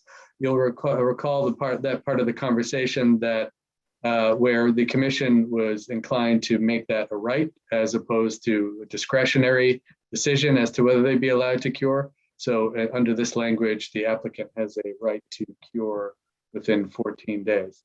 And then in paragraph C, there's a description as to how the 14-day period is calculated. And it depends on whether the application deadline itself has passed.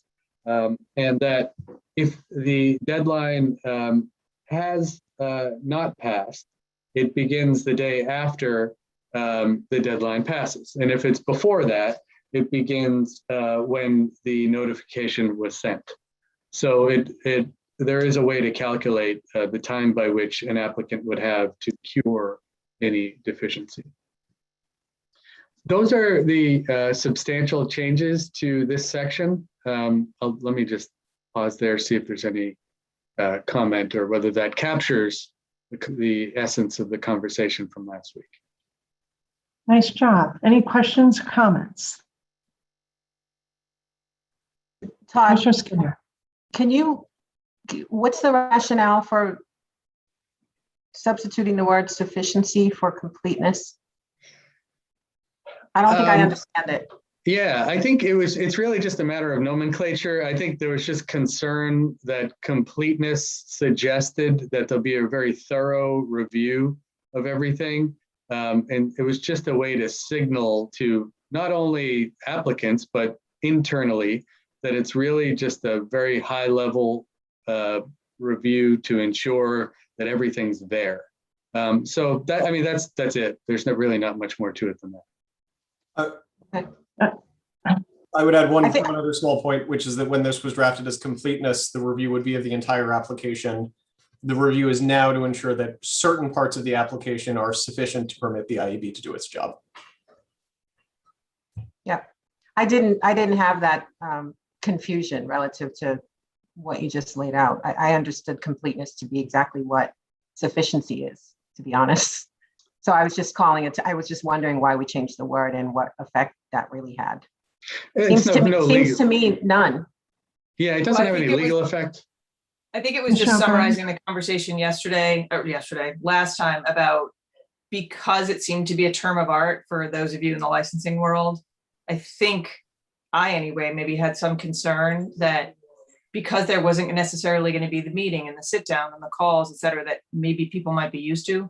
We didn't want there to be misunderstanding about what that was. And I think that's why we went over to sufficient. I think bureaucratic was another word that was thrown out there, but I think that's why we made this shift away, just to make very clear this was not the entire application and the normal process people might have had before. Yeah, and I'm just suggesting that that was accomplished with the additions to 218.03.3 in clarifying that the licensing division is only reviewing those particular pieces of the application. So how many objections to sufficiency? I don't have an objection, Madam Chair, just to clarify. Okay. I'm just.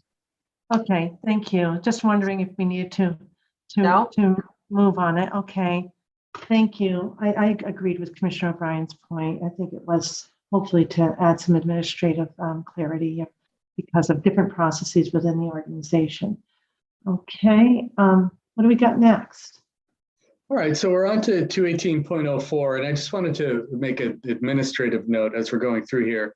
I noticed a couple of places in the draft where the numbering is slightly off, including here under 218.04. The first one in the red line is identified as number 6. And I think in the clean one, it's identified as number 5. It should actually just be number 1, of course. So we will make those edits. There's a couple of other places you'll see throughout the draft, and I just wanted to flag for you that I caught them, that where the numbering was slightly off, but I got that stuff. But please, if you see anything, feel free to jump in just to make sure. Okay, so now on to 218.04. The only real adjustment to this was to edit it to make sure it reconciled with the adjustments to the administrative sufficiency language. Otherwise, it's, I believe, exactly as it read the last time you reviewed it, period. Any questions? Okay, 218.05 is substantially the same as the version you looked at prior. There were a couple of questions about certain language that reflected the chair and the ability the chair would have to direct certain things. And we realized that that was probably a holdover from language that's in chapter 23K. So really the only difference that you see in this version is that we removed the language reflecting the chair's role and everything. 218.06. So now we're getting into the actual evaluation. Again, we made sure to change the administrative completeness language to administrative sufficiency. Moving through, there were not too many edits, but there are just a couple of things I would point out in light of the conversations that the commission has had today. The first is that in paragraph 4, and I just want to make sure it's 4, yeah. So paragraph 4 talks about that the commission will deliberate on this license application in a public meeting. So that's where that part comes from vis-a-vis the suitability discussion that was conducted earlier relative to how those findings will be made. This is why that was relevant because it says here that these applications will be reviewed in a public meeting. Paragraph 5, we went through this a little bit last week and there's been no change, but I think it's just important to point out that in the introductory paragraph here in 5, it just notes that ultimately the determination revolves around whether the license award would benefit the Commonwealth. So that is essentially part of the standard that you were looking for when you're weighing all these other factors. Would the award of the license benefit the Commonwealth? And that's where we get into each of these criteria that the commission, of course, previously addressed and voted to move into place. The one that there's just a couple of other notes, again, in light of the conversation earlier today. Paragraph B gets into the economic impacts that was discussed, and the commission unanimously agreed to keep that in there. But this is how it's reflected in this reg and in the application itself. And then I just wanted to move down to paragraph F. So that's the suitability piece. This obviously is the parallel or companion provision to 215 that we discussed earlier. This is the part where the commission includes a suitability review as part of the holistic application review. And this is just how it factors in to the ultimate decision. Otherwise, I don't believe there were any adjustments to paragraph 5. So paragraph 6 is still part of the application review process, but 6 gets into just considerations relative to the untethered category 3 applicants. And it recognizes the fact that there will likely be a competitive process. I just wanted to pause in one word in paragraph A. So just to make sure we're all looking at the same area. So this is the bottom of page 116, paragraph A, and in section 6, paragraph A. It says that the commission shall take into consideration the following things. And that is an important piece of language just to recognize. It doesn't say may, it says shall.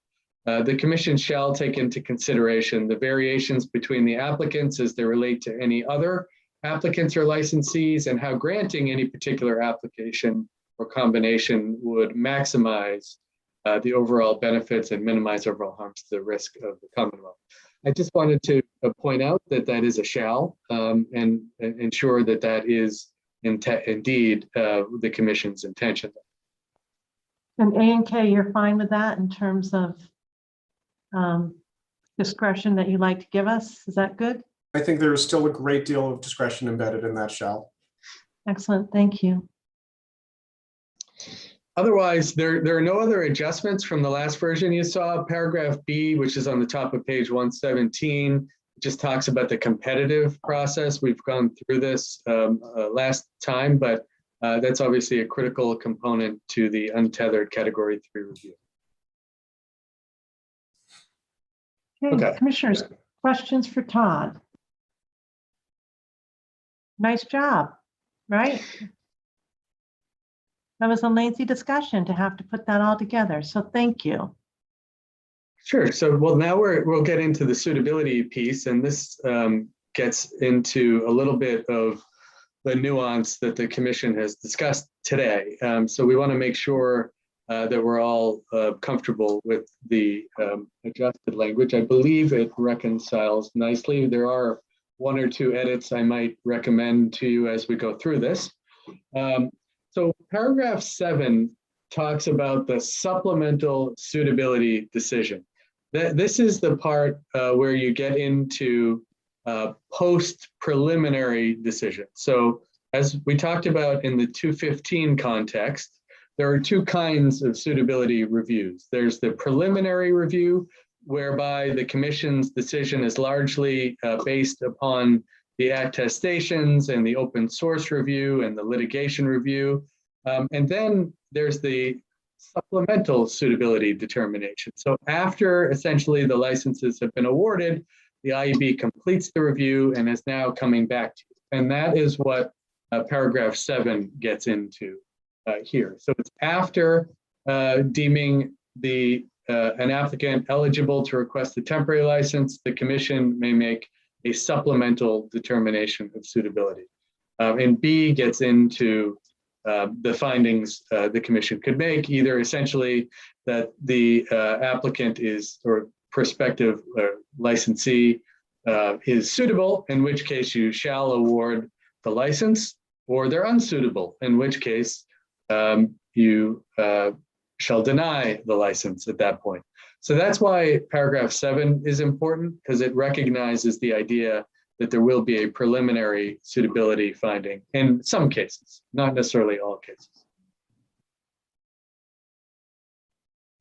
218.07 gets into the actual decisions that are made. So paragraph A, I will propose just one edit based upon the discussion that's already taken place. It says that the commission may find the applicant suitable in accordance with 215.012. I think you want to insert there the word preliminarily before suitable, just to clarify this provision. That was part of the discussion from earlier. So we would read that the commission may find the applicant preliminarily suitable in accordance with 205 CMR 215.012 and deem the applicant eligible to request a temporary license. Now, I just wanted to pause momentarily. I think Paul or one of us discussed this last time. And the reason why it says this instead of just that the commission will issue a provisional license is it just reflects the language in 23N section 6 that talks about temporary licenses. So it's a little bit wonky, admittedly, but it really is the best way to just acknowledge the language in the statute. So it says essentially that if you you'll select the 7 or up to 7 untethered Category 3 licenses. Once you do that, it just makes them eligible to request a temporary license, which of course we would expect they would do. And then we have a process for that, in which case you would then award the license. But once you make those decisions, selecting the up to 7 out of the pool of applicants, it just makes them eligible to request a temporary license. And that's why it says that, just so we're clear. Paragraph B is a little bit different. This is a situation where the applicant has been found suitable. So it's most likely to be one of the entities that is presently licensed by the commission, where you were able to find them already suitable. And it says that in that case, you can just award the sports wagering license subject to conditions. So they don't have to, if they've already been found suitable completely, they don't have to request a temporary license. They can just be issued the full license with license conditions. And that's what B talks about. C, of course, then talks about denial. So this is any entity that you do not want to award a license to for a variety of reasons. And this can be in any category, but it sets out the reasons why a license application would be denied. And it talks about that, this is what Paul was talking about earlier, the reasons set out in chapter 23N, section 6E. It includes chapter 23N, section 9, which lay out specific reasons why the commission may or shall deny a license application. But it also includes 205 CMR. And this is important because there are other reasons other than the fact that someone may have been untruthful in the presentation of its application, et cetera, why the commission would deny an application. And one of them is the most obvious one, is the untethered Category 3 scenario, where you will necessarily have to deny a series of applications, most likely for reasons other than the fact that someone was untruthful or something along those lines. It would just be that you have determined essentially that those applicants or award of a license to those applicants is not in the best interest of the Commonwealth, and for the other reasons described here in the licensing criteria. And that's why it's important in this paragraph C that we're talking about, that it includes not just the statutory reasons why you would deny a license, but also the regulatory reasons described in this regulation, which you will definitely make use of to deny certain applications. So I think I just Can I wanted just to add one clarification on that? Where there is a denial, or if there's a failure to advance, that's something different. But if somebody is disqualified because of one of the statutory factors, let's say it's lying, deception. Again, based on our earlier discussion, I think all of us agree, we don't ever have to find anyone unsuitable at this juncture. That's a good thing. That's not what our job is during the evaluation process. They just don't get denied the application. Is that right, Todd? Yes, I think that's exactly. Okay, good. Just to contrast it from the last RFA1 process. So that's exactly your right. point. Yeah. Right. Right. Yes, it could just be part of the review. We don't have that burden. Oh, Paul, are you thinking of I was just going to, Madam Chair, I was just going to say, with the statute that you've been given, many of the grounds on which you would find unsuitability are also, as you recognize, grounds to simply deny a license. Yes, you're exactly right. Yeah, good. That's a burden that we don't have to deal with, right? Okay. And that's with respect to category 1s and 2s. I mean, in terms of, yeah. Category 3s. For any category, Same thing.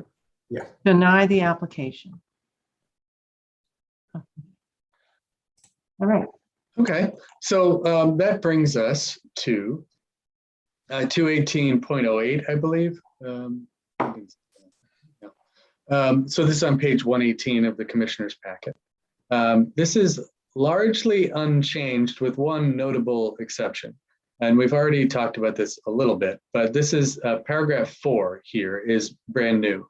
And this language was included essentially in recognition of the operations certificate discussion that we had earlier. It also covers other stuff too, that you basically can't just begin conducting sports wagering operations until other prerequisites are met.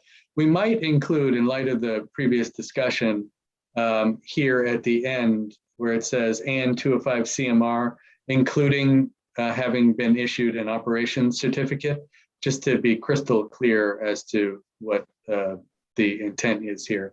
But otherwise, that's why that amendment was added.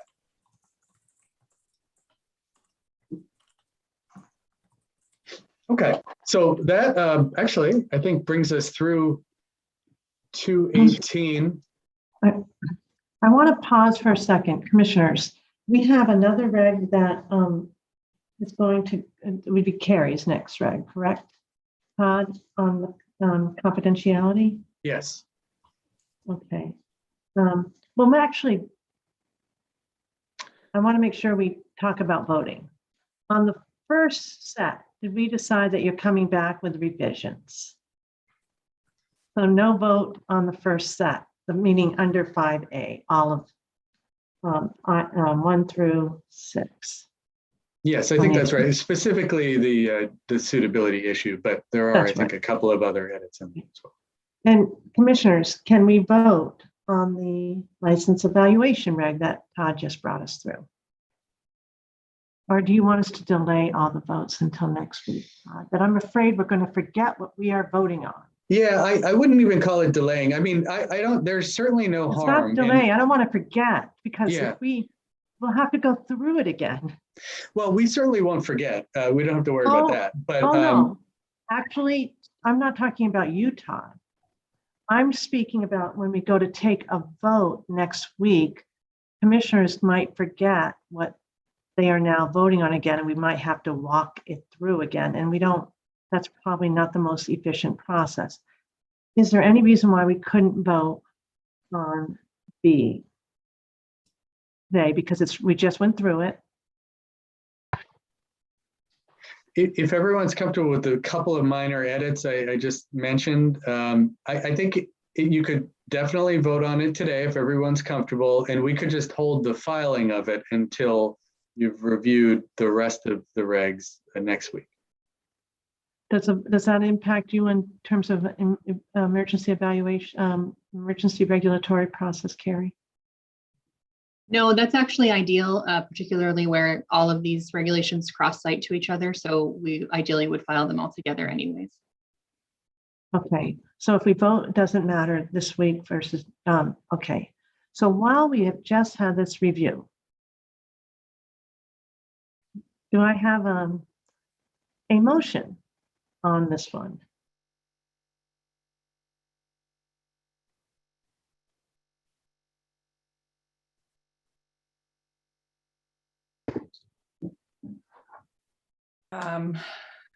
We're talking about 218 only. Is that correct, Madam Chair? Yep, 218. Yes, please. In the language is the sports wagering license evaluation reg. Okay.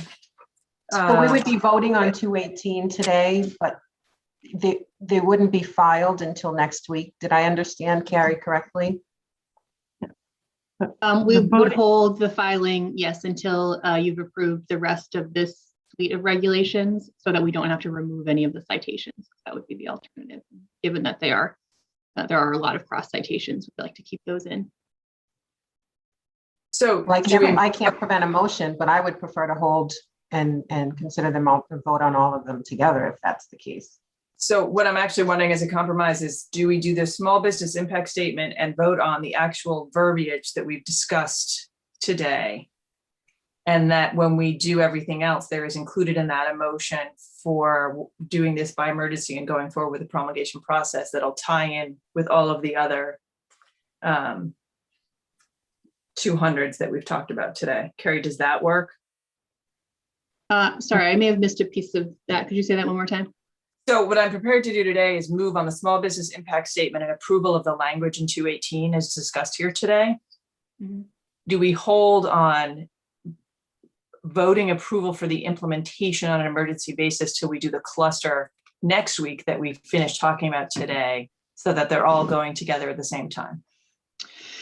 You certainly can. I don't think you need to. The emergency filings, they go into effect when they're filed, not when they're voted on. So you can certainly vote on it today, and we just wouldn't file it until we have the full set. But of course, either way is up to you. I do just want to make one note that I think as of right now, there's no meeting next week. The next meeting would be the following week. Got it. Right. Okay. Unless we decide to convene one, but in order to get this work done, maybe just on this single reg, the one that we passed on today. I think it's really good practice for us to vote when we have had a review, unless there's substantial changes, as in case of 5, whatever subsection. No, I mean, Thank I you. feel comfortable on 218 today. I didn't know if procedurally, and especially Commissioner Skinner talking about logically doing them all together, whether it was better to hold off on the implementation timing, but it doesn't sound like there's a difference because it'll go in when it's filed, not when we vote. Right. Do I have a motion then? Certainly, Madam Chair, I move that the commission approve, getting ahead of myself. One second. I'll start with the small business impact statement. I move that the commission approve the small business impact statement, as well as the draft of 205 CMR 218, the general sports wagering application requirements, standards, and procedures as discussed and further edited here today. Second. Any edits or questions? Okay. Commissioner O'Brien, Aye. Commissioner Hill, Aye. Commissioner Skinner, Aye. Commissioner Maynard, Aye. and I vote yes. Thank you. Okay, so now, sorry. Yep, and Madam Chair, I further move that the commission authorize staff to take the steps necessary to file the required documentation with the Secretary of the Commonwealth by emergency and thereafter to begin the regulation promulgation process, and further that staff be authorized to modify chapter or section numbers or titles to file additional regulation sections as reserved or make any other administrative changes as necessary to execute the regulation promulgation process. Second. One clarification, it included the edits Todd suggested today, right? Commissioner I did O'Brien? that at first. Yeah, I did that. okay, that's what I thought. Thank you. Okay, any further questions or edits? Okay, Commissioner O'Brien, Aye. Commissioner Hill, Aye. Commissioner Skinner, Aye. Commissioner Maynard, Aye. and I vote yes. So 5-0. Thank you. Now I have a process question for us all. Is Joe Delaney here? Joe, I don't know if you're listening. Let me go scoot next door. Let me go find him. Hold on. Oh, there he is. I'm on. Hey, Joe. I was So pacing. we have one more reg that's about a public comment made regarding a reg that we had planned to rescind. And then we have a couple of matters for commissioner updates. And then we had planned to hear from the quarterly reports from MGM. We have a 4:30 stop because we have one commissioner who really needs that today, and so we want to comply with that. It will have been a long day in any case. So, are they still available, or have they called it quits for the day, Joe? I think, let's see, Dan Miller, I see him on. I'm not sure if he's hanging on every word right at the moment. He usually does. There he yeah, is. oh, there he is. Every word. Every word. Every word. Hi, Daniel. So you would be ready if we did a couple of things, Carrie. I don't want to postpone your reg, but I am thinking of this MGM presentation.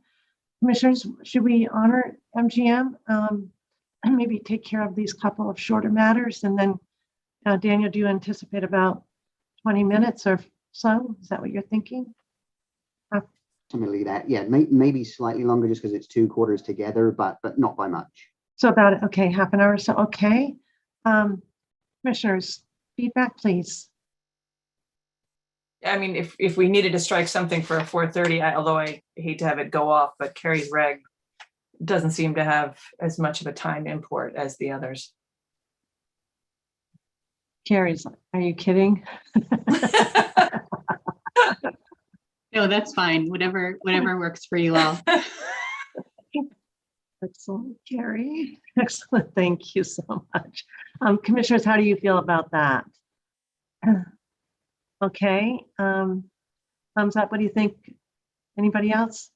I'm not seeing it. I'm not hearing a big no. So thank you. And legal, it gives us a little bit of a break from regs. It was really important to put them up front, and I'm glad we did. But now I just want to make sure we attend to a few other matters.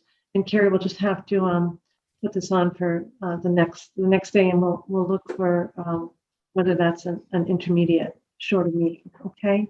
Thank Sure, you so no problem. much. If I you. could possibly just for 1 minute, there are just, since you voted on one of the sports wagering regulations, there were just a couple of really brief administrative issues related to reg filing that I just wanted to make sure the commission is aware of based on a conversation with the supervisor's office. So it just really, really brief, if that's all right. I could just fill you in quickly on that right now. That would be great. Is that all right?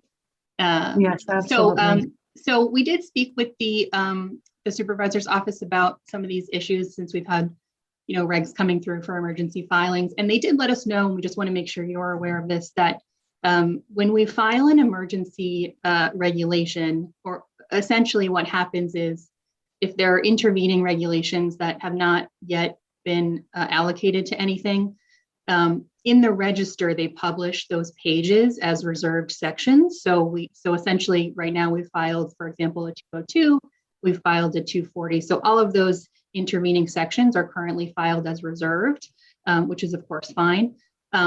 Just the one sort of technical issue is that when we come back and we file one of those sections with content, there will for a period of time be 2 existing regulations of the same number. There will be the blank section and the section with content until the first emergency has expired. The new one will supersede the old one, but they will both exist in published registers at the same time. So I did just want to make you aware of that because that was passed on to us from the supervisor's office. I think, it's fine. We'll keep doing what we're doing, but just wanted to make sure everyone was aware that that is the case, that there will be 2 in effect at certain times.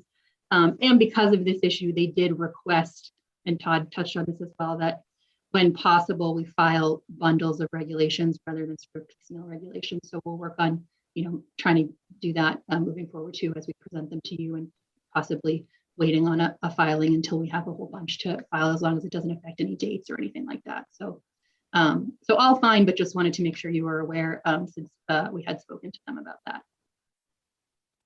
Any questions? Carrie, just remind me when you say before they expire, when do they expire? The reserved pages if nothing's done? It's 90 days from the date of the emergency filing. So Got it it. will depend where they fall. If we have one emergency that we filed and we don't end up filing the content for 60 more days, then they'll only overlap for 30. It just will depend. And then of course, once the permanent ones go into effect, then both emergencies would be gone.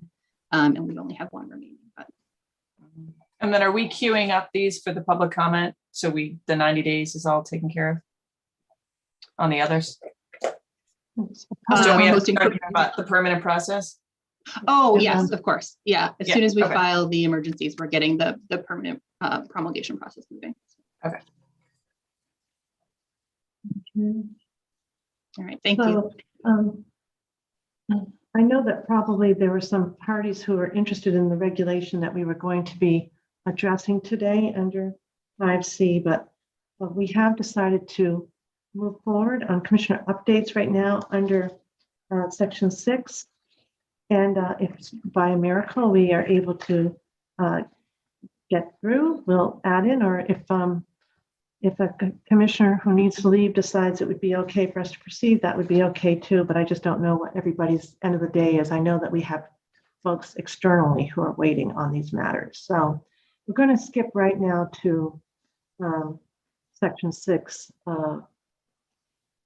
So we received a letter from DraftKings asking the commission to reconsider our vote, allowing retail sports wagering to launch at the end of January ahead of the universal start for online sports wagering at the beginning of March, and to allow retail and mobile operators to go live at the same time. This letter came to us and it was directed to all the commissioners. The commission held, I believe it's September 22nd, don't quote me on the date, a roundtable, as you know, inviting all sports wagering entities that had filed an NOI to participate in Massachusetts new sports wagering market to provide their input on 2 specific questions. You recall the 2 questions. The first one concerned the temporary licensing process, and the other requested input on the sequencing of launches, requesting each speaker to address how their organizations felt about a staggered launch where retail sports wagering betting would be stood up in advance of online sports wagering. We all heard the comments and they were widely reported on. With one clear exception, the online operators did not object to a staggered start, provided all online operators were launched on the same day, a so-called universal start. Only DraftKings objected, and at one point I did allow them to clarify their objection on the record to make sure that they were clearly heard. The commission at a later date voted to support a staggered launch, provided that the respective dates be at the end of January and the beginning of March. This letter from, I know Director Wells has reviewed it. I believe legal has reviewed it. We don't see any changes in facts and circumstances since our vote. That's for the commission to also assess. But today, for commissioners to go forward on this request, I would need to mark this matter up on a future agenda with proper notice to all stakeholders, indicating an intent for us to vote. We did not do that today. Today, I'm really seeking from you a sense as to whether you want to even revisit our vote, or are we all set to continue to move forward on based on what we voted on in the past? So I need to, a little bit of input. Who would like to go first? I certainly would not mind going first, Madam Chair. I don't think we need to revisit this. I think we had a very good conversation back when we voted on this. I continue to look at reports throughout the nation and other places regarding a staggered launch, and I feel very comfortable with what we did was the right thing to do. Just to remind people, and I'll be very quick, the mobile betting takes place in most jurisdictions 80% of the time. And, you know, that weighs heavily on some of the concerns I think that may be coming before us, but I think people are concerned that we might be giving a leg up if we do this staggered launch. I don't agree with that, not with the reports that I've seen. So I personally don't think we need to reassess what we did a few weeks ago. That's one person's opinion. I think we've really discussed it enough that we don't need to discuss it again. Thank you. Commissioner O'Brien, your audio is on. Yep, I agree with Commissioner Hill. If first procedurally, there's nothing in this filing that's new or correcting a record. They spoke their mind on the 22nd. We were all aware of it when we took the vote. And usually motions to reconsider are based on either new information or some change in circumstance. I don't see it here at all. And for what it's worth, I did take issue with the representation that our entire discussion about the timeline was solely based on the timing and the possibility of producing regulations in a timely fashion. There was a tremendous amount of policy discussion on all 5 of us, and concerns were expressed about responsible gaming, et cetera, And for both of those reasons, I don't think there's any reason to be taking a vote or going any further on this, other than what we're doing today. Thank you. Commissioner Skinner, Commissioner Maynard. Thank you, Madam Commissioner Chair, Skinner. I don't disagree with either Commissioner O'Brien or Commissioner Hill. I'm fine with going with the consensus on this. Commissioner Maynard. I do want to make this comment. During our long, lengthy meetings that held from Thursday to Friday, we thought a lot about what we heard at the roundtable. I believe the chair brought it up, and it was a part of my friendly amendment to the motion, that I am concerned about the equity issues that exist if we do not tie these untethered Category 3 license procedure to the Category 1s, and then of course outstanding as the Category 2. I still have those same concerns as we speak, but to be specific, I'm worried about the information that can be gathered at a kiosk in a Category 1 that could be then handed off to a tethered Category 3 that would perhaps give someone a leg up. And that's something that I would like to address later on as we keep moving through regulations. But I want to be clear. I do believe that if we open this matter back up, it could change timelines completely. It could actually create a bigger problem for any applicant who wishes to start by March even. We could go past the March date if we're not careful. For those reasons, I would rather stick with what we did during those many, many hours of debate and where we fell. But I am concerned about equity issues. I am concerned about giving someone a leg up. And I will work with my fellow commissioners, if you're interested, in finding ways to level the playing field after everyone is operating. Okay, so in other words, the staggered start with end of January for retail and universal online start with some considerations that you want to explore down the road through regulatory structures, what you would recommend, but otherwise not move on this particular request. That is correct. So given that, one thing I did want to note is that if anybody is wondering about Commissioner Maynard suggesting that it might be later, I would argue that this letter argues for them joining the February date, the end of January date, because they make note that, and I think in the last paragraph, that, by not having a universal start, the Commonwealth is missing out on some revenues. So it wouldn't be logical to say, let's push it back, because that would just be lost revenues further into the year. So I would argue that I read the letter completely. I didn't see any new circumstances or any point of clarification that we needed to address. I felt as though the forum was really, really helpful, and in that forum informed our decision. And we did, as everyone's noted, it was a lengthy one. So we won't move forward on this, but we thank the prospective applicant for the interest.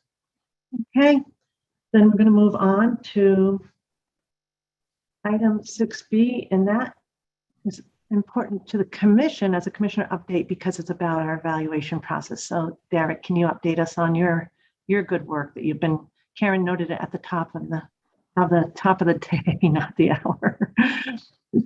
Absolutely. Ago. So good afternoon, Commissioner, Madam Chair and Commissioners. I know that I'm standing in the way of MGM and Dan Miller being able to do their quarterly report, but this is a somewhat important topic. I won't say any more important than anything else we dealt with or will be dealing with. But on the public meeting on October 13th and then again on October 20th, the Commission talked about the idea of getting a vendor to help with project management skills and that portion of the evaluation of applications coming in for sports wagering licenses. On October 24th, the commission assembled a procurement team to draft a quote or a request for quotes to put off of a statewide contract, specifically PRF 76, the management consultant services contract. And that team was Karen Wells, Todd Grossman, Crystal, Christian, Jacqueline, Noel, John Scully, and me. And we all came together to review the material and the information we heard during those two meetings. While we cannot share the whole quote, because that would be putting it out ahead of time before it hit, what we did want to share with you are some of the key items to make sure we are hearing what you were saying and give a chance for some clarifications or additions before we actually do post it. So what we have for you is the procurement timeline, the basic scope of services, our proposed evaluation criteria, and some questions and skills that we will be evaluating the vendors on. The first piece, the timeline, it is very truncated. We are putting it out. We are hoping we can post it tomorrow based on the number of comments we get today. Put it out for 2 weeks, have no question and comment or in-person review period. Give ourselves 1 week to evaluate those responses, as well as give the vendors the ability to give us a best and final offer if they want to come down on the initial rate that they put in, or think that they have better timeliness based on an extra week, basically, to look at the information. And then we would put out our anticipated vendor and work out a statement of work with them so that they can begin working with you as the commission to put your total timeline together, as well as work with your evaluation skill set by November 23rd, which is 2 days after the applications are due. We do realize this is a short time period, but as I go further down, I think we've built in some areas to accommodate this. So for the scope of work, the bullets, I won't go over every single one of them, but the bullets are basically, you have to create a roadmap. You have to create a tool set with the commission. And this is where you would be meeting with them. Now, what we asked for is that tool set to be put together within 14 days of the statement of work. That is going to put a lot of stress on the commissioners' calendars because they'd be working directly with you. And that's that whole scoring and score sheets and how you'd be going about evaluating processes and evaluating these recommendations. That would be contingent upon your calendars, but we could always change that up. We put 14 days so that the consultants know we are putting a hard charge on this. And we expect you to have your team available. And if you can't be available, you won't be able to have a good score on this engagement. The next piece, the procurement evaluation criteria. We put the qualifications of the bidder personnel, so we'll be asking for their resumes. We ask for their in past experience. We ask for the quality of work and some examples of how they've done that in the past. Their cost of services, which are basically already on the statewide contract as hourly rates, but they can always go down from there. So this will be a good example where they may want to show us they really want this work. The commitment to diversity we've set as 25% of the evaluation. And we plan on using the same language we've used in the past, where it's not just supply diversity plan, but also show us what you're doing with the composition of your team. So we'll use the language similar to what we used on the independent monitor contract, which I know we've liked that language because it captures both areas. And the reason we set it at 25% is because we do see this procurement being over 250,000 for these services. And we are following the guidelines that the new supplier diversity offices set, that any procurement over 250,000 in one given year should set at least 25% of their score to the diversity. component. And then we'll have the best and final offer, which will be considered as part of that scoring criteria. And then the last piece that we would like your consideration of are the procurement questions and vendor skills. And we have set for all those bullets above, one person being a project management professional, the ability to start right away, high level familiarity with Chapter 23N, ability to review and assess complex and lengthy applications, ability to do key performance indicators and score against those, program evaluation. And then when we put in expert in geospatial analysis, what we're thinking about there is not that they have to be great at necessarily geospatial, but able to kind of drop pins on for you so you see where they would go in a array, where their services are going to hit in Massachusetts. So if they said that they're going to do these economic development opportunities, or they say they're going to be able to create jobs, you can see that by applicant and how it would do across the Commonwealth. So that's what we're thinking about, and it's more of a graphical representation for you than real, true, in-depth geospatial analysis. All of those bullets above, a maximum of 2 pages, not for each bullet, but to answer all of those bullets above. Then for questions 1 through 4, how they would approach ramping up and getting the service and deliverables in place, propose a strategy to scale up or down, any past or relevant experience, and then how they would deal with any conflicts, or if they have any known conflicts, looking at the people who have filled out the scoping survey. Each one of those questions would be limited to 2 pages in response for a total of 10 pages. So that's how we think we can get through this tight timeline that we've laid out. And that's, in the group, I have to say thank you to John for pulling the initial RFQ together, sent it around a week in advance for everyone to review it, came together, had a couple-hour meeting internally to really hammer through these. I know the legal team did quite a bit of review on the scope of the work, took a look at where our limitations may be. So, I mean, it's in order for us to get these services and not impact the timeline, this is our recommendation. Eric, I think this is excellent, and I want to congratulate John and team. I know Crystal had to get off, and all the others you mentioned, so thank you. I know that this was a big turnaround and a big ask. I think it's really comprehensive. The one word that you use several times in speaking to us, and it seems to be a word that A&K sort of is careful about using and not using, is scoring or score. You use the term review and assess.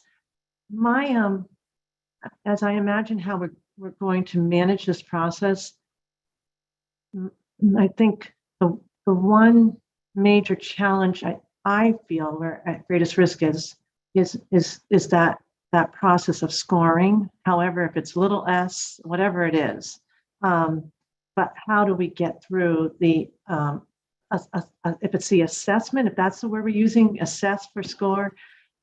I guess that we're asking them if that is true, like ability to review and assess complex and lengthy applications. I think that's really an important trait for them.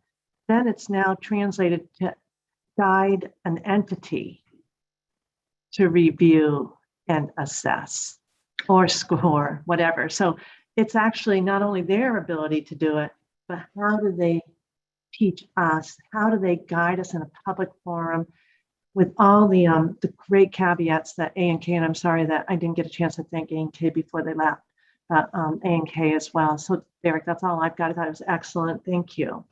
Okay, so we'll update that bullet, and we did have that under consideration, and we may have better language in the actual RFQ, which we couldn't share. That's what I wanted. Yeah.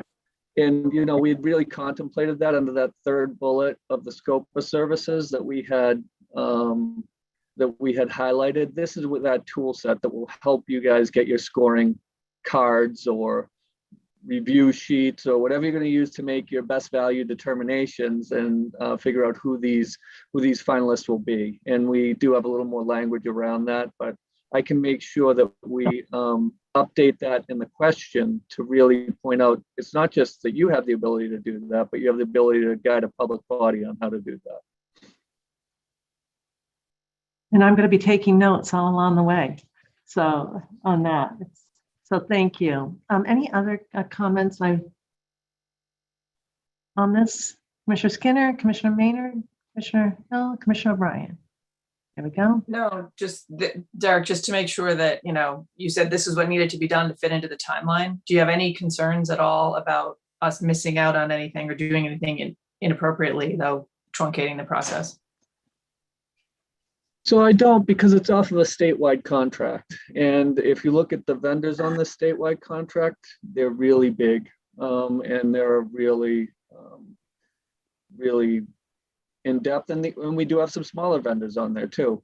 So I think where we help to make up for where we might be precluding some of the smaller vendors that might not have the resources is under the diversity piece, where there's a 25% component there of the total score.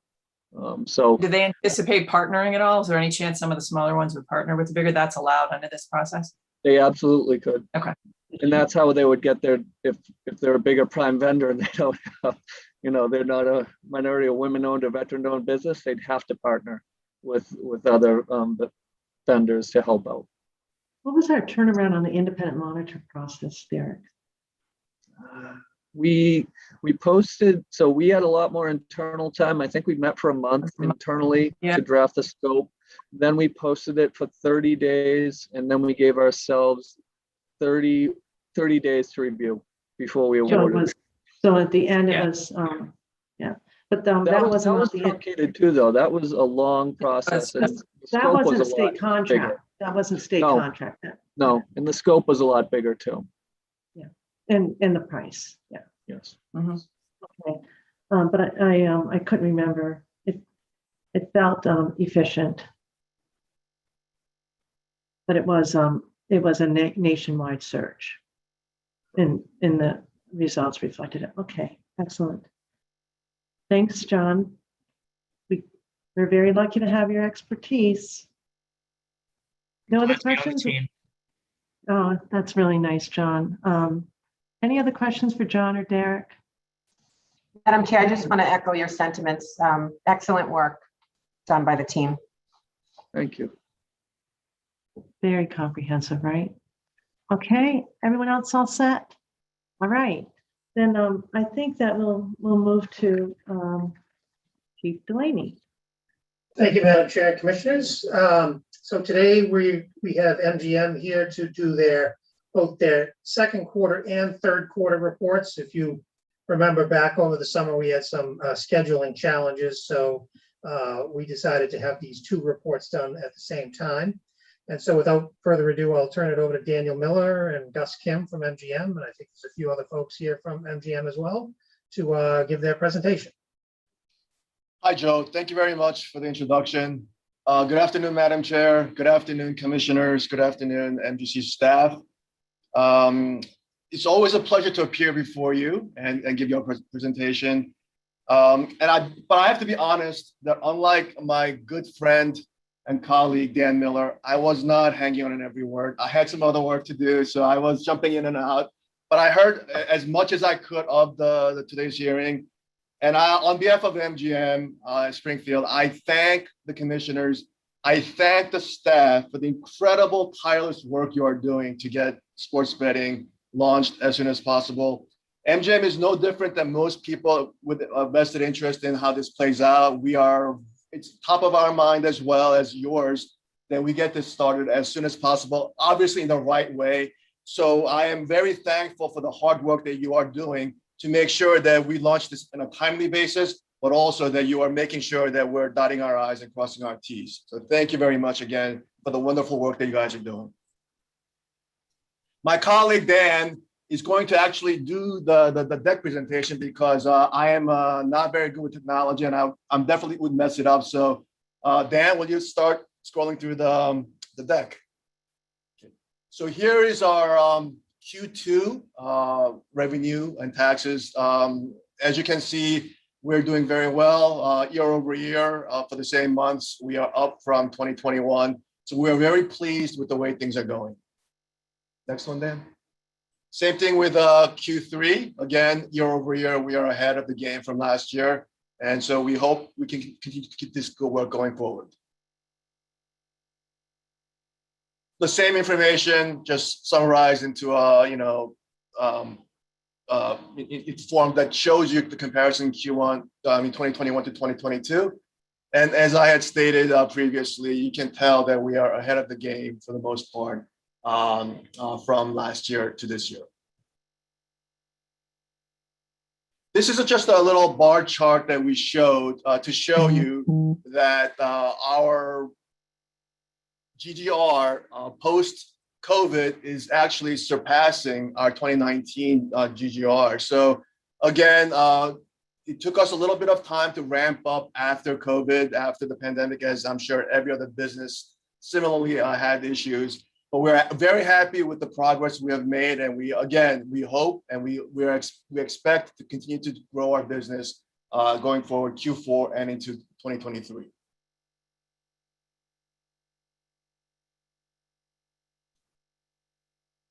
Can you go back to that one more time, Dan? I'm sorry. I just wanted to highlight one item. So a question has come up, and I know that in the past that there has been questions about the table games that we have open to the public.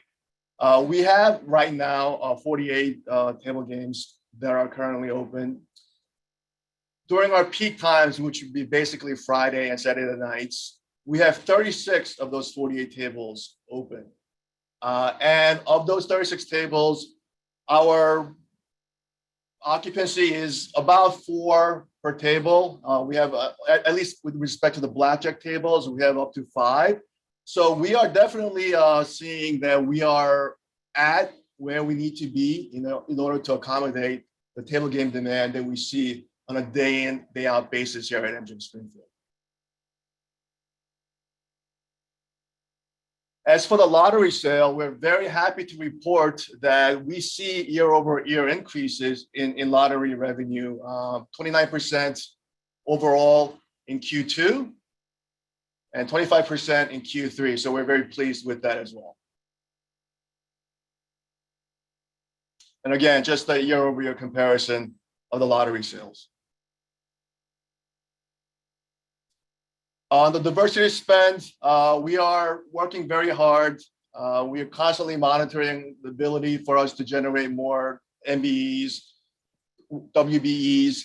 And so we are obviously not where we want to be, but we are always working hard to try to increase our diversity spend. And so we did identify recently a women-owned business or a minority-owned business that we think will be able to help us with some of our sourcing. And so we expect that this number will go up for Q4. So stay tuned. We expect this number to rise in Q4 with representation. Local spend, as you know, we attempt to spend a lot of money within our local area in Springfield and Western Massachusetts. And I think we're doing a pretty good job of doing that. So thank you. And next one. So here is our compliance. Dan and I have spoken with the IAB staff about our underage consumption. You can tell from 2019 when we had a lot of underage gaming to 2022, you can see pretty much almost more than an 80% decrease in Q2 from 2019 to 2022. So clearly we are not at zero, but I think that we have made significant progress reducing our underage gaming by more than 80% from 2019 to 2022. So we are very pleased, and we're working very hard with your IAB staff on making sure that we maintain this progress that we have made. So can I ask a question in terms of specifically what are the vulnerabilities to why you're having issues with the minors? Have you identified what some of those are? The biggest challenge that we have is our open floor plan. As you probably are aware, Commissioner, that with input from various stakeholders, including MGC, MGM Springfield has an open floor plan, which means that multiple sources of entry points are available across the floor for all of our guests. So for example, MGM National Harbor, where I originally came from, has two points from which you can enter the casino floor. North entrance, south entrance, both manned by, obviously security podiums. So it is impossible for somebody to physically access the floor unless you go through a checkpoint. That is not the case here at MGM Springfield. And that is the reason. And the reason why was that we wanted, and as did everybody else, including MGC, wanted this to be a family-friendly venue. And so a little bit of the trade-off for having a family-friendly venue is that we can't police every entry point, which is basically the entire casino floor. So there is that little bit of underage getting access to the floor. We were working very hard to try to minimize it, as I said, working with your IAV staff on ways and ideas to reduce that. But that is primarily the driver for why we have underage minors on the floor. Yeah, I'm going to be curious to get an update prior to the next quarterly in terms of efforts that are going to be made, be it making it less porous on the floor, more security, whatever it is. I'd be curious to get an update before the next quarter on this topic. Of course, sure. Okay. Commissioner O'Brien, to your point, this is, Gus, before your arrival, MGM did have to address this through a fine, substantial fine, and I'm not sure if there was a subsequent one. The numbers, if you look at 2019, are significant, but when we look at real numbers, 57, 41, and 18, that's a lot of minors. So I know there's been, the open floor has been an issue. I know that there's been resistance to doing certain, guardrails and fencing and ribbons and, ropes, but I do think, Commissioner O'Brien, it would be good to get, and maybe hear from IEB how they're coordinating, what ideas they're coming up with, right? Because you just said, Gus, that you can't get them all. And I think, I won't speak for Commissioner O'Brien, but she'll speak for herself. But I've watched her, and one is too many, right? So, okay. Commissioner and Chair, yes, absolutely. We are, as I said, we partner with the IAB on coming up with ideas and ways to reduce that. But, the reality is that it is an open floor, and it would be almost impossible to reduce the number to a 0. And that is the reality of the situation. What are you going to do when those youths come in with their cell phones? I'm sorry? What are you going to do when those youths come into your establishment with their cell phones? In terms of? With their phones to start betting on sports wagering. We will come up with a plan to deal with that, Commissioner and Chairs. Again, this is very new to you. It's new to us. We're still working through the procedures and the methodologies, so we can come back to the Commission with our proposals next time around. Right. Well, when you say again, speaking for Commissioner O'Brien, I've taken her lead always on this. She's our public safety expert. So thank you. So here is our employment numbers for Q2 and Q3. You can tell that we are we typically meet our minority and veteran numbers. We were at 41% in Q2. We dipped a little bit to 40% in Q3, but I'm happy to report that so far in Q4, we're back up to 41% for women hires. Oh, Can you go back? did you So- jump? Oh, yeah. Sorry, go ahead. Did we jump ahead or? Okay, there we go. And I'm sorry, Gus, this is obviously a further explanation from the previous slide, but broken down more manager and supervisor level and above with the same information. It's fine. Thank you. So this is a slide we just put in here to show the commission the efforts that we are expending to increase employment, to have outreach to the population to come work with us. Obviously the low unemployment rate here in Massachusetts, 3.6% or thereabouts, makes it a little bit of a challenge to try to recruit employees, team members to join us. But we think we're making a good effort, good headway. We've shown a fairly large increase from Q2 to Q3. We've gained about 90 employees from Q2 to Q3. So we continue to push hard. We continue to market ourselves. We continue to drive efforts to bring team members onto our property. And then, of course, we continue to engage with our community on outreach and special events, water drives for the hot days, for the food drives, Habitat for Humanity. And we've, for the first time, I think the city of Springfield had a pride parade, which MGM Springfield was very happy to participate in. And so we continue to engage with the community. We continue to be a member of our community. And we're excited about all the things that we're doing here. Can you go to the next one, Dan? So here is, again, we had a watch party for the 4th of July.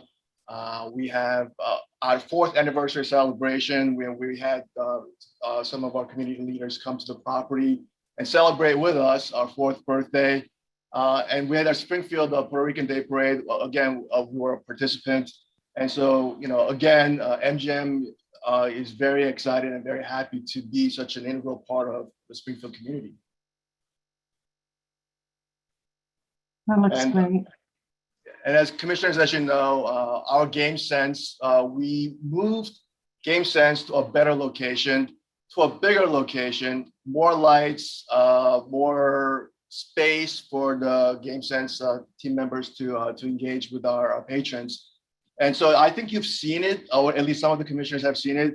We're very happy with the way it turned out, and we're very excited about the fact that we have expanded our Game Sense facilities to make sure that we deal with responsible gaming responsibilities. And the space that used to be where Game Sense is now an extra amenity that we have added, the Roasted Bean, which is an MGM branded coffee shop. So we are very happy with having created an extra amenity for our patrons. With respect to our external developments, the 2 big projects that the commissioners are well aware of are the 31 Elm Street project and the demolition of the civic parking garage across from Mass Mutual Center. Governor Baker, Lieutenant Governor Polito were out actually to basically kick off the demolition of the parking garage. And Lieutenant Governor Polito and Governor Baker actually also took a tour of the 31 Elm Street project. So again, we had great support and great help from the governor's office on both of these projects. And really kudos to the Mass Convention Center Authority for everything that they're doing for the city, for the Civic Center Garage. And we are more than pleased with the way things are working out right now here in Springfield. And then for entertainment, both for Q2 and Q3, we have our Roar Comedy Club going. We have activations at Symphony Hall. We had Chelsea Handler and Jay Leno. We've had John Mulaney at Mass Mutual Center. And of course, we have our Free Music Fridays out in the plaza. But the one item, the new activation that I wanted to highlight was with the success of our local hockey team, the Thunderbirds, we started having watch parties in the plaza. Great support from the community, great support from the mayor's office. We are happy with the reception that we have gotten, and we'll continue to do these watch parties for the Thunderbirds games, and then we hope that they continue to have wild success in their play. And the season just kicked off last week, I believe, and so we're very excited about continuing to partner with the Thunderbirds to make sure that those who can't go to the games get to watch the games on the big screen in our plaza. And as I said, more and more shows going on. And one thing I want to also highlight is that we had the largest audience ever for our Free Music Friday when Aquanet played. I was there. I can't tell you the incredible energy in the crowd. I literally, I was trying to walk through the crowd just to get a sense of how the sound was everywhere. And I had to walk like a crab to get to the crowd. It was so packed, and everybody was having such a great time. They were dancing, singing, and just really enjoying the atmosphere. And so we think that Free Music Friday has been a wild success for the community, and we hope and continue to have those going forward next year as well. That is our presentation for Q2 and Q3. And if the commissioners or chair, you have any questions, I'm happy to answer them. Questions? Great community engagement. Which I love. Commissioner Hill? Very nice. Yep, very nice. Something I care very deeply about. And it's nice to see the increase in the activity that's taking place there. Thank you, and that band is awesome. I don't know if I should have said that publicly, but they're great. You keep us informed on that, Commissioner Hill. Any other questions? I know you're working on hiring. I think I heard from Bruce that you're going to hiring fairs, still working. Yes, Chair, absolutely. We are doing that as well. And just by way of information, we actually have, obviously, as you know, diversity committee that we meet with on a regular basis, and we've engaged with them about other avenues that we can explore to engage job fairs, any kind of needs that they might have about diversity spends that we can participate in. So again, as I said before, we are looking at every opportunity to increase our employment, increase our diversity spend. Just one addition to that is that we do have weekly hiring events in our hotel lobby here at MGM Springfield, where people can be offered a job on the spot, depending on outcome interview application process. And then, just to add one further thing, we have hit upon a new marketing strategy that is MGM Springfield and Western Massachusetts is where fun comes to play. Well, we're going with MGM Springfield is where fun comes to work as well. So. Excellent. Joe, anything you want to wrap it up with? No, I just want to thank the MGM folks for being so flexible with us. Scheduling meetings has been a bit of a challenge at times, so thanks for hanging by for us.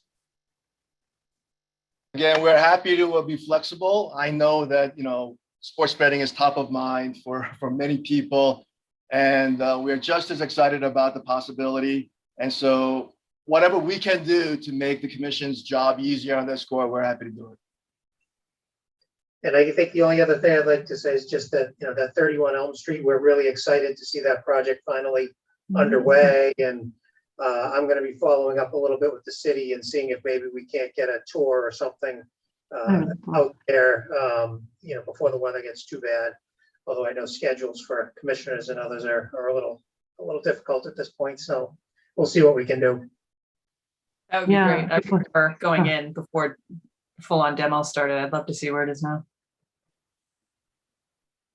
Very good. Thank you. Yeah, thank you so much. And thank you for waiting. We appreciate your patience. Thank you. Okay, commissioners, I want to adjourn the meeting on time.